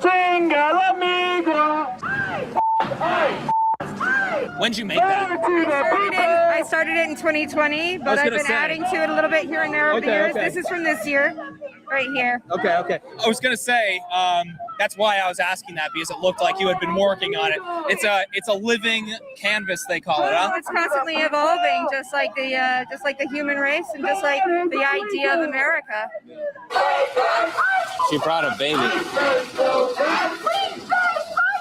What is the reason why you guys are protesting? Is it because of deporting people that are in the country illegally? What is the like? For me, it's the how they go about doing it, and secondly, arresting people who are not criminals. What started as a small idea has grown into this gigantic idea. It's just the beginning of a police state, which I'm concerned about. They took me in like a week ago. Who did? ICE. What? They took you in? Swear to God. Were you misbehaving? No, like they came out and I was talking shit, and they're like, Oh, are you an immigrant? I'm like, nah, bro. And then like 20 minutes later, they wiped me in there, bro. And what was the process of that? You got detained, you got brought in there. How long were you in the facility for? Like 2 hours. So you're saying you were arrested outside the ICE detention facility, brought in, 2 hours, they processed you. Any charges? No, actually, they just let me go. I don't like they, when I got in there, they're just like, you're not doing nothing. Like, so you're saying it was just for sport? I think they do a lot of target arrests around here. The way that they're going about doing it, you're not happy with. If they were deporting people that are in the country legally, just in general, you don't have a problem with that general idea. Is that right? Before ICE came along, they were doing that anyway. Obama did it. Biden, everyone's been doing it when people cross supposedly illegal. I'm not a no borders kind of guy. It's just gone way past what it should be going. Okay, so when it comes down to that, like in a general sense across the board, though, you are protesting how they're going about arresting people that are in the country illegally. What would you like to see them do? Be abolished. Abolished. Yes. Okay, so you just don't want them to be enforcing immigration at all. Right. Okay. Well, and if they do it at the border, if there's people crossing the border illegally, or whatever process people have to go through, they're arresting people who are going through the right process. They've arrested people who are in court trying to go through it. This is racism, and it's their fear of like being taken over by a brown planet. Are you a fascist? No, I'm not. What are you with? I'm a James Klug on YouTube. Who's that? That's me. James Klug, how do you spell it? KLUG. Do you have any credentials? No, I don't have. Well, I'm a YouTuber. But you're not one of the MAGAs? MAGAs? I did vote for Donald Trump. Oh, you. All right, we've got some MAGAs.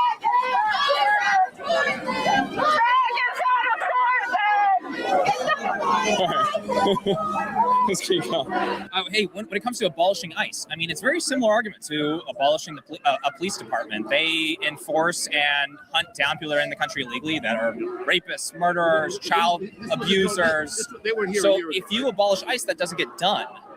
Would you think a full-on abolishment would be the answer? I think a full-on abolishment of them going and having things like this in each city should be abolished, yes. Okay, so you just don't want them to have a facility to operate out of. Correct. And do the amount of arresting that they've been doing is ridiculous. How would you like to see them conduct their operations? How many billions of dollars have they put in? 70 billion? Something like that. The new funding? Yeah. For ICE specifically, it's around like 60 billion. Okay, I would like all that money to be taken away from them. Okay. That's my final thing to say. All that money should be put somewhere else. Really quick though, if you don't want them to have like a facility to operate out of, how would you like to see them operate? Just what I like to say, take all that money away from them. I'll leave it at that. So then they can't operate. I'll leave it at that. Take that $60 billion and put it somewhere else. Right. Well, if they don't have funds to operate, I mean, again, when it comes down to what they do welfare checks on unaccompanied minors that have entered the country, making sure that they're not being kidnapped or anything like that. What is your point? Well, my point is, if you full-on abolish and defund, that stuff's not getting done. Those welfare checks on children. You don't want to abolish them. I think it's very similar to But abolishing you're the not police. You're not really asking me questions. You're trying to get me to agree with your side. So just let me. I'm just fine. unpacking it with you. That's all. But I'm not asking you, Pat. You're not interviewing me. You're trying to change my mind, right? Well, I'm just getting to the very core of this issue that we're having right now. Change my mind. If you end up changing your mind, interesting. You're trying to change my mind. Well, I'm just trying to. This is what I'm saying. Yeah. I don't want my mind. I'm not interested in having a conversation to have my mind changed. I'm just saying I would like the $60 billion that they put into ICE to be put somewhere else. Right. Should we show them? Are you talking to us? Yeah, you said you voted for Trump. I did, yeah. It was the obvious answer at the time, wasn't it? No. Well, we're here talking and having conversations with all different types of people. That's what I do. You voted for Kamala? Hey, she's a grown woman. She's allowed to talk to me. She's a grown woman, ma'am. You're not the good guy. I don't give a Ma'am, you need to relax a little bit. I'm gonna use it and twist it around. You can check me out if you want. I'm not zero interest. Just to be transparent with you, that's all I'm saying. Have you changed your mind? Have you changed your mind since our president is a rapist and a sexual trafficker? And he's destroying the Constitution. Are you down for that? That's a really big claim. What is your evidence that he's a rapist? Okay, you're probably a rapist too. If you have that thinking, if you will support it. Oh, you don't think being a rapist is a big problem? It is a big problem. It's a big problem. So what's your evidence for that? So why are you supporting What is your evidence for Because that? you probably have a racist mindset. What is your evidence for that? Supremacy. You're not even white. What the You gonna provide that or no? back here? Trumper's back here. Okay. Trying to Okay. say you have the soul. There's nothing I can do to help you. Okay, that's not a good argument. Thank you for your time. People in the military went against all you just like you. You're not even Wait, white. what are you talking about? Oh, you know what I'm talking about. What against me? Vegas out. Vegas out. Vegas. What is going on here? Well, you guys, Flavored Air is quickly becoming the leading alternative to vaping and smoking. And at the forefront of it all, my friends over at Fume. Have you ever caught yourself reaching for a bad habit without even thinking about it? Maybe it's out of stress or boredom or just wanting to fit in. That is where Fume comes in. It's not about quitting, it's about replacing. Fume, the sponsor of today's video, offers a simple and enjoyable way to break away from bad habits while still having something satisfying to reach for. And it's important to note, Fume has no vapor, no nicotine, just flavor. Fume is an award-winning flavored air device that delivers great taste without any harmful chemicals. Instead of inhaling vapor, you simply breathe in natural, non-toxic flavors that satisfy the craving without the downside. My go-to flavor is crisp mint because it's super refreshing. But you guys, there are tons of flavors. There's definitely something for everyone. Over 700,000 people have already made the switch to Fume as part of their habit change journey. If you're ready to try it for yourself, now's the time. For a limited time, if you order the Journey Pack using my code JamesKlug, you will get a free Fume topper, an awesome accessory to level up your experience. Click the link down in the description or scan that QR code to get yours today. Thank you so much to our friends over at Fume for sponsoring this video. We greatly appreciate you guys. Let's get back into this. When you're talking to me, it's not coming across as somebody who's genuinely interested in my point of view. I'm sensing that you're doing that and trying to move me a certain way. Okay. Which is fine. You want to hear my opinion on that? Okay. I think you're a little bit offended that I was trying to have you actually unpack some of your positions, and you didn't want to admit that maybe you just wanted to, you either want to fully abolish them or you want to just take away the new funding or whatever. And I think asking questions to clarify that is totally reasonable and totally okay for me to be doing. I don't disagree with you. Hold on. Let's restart. Come over here. We need to give you a restart so the audience can say, okay, refresh on this guy because you seem like a decent guy. And I want to make sure the audience doesn't get a bad idea of our conversation or you. Okay, so take it away. I want to talk to the audience. If anybody out there has a phone number for Antiva, can you please let me know? Or website for Antiva, or Facebook for Antiva, or an Instagram page for Antiva, or an address for Antiva. If anybody got an Etsy for Antiva? I'd like to get hold of it. Do you have anything? I need anything. There's a lot of Instagram pages for Antiva. An address to their clubhouse. Anybody have anything on Antiva that I can? You're connected. Do you have anything for Antiva I can connect with them? Yeah, there's like a ton of Instagram pages. Really, it says Antiva. Oh yeah. Do you have a propaganda film? For how to join Antiva? Like ISIS does and Hamas, like Trump says. It's just like ISIS and Hamas is Trump. So you must have some things. I'm mean, you're cracking jokes. Are you saying Not really. Antifa's just not like a thing? Not really. It's not a real organization. No. It doesn't. No. I said thing, not organization. Thing. No, it's not an organization. That's like saying a group of bank robbers isn't an organization. It's like, okay, so what? They're still doing something bad. You can't say it's like Hamas. Hamas is an organization. Antifa is not an organization. I'm not. The word thing is a little broad, don't you think? Well, why do you like talking to me so much? Anyway, you came over and started talking to me. Yeah, but I know he's gonna draw a camera. Anyway, that's it for me. What brought you out here? My niece, her husband got arrested this morning. Arrested. Okay. Yeah. Is he in the country illegally or He's what here happened? legally. He's here He's just legally. waiting for his papers.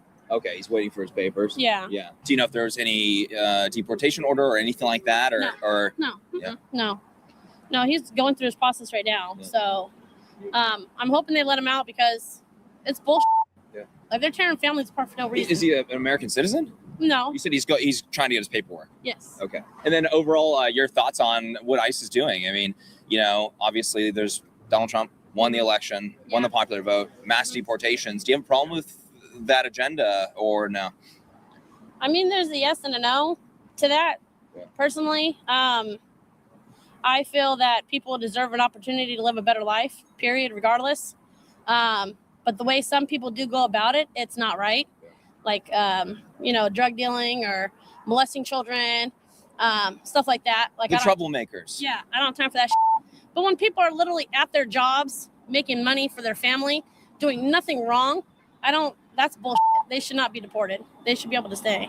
A lot of people do, I think, what is that, a 90% agreement there when it comes to deporting people that are in the country that are selling drugs, or attacking children, or robbing banks, or whatever it may be, in a gang, something like that, right? Yeah. Who are you guys When it comes down to, I'm sorry? Who are you guys with? We told you over there. James Klug on YouTube. James Klugel on YouTube. Okay. Yeah. What are you looking to do here today? Exactly what I'm doing right now with this lady right here, having conversations back and forth. People want to maybe debate a topic or wash some issue out or try to figure something out, or just a simple interview like we're having right now. Got it. Yeah. How do you? I think just people here just to support folks who are going through a really difficult time. I just was wondering what you all are looking to achieve. Like, what you're. Like I just said, conversations whatever direction people want to take it. Did you want to hop in? I did. I just want to make sure folks who are here looking after their, friends or family members. Supervise the conversations. Make sure they're not getting too out of control, maybe. Yeah, I think I just want to make sure that people know what everyone's intentions are. And, we're here to support folks who are going through really hard times in their lives.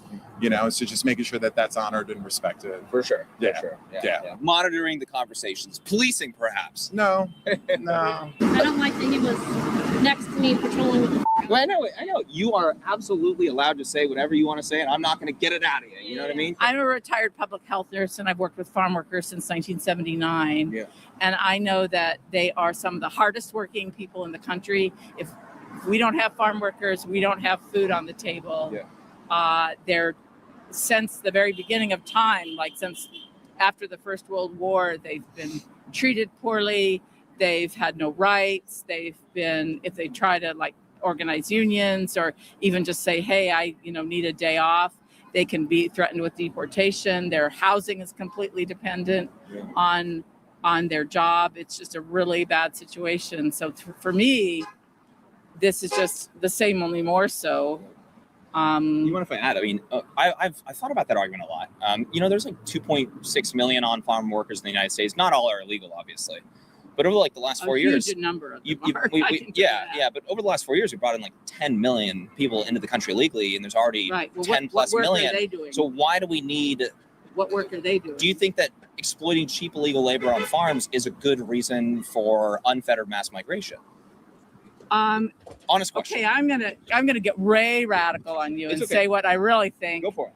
I think in 500 years, people will look back at the idea of national boundaries and say, what were they thinking? They'll look back on it like we looked back on serf labor, where you had to have the permission of your liege to move around. Right. And I just think that I don't think you're alone in that when it comes to somebody that's on the left. I think that's kind of an idea that a lot of people on the left would actually agree with is, this idea of borders is completely outdated. I think the only issue that flies in the face of that is the reality of budgeting and community and safety. What do you think?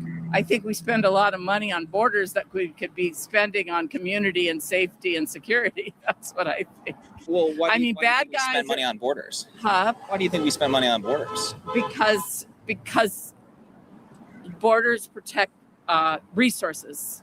And people, right? People. No, well, let me tell you, if a bad guy wants to go over the border, the bad guy's going to go over the border. It doesn't matter. But can you make it harder for them? No.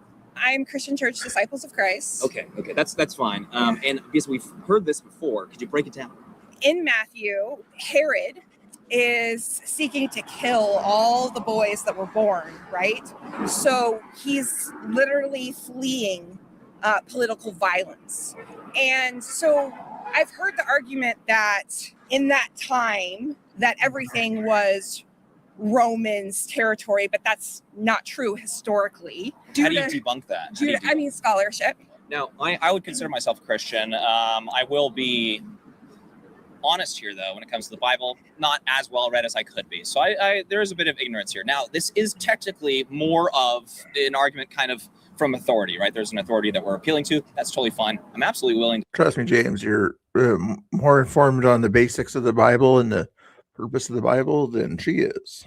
Entertain that. My thoughts are, I think there's a lot of Christians over the last 4 years that witnessed the worst border crisis in American history, record-breaking profits for cartels, record-breaking child trafficking, people dying at the southern border trying to get in, because an administration loosened up, and not just loosened up, but helped facilitate basically that worst crisis ever, like that we could imagine, right? I don't know that I would agree with that framing, right? Well, they're suing border states for trying to protect their borders, right?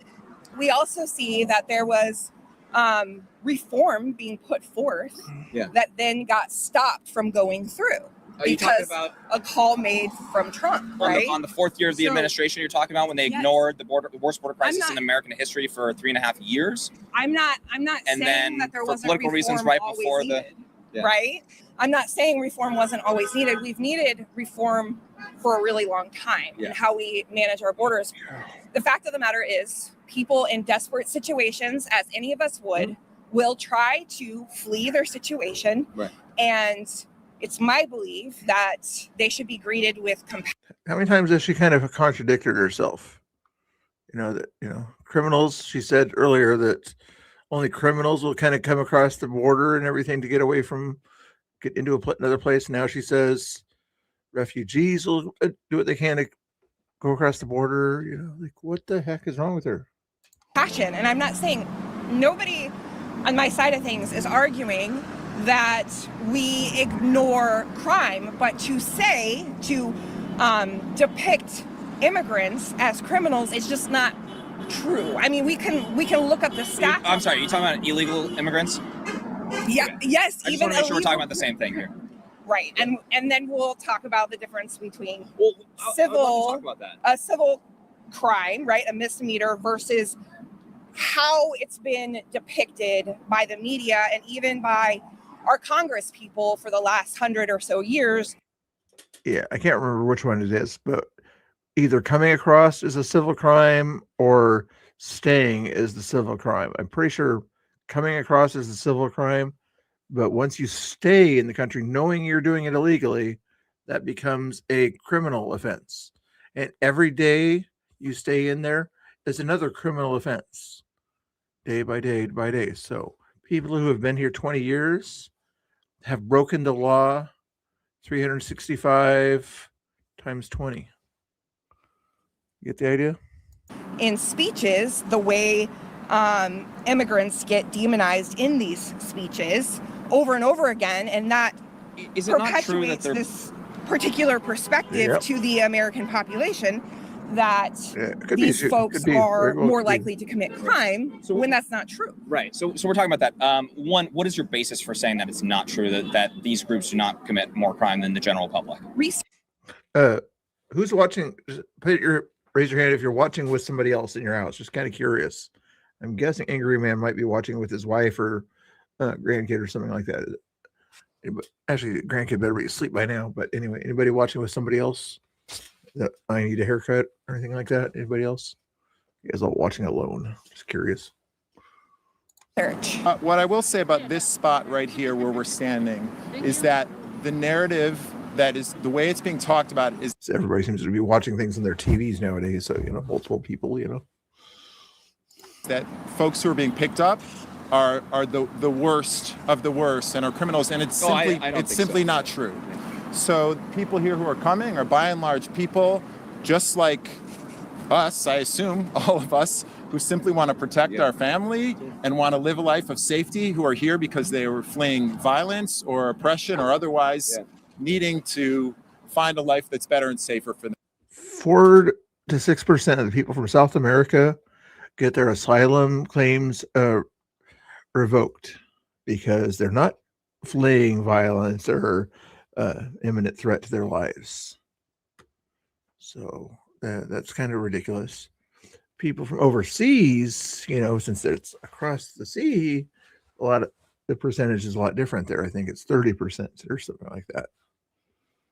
And I think that I believe that what we stand for in the United States is helping people achieve that. And so when the narrative that's going out is that we're chasing criminals, and yet day after day, people who are here are seeing that that's not the case. No, it's definitely more nuanced. I mean, there are a lot of people that are defending, when they are doing a targeted arrest for gangbangers and stuff. You have people that are interfering with federal agents, doing that. I haven't seen any of that. Oh, yeah, it's a ton. I believe that you're a sympathetic person, right?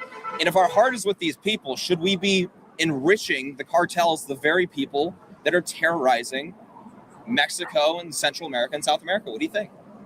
The people who are terrorizing Mexico and South America and Central America started back in the 19-teens with the banana republics and the exploitation of those economies.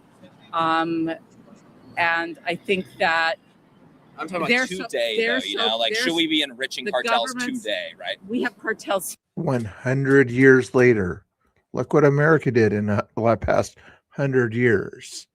They've had the same chance in the past 100 years to get out of your so-called banana republic stuff and get into what's going on. They have an example up here in North America, Canada, to improve their living and things like that. But they choose to keep kind of infighting within their area. Their what's the Iran-Contra type stuff down in Nicaragua and things like that, rather than kind of helping all their people. They just seem to want to help some of their people, whereas in El Salvador, they help their citizens.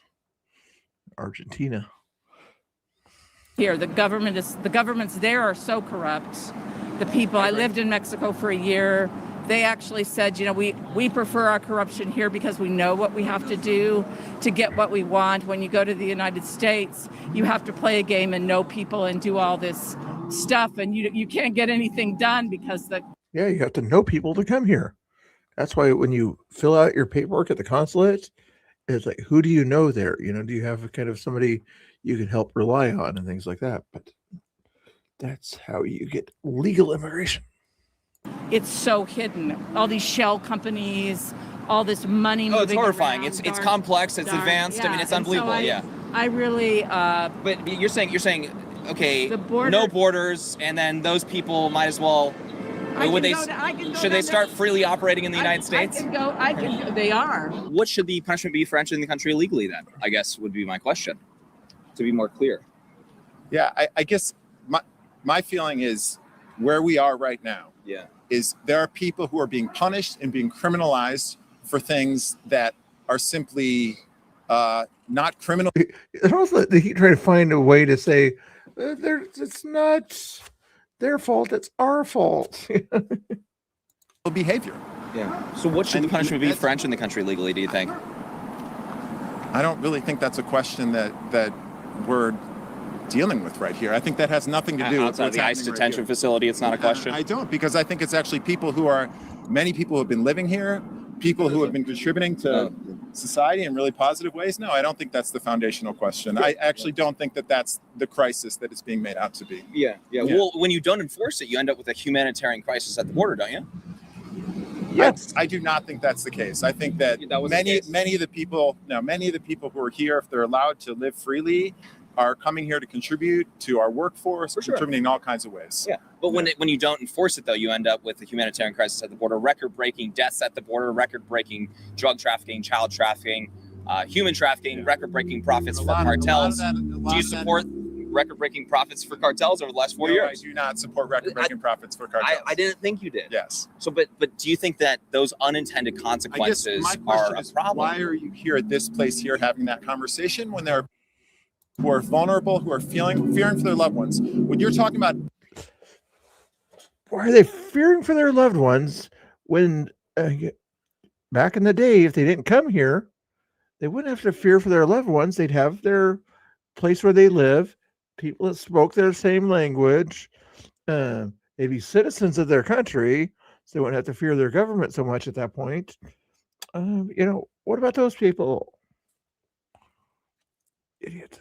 It's a very interesting policy conversation that should be had. Why it's happening right here while people are living in really vulnerable moments, that's what I don't understand. And so open dialogue about top issues in the United States are very important. Very important. And you come here and you can talk to people that are passionate about the issues, and we can hear you out. Specific place, I think that's why I was wondering about your motivation, because I don't know why that should be had here with people who are in a really vulnerable place looking after their family. That's what I'm saying. I don't think that because a lot of activists show up here that are passionate about immigration enforcement and don't like ICE. You know what I mean? But people here who are simply trying to support people who are going through really. So you know how you can support them? You can talk to people on James Klug's video here and get out your message out there if you think it's so important. Just FYI. On this video alone here, 41,000 people on this video, access to 632,000 subscribers through this video alone here. That's 2 weeks ago. He'll probably be well over $50,000 before it slows down. See, that's how you do it. You get your message out that people need help or whatever, if in your case there. That's how you do it. How does he just not understand basics? Frightening, vulnerable times. The lives that hopefully any of us. Oh, how's he threatening with questions? Would have compassion for. That would be my hope. Yeah. Then tell the people that next to you that he might interview to say people need help and things like that. So you know how they can help them? Send money to South America, charities in South America that help people that are struggling there. So they stay there and don't try to risk their lives to come to the United States. That's how I would do it. So what should the punishment be for entering the country illegally? I'm sorry. I do not think that is the conversation that needs to be had right here. You don't want to answer that question? I don't. Yeah. I don't. Because you know your answer and you know it's a stupid answer. Do you think Jesus would have loved what the previous administration did, helping to facilitate the worst drug crisis in American history, child trafficking crisis in American history? You know, there's still unaccompanied minors that ICE actually tracks down, tries to make sure that they do welfare checks to make sure that these children are okay. I think that these are all the negative effects. When you open up the floodgates, you end up allowing all the evils when it comes to the cartels and how they operate. You end up just surrendering basically all that. Do you think Jesus would support that? I think this is a mischaracterization of my position. No, it's not. And I think that there is a lot to criticize in our political system on both sides. And I don't think it's exactly what Christ calls us to yet. And at the same time, I want to see progress. I want to see us evolve into. It was Chris Farley. No, just kidding. A better, more kind, caring, compassionate Christine Farley. Society where human flourishing. I mean, I would say, would you not say that the American people are the kindest, most caring, most compassionate people? I mean, illegals come here and they get free healthcare, housing, sometimes. Rest in peace, Chris Farley, just FYI. Car assistance, rent assistance. Undocumented immigrants pay a lot of taxes, and they actually pay into a system, and then they can't always claim those benefits. Why do people say I'm not very funny, Tanya? People say I'm not very funny. Once in a while, I have jokes too. Once in a while, rare, but it happens. Taxpayers a minimum $150 billion per year. They pay billions into the tax system. They pay about $30 billion per year, and they lose the taxpayers about $130 billion. They're under the counter. They're under the table jobs. Don't don't contribute that a lot much. of times and they what they're being underscore paying is taxed, Yeah. and then people shift the blame once again for our system's issues onto these folks. Well, they suppress wages, they overcrowd classrooms and stuff like that. Like over the last 4 years, for example, we already have overcrowded classrooms in the United States. There were enough children entering the southern border the last 4 years that you would require maybe 30 plus school districts to take care of. Okay. You know, we already have these problems in the country, and you're talking about just flooding the issue with even more. Wages are already suppressed. Why are we not trying to increase wages for the American people? And instead, we're bringing in millions of people to suppress those wages to compete with low-wage workers? To do with how our system supports people making billions and billions of dollars a year. They want cheap illegal labor. And paying people underneath them less than. Yes. I mean, I think that we have Less than $1 billion? Yeah. Should pay them less than $1 billion if they're a billionaire. That would be. everyone underneath them, right? And it's. Can I pause you really quick? Because you made a great point right there. When it comes to the billionaires, the millionaires, whoever it is, yes, they do. Many of them do support illegal immigration because they get to exploit cheap illegal labor. I do not think that's a good argument. Do you? I don't want anyone exploited. I think people born here are exploited in our oligarchical system, and I also think immigrants are exploited. Right? I want everyone. Yeah, let's have them look after the children. I'm sure they won't get lost, as they're being transported and things like that. Just taken to a small daycare, or might get kicked out right away as soon as the mainstream media takes a picture. Like, good, the child's here, everything's good. Media goes away. Child, go back where you came from. We don't want to take care of you. We just want to make money.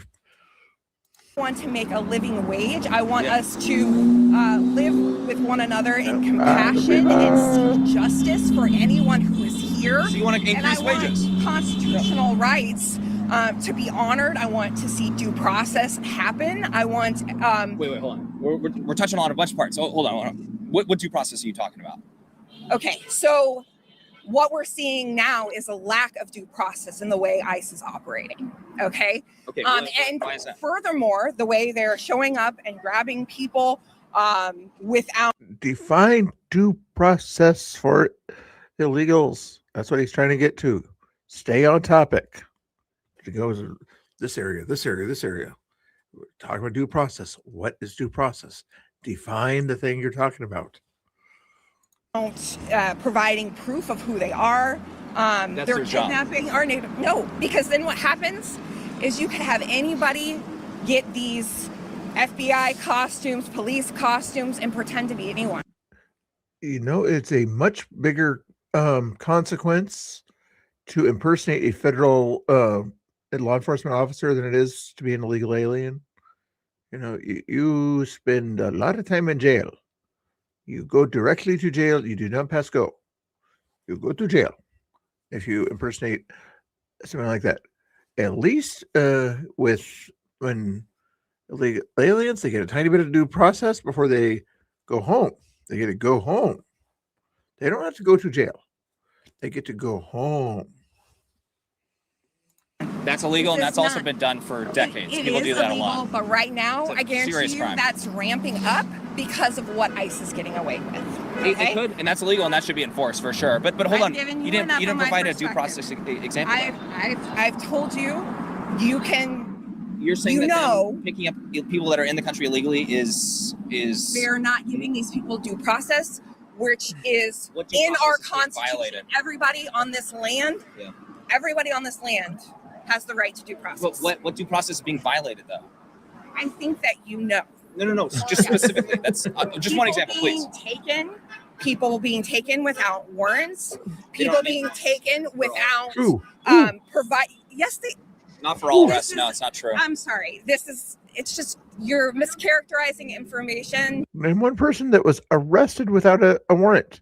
Administrative warrants for people who are undocumented. Your words, not mine. And if they're in their home, then they get a judicial warrant to get them out of their home. That's how this works.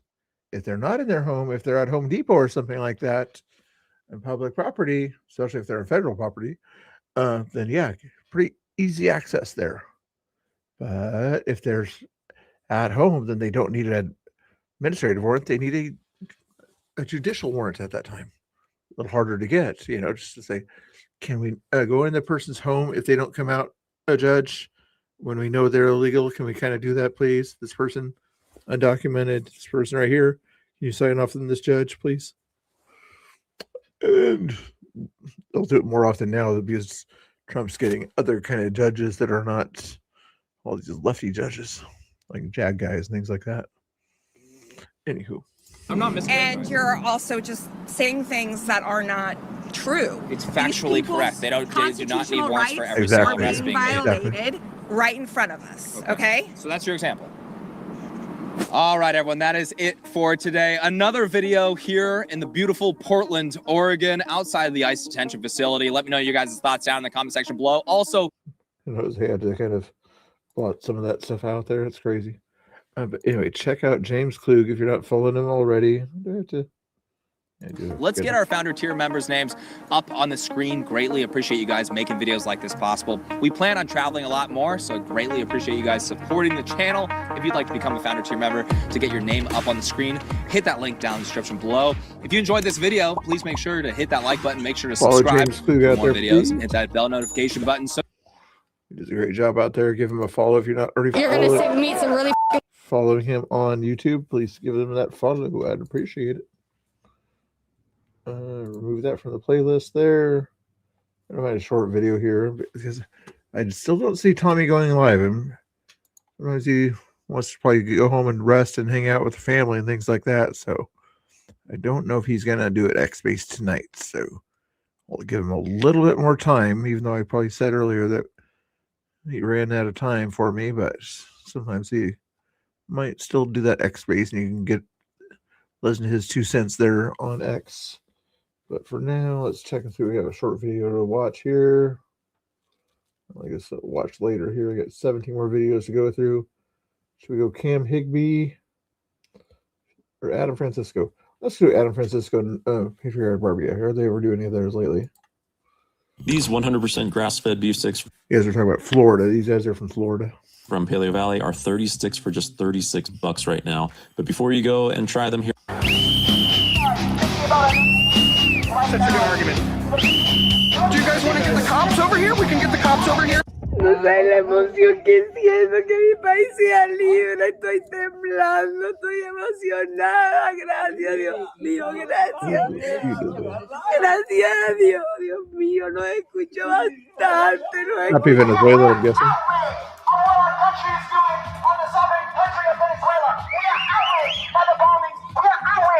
Illegal actions, and we know this is not an issue for us.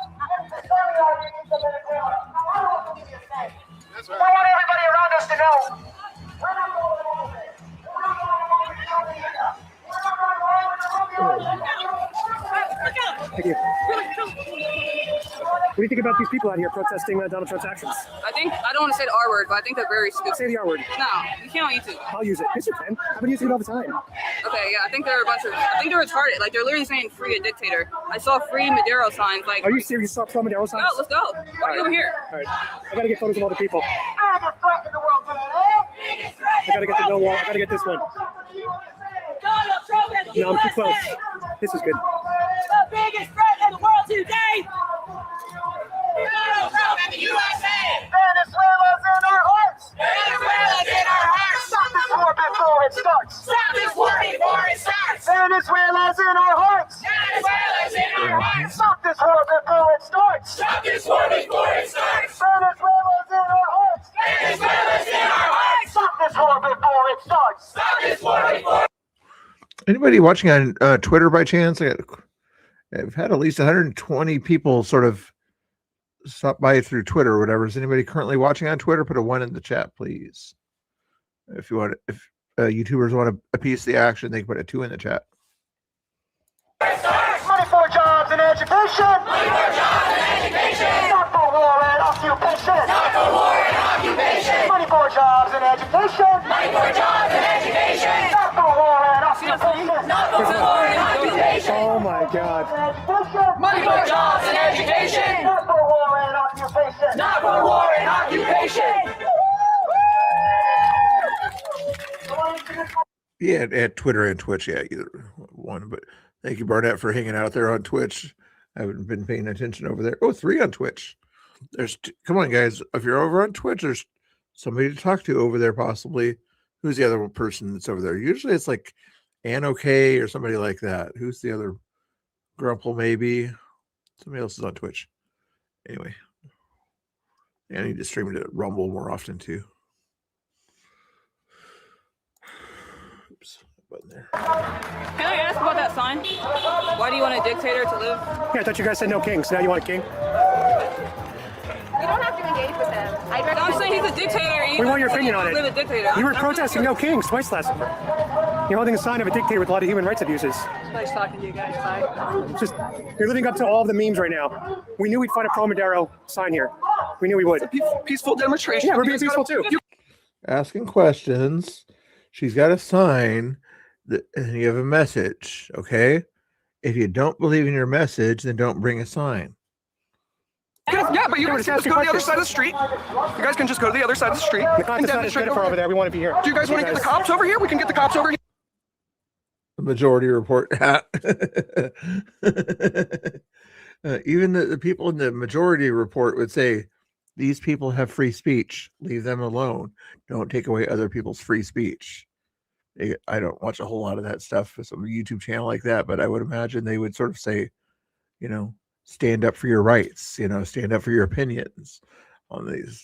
Some of them are kind of more classically liberal, but they're still liberal, It's like, Here we can see if they want to split you guys up or. What's going on, guys? We just asked why she's holding the sign that's pro-Maduro when they were just protesting no kings last summer. Okay. That's all we asked. So, and he got in our face. Okay. And we're allowed to be here. And then he tries to call the police. And he's allowed to do that. And you can call them, bring them over if you want. Because this is a public corner. how many people are they going to attract away from their 5 words repeated over and over there? So far, there 1, 2, 3. They have 5 people at least around them right now. Can they get 10 people focusing on asking a question rather than staying with their message? Well, they're going to tell you guys that we're allowed to be here. Okay. We have everything on camera. Maybe have this discussion over here. I'm going to stand right here. We can have a discussion right here if you want. No, we can't actually. Okay, no, we don't have to have a discussion. Okay, so everybody, these are agitators right here. We're not. We're actually interviewers. Just ignore we're them. journalists. Yes, they're agitator journalists. Whatever you want to call them, just don't talk to them, all right?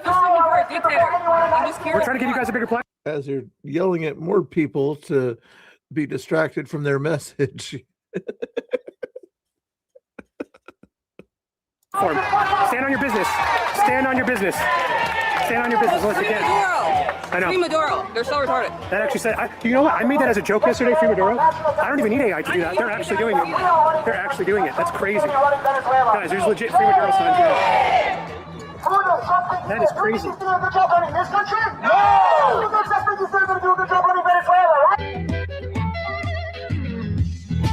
What brings you out here today? Free Maduro! The people of Venezuela or Maduro? We stand in solidarity with Maduro. Look, that's a Free Maduro sign. This is real life, guys. This is real life. That's crazy. And a lot of these places and everything that have that big area there, they're like, I would imagine when they first started, they were free speech zones. The kind of, this area is for people to have free speech, is the purpose of that sort of open park sidewalk thing. He says, nothing to do with Maduro, and they got a Free Maduro sign right behind it. What? What?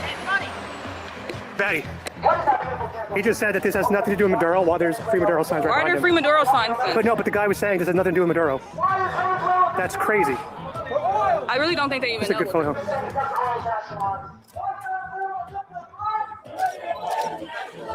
Have you seen the videos of all the Venezuelans celebrating in the streets? Talk to these folks. They're agitators. They're journalists here. Oh, another Democrat blocking free speech. Don't feed the troll. Another Democrat blocking free speech. Typical. Typical. They hate free speech because they know they can't stand on their own ideas. Long, that's crazy.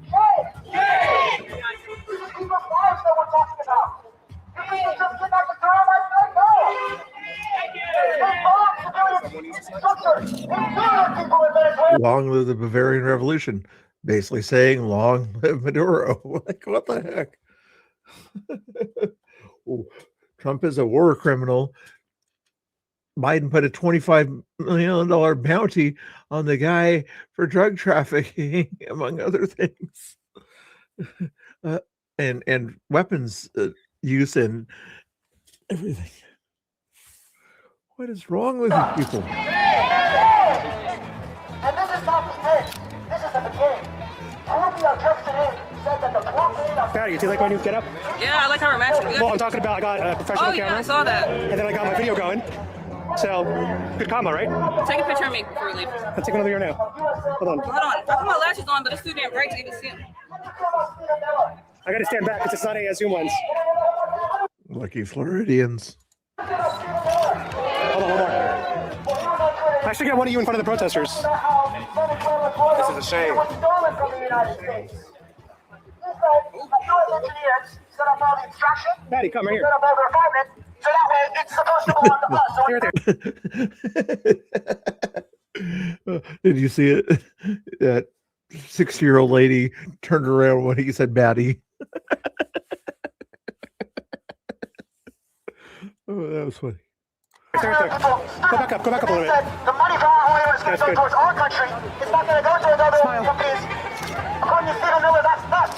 Is he right? No. You look like a model. You say that every time. But you are a model, aren't you? Yeah. You've done modeling. Therefore, you're a model. Yeah, great job. So, do you notice there's not a single Venezuelan here? Have you noticed that? I'm the closest thing to a Venezuelan here, and I support Donald Trump. Oh, yeah. Good point. There's very diverse people that are for Maduro in Venezuela, you know. Trump's actions. Not a single Venezuelan here. Not a single one. It's all a bunch of 90% white liberals here. And of those white liberals, 70% are women, I'd say. They think they know better than Venezuelans. And if you look at any video online, you see Venezuelans celebrating across the country, across the world. Donald Trump is a hero to the Venezuelans. He freed them from a dictator. He freed them from all the human rights abuses. He freed them from a stolen election. He freed them from violence in the streets. He freed them from needing an ID code to get a roll of toilet paper. And they're all against that. Where are the Venezuelans here? Not a single one. Because they're all celebrating what Trump did today. All the Venezuelans are celebrating what Trump did today. And I think that their lived at your local gas station too. Experience means a lot more. There are 3 families of about 8 Venezuelans, and they're not celebrating what Trump did. They're upset? They're very upset. They don't like Maduro. Maduro's famous, but the U.S. running Venezuela is not the answer. Well, don't they have a president now? They have a... So they did like Maduro. Trump took Maduro out. Nothing has happened really to the government. The vice president person is currently in charge, probably trying to do the same kind of stuff that Maduro did. So what's your point, lady? Did the people like the government control of the oil industry and the people at the top making all the money? Or would they prefer, the citizens to be able to reap some of those profits from the oil industry and the stock market, and things like that? Is that woman that stepped in as president? She was just announced. And she's in president now. So we're not running anything. They have a president now. And it's not Donaldo Juan Tropito. It's not Donald Trump. It's just it's just weird though that all the Venezuelans are celebrating across the world. I'm saying not all of Venezuela. I get it. Maduro had 30% support. Yeah. 70% anti-support. So there are going to be loyalists to Maduro. I get that. But the vast majority support Donald Trump's actions and support the free and the liberation of the people. But I'm guessing 30% of the people there work for the federal government too. Couldn't pay one Venezuelan to come speak? I think this was... Yes, she knows we're right-wingers. You don't have to censor us. They know we're right-wingers. We support Donald Trump's actions. Such a good argument. Always a liberal white woman. Patty just said what I was about to say. It's always liberal white women. No offense. I know. I'm literally the only Latino here, and she's trying to silence my voice.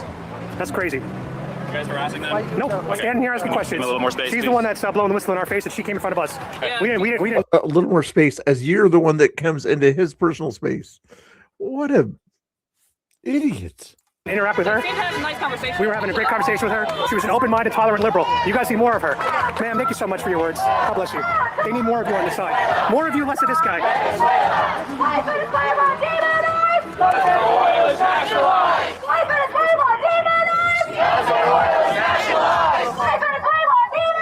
Because their oil's nationalized. No boots on the ground, no bombs in the air. No U.S. everywhere.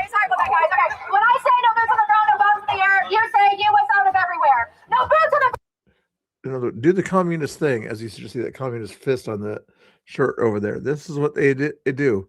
Occasionally you see right wingers do something like this, 4 or 5 word things, but it's usually a positive message. These are all negative messages.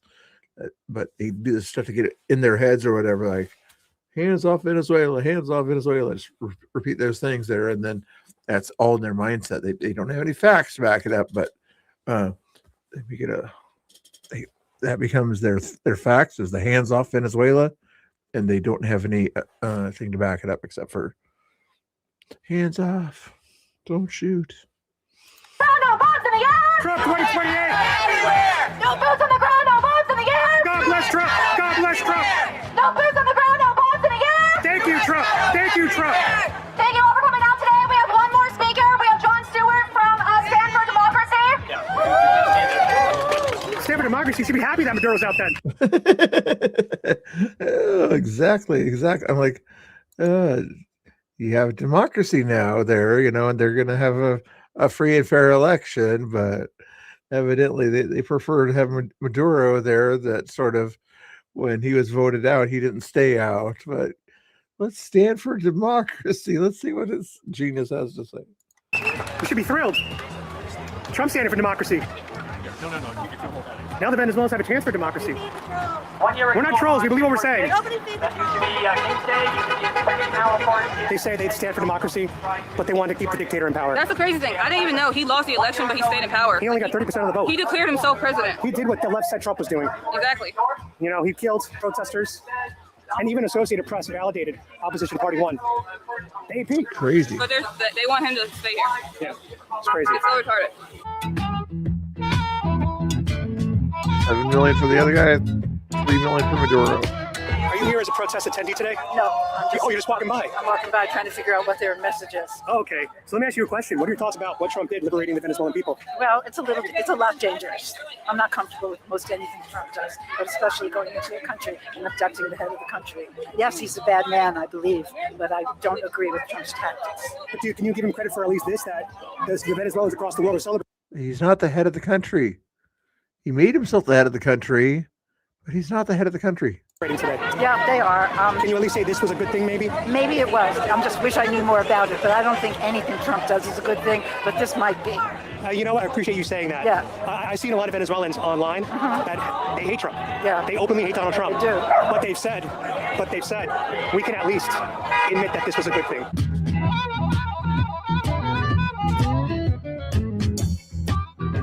Okay. So people from other countries can understand how to kind of certain things a person does, even though you disagree with other things, they can say that some things he does is a good thing. Unfortunately, the white liberals out there can't sort of differentiate that.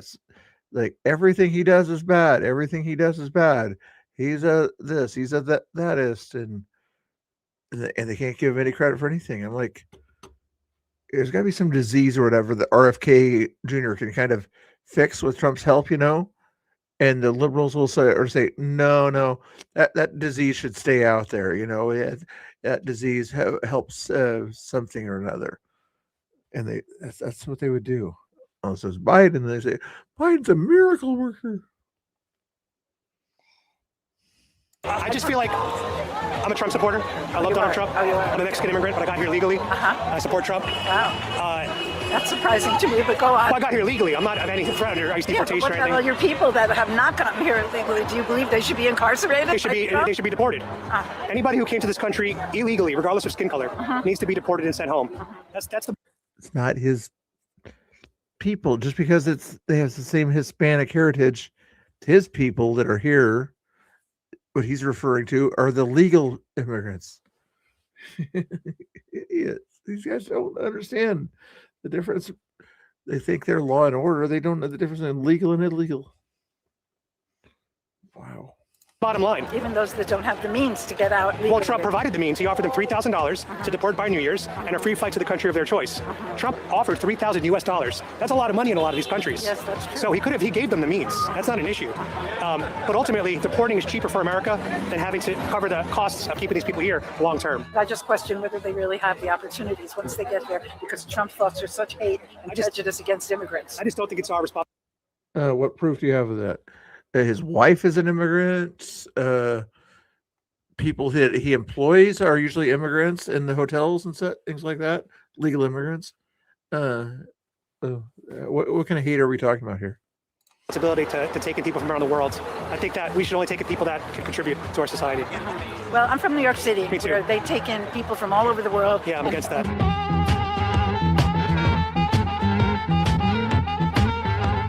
Give them some help. Yeah, it's They're too much. now productive. So many of them are now productive. Yeah, but some of them are. That's the problem. Yeah, but there are plenty of Americans that are crooks and not productive. I agree, and we got to get them off the welfare too. Yeah, I agree with you. Yeah, it's not just immigrants that the illegals or the immigrants I want to reduce the welfare usage. Even Americans that take advantage. I agree with you. People shouldn't take advantage, but people that need help should be provided with help. So guys, the protest ended at 4 p.m. on the dot. I guess that's when George Soros stopped paying his bills, stopped cutting checks for the paid protesters out here. It's always like these protests always end on the dot at like a 4 or 4:30 or 5 or 5:30. That's just shady. That's shady. Yo, guys, we just had a fun time at this protest. This will be its own video. If you want to support my work on the street as an immunocompromised man, you can use my gibsongo.com/Adam Francisco. That keeps me out here on the streets, creating content for you guys. Make sure you go follow Patriotic Batty. And most importantly, guys, follow us on Facebook, because the both of us, we're very active there, and we interact with our community a lot on Facebook. Would you agree? Yeah, I use Facebook like people use Twitter. I talk about random stuff. Like, I'm always on Facebook. I'm hardly ever on Facebook, but if you guys do want to follow me on Facebook, I do have a Facebook channel. If you guys actually use Facebook still? If you do, I mainly just use it for personal stuff. I do have a Mr. Bill for Freedom page or whatever here. But I still only have 75 followers. I'm trying to get to 100 followers just so I can go live on there. But anybody wants to be so nice as to follow my page over there, I'd really appreciate it. Oh yeah. So yeah, he had that kidney transplant. Yeah, exactly. He's looking a lot better. There's probably quite a few people in my chat usually watch him too. But anyway, very cool that he's doing this thing there. Shout out Adam Francisco and Patriotic. Oh, did he change the title of his channel? Oh no, he just kind of collabed. Okay. 2,000 comments too. Nice. 87,000 views on this thing alone. Nice job there.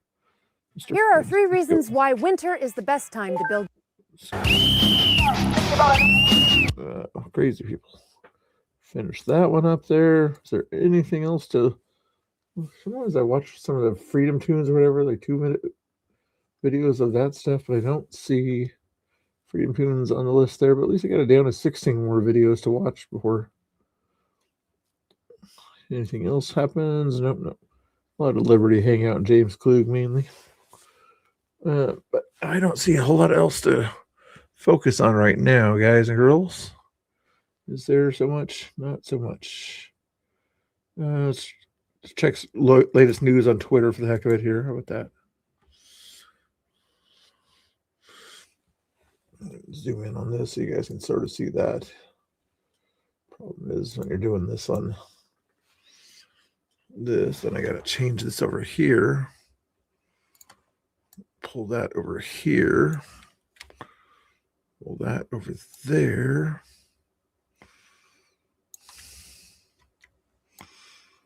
Oops, what's this doing here? That I can get rid of, whatever that thing is there.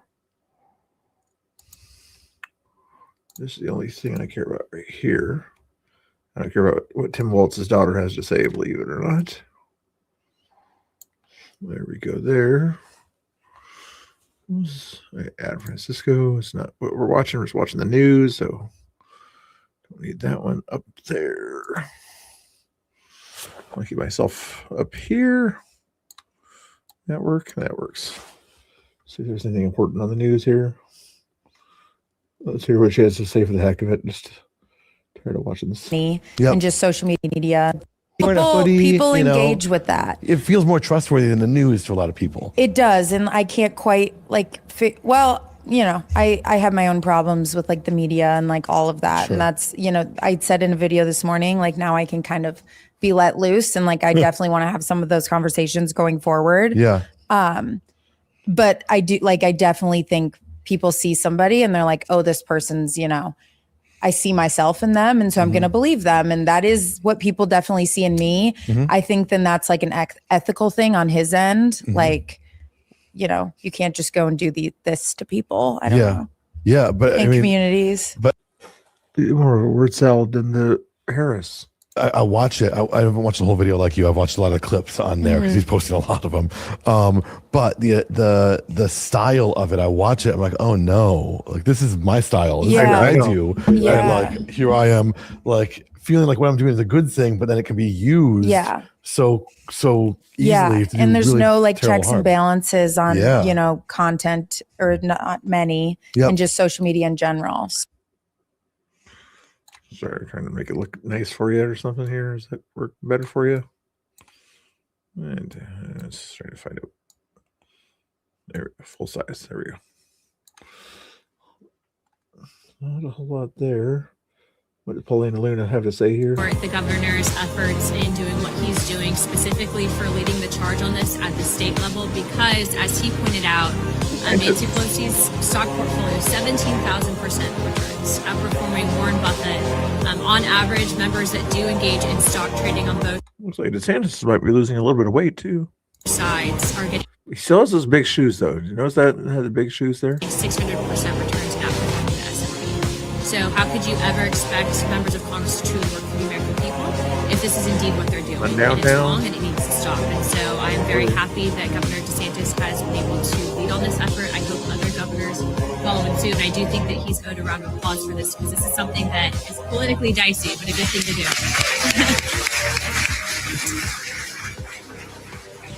And Frank. Good job. Good job. See, there's anything else important here. Does he sort of look like the Bill Murray from? You got the same hat there, Travis, and the guy there. You know, although even Bill Murray from Caddyshack is smarter than this guy.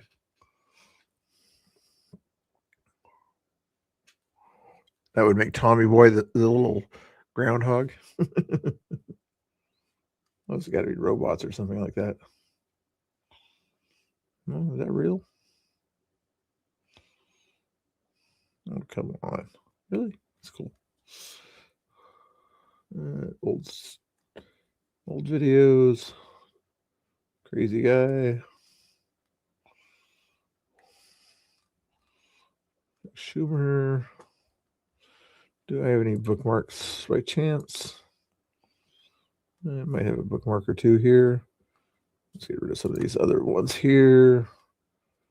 What does this guy have to that were say? political prisoners. I think it was disgraceful what happened on January 6th. Do you think that people should have been put in jail for 23 years? Yes. You think that people should have been put in jail for 24 years? Yes. For what? Are you attacking educated? police officers for committing crimes? For committing crimes. I can sort of agree with him a little bit on the attacking police officers. Although 24 is quite a bit. But you know, doing something like that to if they initiated it and that was very abusive or something like that, should have had quite a bit of time. But 24 years, and that's some moderate guy or something like that. Representative from what state? New York. He's a New York Democrat, so it's not really a moderate per se.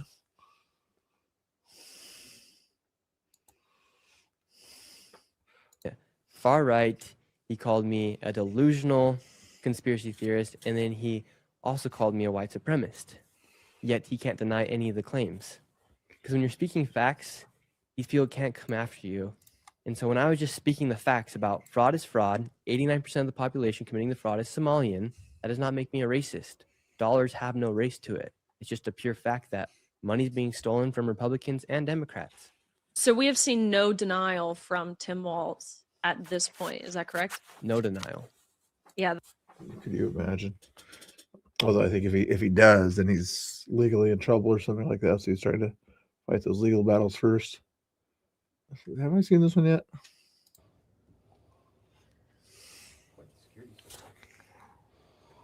Well, you get 20% off for urgent care services. I mean, look at this. So they're listing all of these, and you get 20%. I've never seen a doctor's office do this, but they're also the Somalian Education Resource Center. What's the tie here?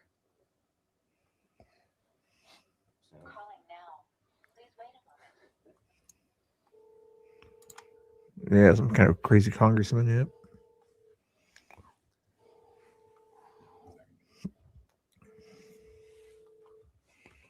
See if they get an answer here. Chad Caton. What's her name? I forget her name. She is someone take credit for being out there. I mean, it's normal business hours. It's almost 3:30 p.m. Biscuits, $14 million.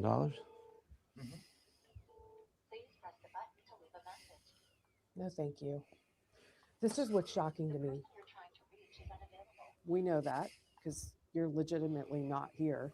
What's shocking to me is that this is the third office that's listed for the Somalian Education Resource Center. They got $14 million just this year. There's nothing in there. There's nothing in And there. it looks empty from what the guys are telling me. But where did the $14 million go? And who else is involved with this resource center? This is taxpayer funding. We deserve answers. It's like an empty office, almost. So $14 million in a building that smells like weed and is filled with other healthcare services, when I don't know how the Educational Resource Center is based on 20% off doctor's care. Where there's smoke, there's fire. This doesn't make sense. I just think it's important to ask questions and get transparency. We Like, would there love should those be a questions. full We have a audit. right to with $14 million in taxpayer money. Exactly. 100%. Hang on a second here. I'm going to get a video of this. I want to talk about this because this has been my key investigation. So, all right, guys. So we are here. We found it finally all day long. The Somali Multiple people are kind of there collaborating there. Granville Road in Dublin, Ohio. Now, the deal is that $14 million into this center here. This is a single office. And by the way, there's nothing inside it. We've already looked. It is very, very, very much dark, and it looks like there's maybe a couch inside. So, not anything here. Very nice security system, which I found very strange. So I assume that they probably have now taken our video and everything of us standing out here. But there is nothing here. And again, Like they're not hiding their faces there. You guys are hiding something there, aren't you? Next to a water faucet. where's the money? A 1980s water faucet at that. That's the real question. Where is the money? Because this organization is supposedly $42 million over the past few years in taxpayer funding, and we have no access. Yeah, you remember the 1980s water faucets in school. Come on, admit it.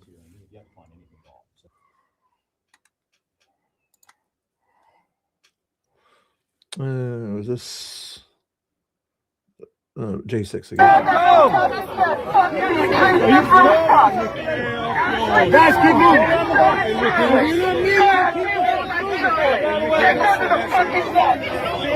Take on to the next, you little cunt. Fuck you, you little fascist cunt. Please, next little cunt. Please, next little cunt. Eat my cream pie. Just the way they act here, the way they behave. Fuck you! Fuck you! The cops are protecting you! Fuck you! Fuck you, down one! I saw the rest of that earlier. And this is what the Democrats do. All the conservatives and everything kind of had to put up with years of incarceration, and they get one day to kind of celebrate getting out each year. And these guys do a candlelight vigil for the Capitol police officers that passed away the next few days or whatever from injuries, you know. Kind of curious how some of those guys actually passed away, you know. If they were kind of going to vocalize something about J6 and they weren't allowed to vocalize something about J6, maybe? You think maybe that might have been part of the reason they passed away? Same thing.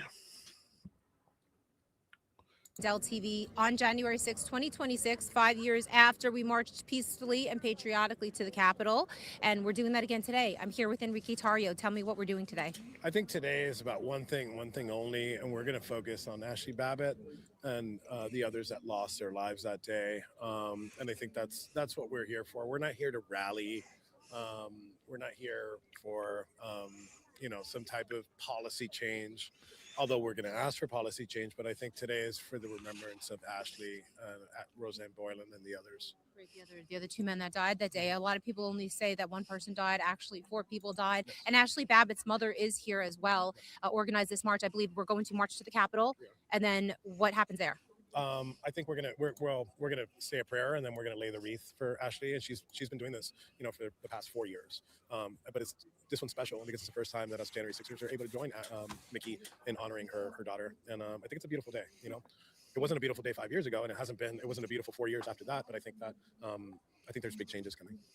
It is a beautiful day for many reasons. And I know that I don't know if we're going to do anything for Roseanne Boylan today. Tomorrow, I'll actually be talking more about her and her deaths. She was killed on the Capitol as well. Do you think that the administration might ever sort of, I was hoping today that the administration would recognize the day in a similar fashion as the Biden administration sort of used it as propaganda for their sick, twisted narrative. Do you think President Trump will talk about it today?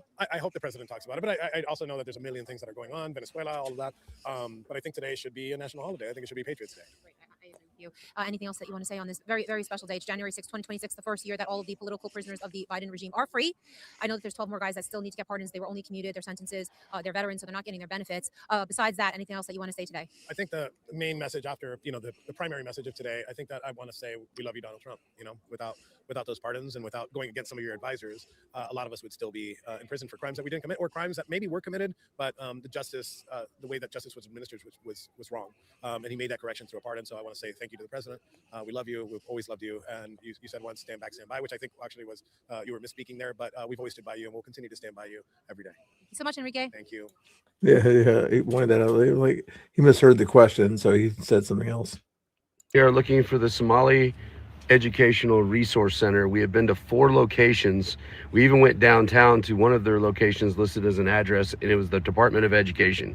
If that hasn't got some balls, I don't know what does. Wow. But we have gone to our 4th location, and we've now recognized we're being followed. We're kind of figuring it out right now. They're parked, we're parked. What's that GMC doing too? Good question. We have stirred up a hornet's nest here in Ohio, and that usually isn't done with businesses that are on the up and up. I hope Governor DeWine is watching this because apparently he's been lied to, because everything we're finding right now is nefarious at best. So we just want to keep you updated. We want to be able to explain what's going on, and we have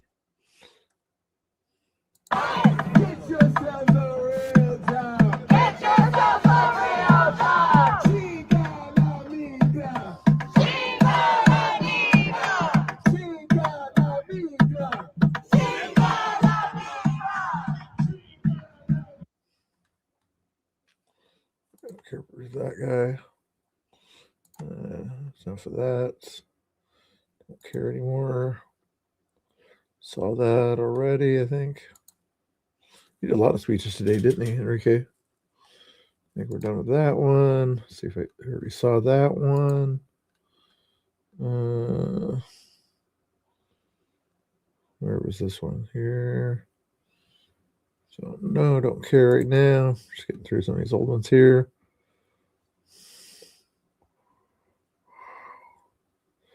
J6, some others J6 stuff. Saw that one. Cleared it all out. Okay, good. We're all caught up there. Alrighty, guys. I'm going to send you over. Let's do one more double check and see if there's anybody live streaming. All right, there's a guy named Emmett. We're going to raid. He does a little bit of clip art and different things like that. So I'm going to send you over his way. He does a nice job there. Conservative guy. Does debates and things like that. If you're still watching, I'll give you an idea what he looks like and things like that here. Hold your horses. So that shows up on your screen. I think it does. Does it show up on your screen? No, it doesn't, because the other thing is on their screen there. So I got to get rid of this one here. And then I got this one on the screen here. And I got to put it, actually make it on the screen here. We'll go to display capture. There we go. Only one display to capture there. Not that one. This one. Not that one. This one. Oh, I see this one here. That's what I'm trying to do. There we go. Emmett here is the guy here. He's having a conversation with Abe Dinkus and a volunteer guy or something like that, talking about. Transcendental. Well, Well, JS is JS. Like he honestly, he's even in the debate, he's like, yeah, talking about debate stuff and things like that. Anyway, tell him I said hi. If you go over there when I in the stream, it should come up on your screen. Just say "Go Now" at the top there. Click that if you want to go over there and hang out with him. I don't see a whole lot of other things going on. Tommy doesn't look like he's gonna do his late night chit chat thing over there. But anyway, I appreciate you guys watching and hanging and doing all that fun stuff, even though I've been on for 5 hours and 4 minutes. Wow, craziness. Hopefully you guys are doing good. Have a great day. God bless. All that fun stuff. Did anybody follow me on Facebook by chance? Probably not. So we'll check it. Nope. I did ask. All right. You guys have a blessed night there. Okay. Where's the end button here? It's around here somewhere. There's the end stream button. There's. God bless.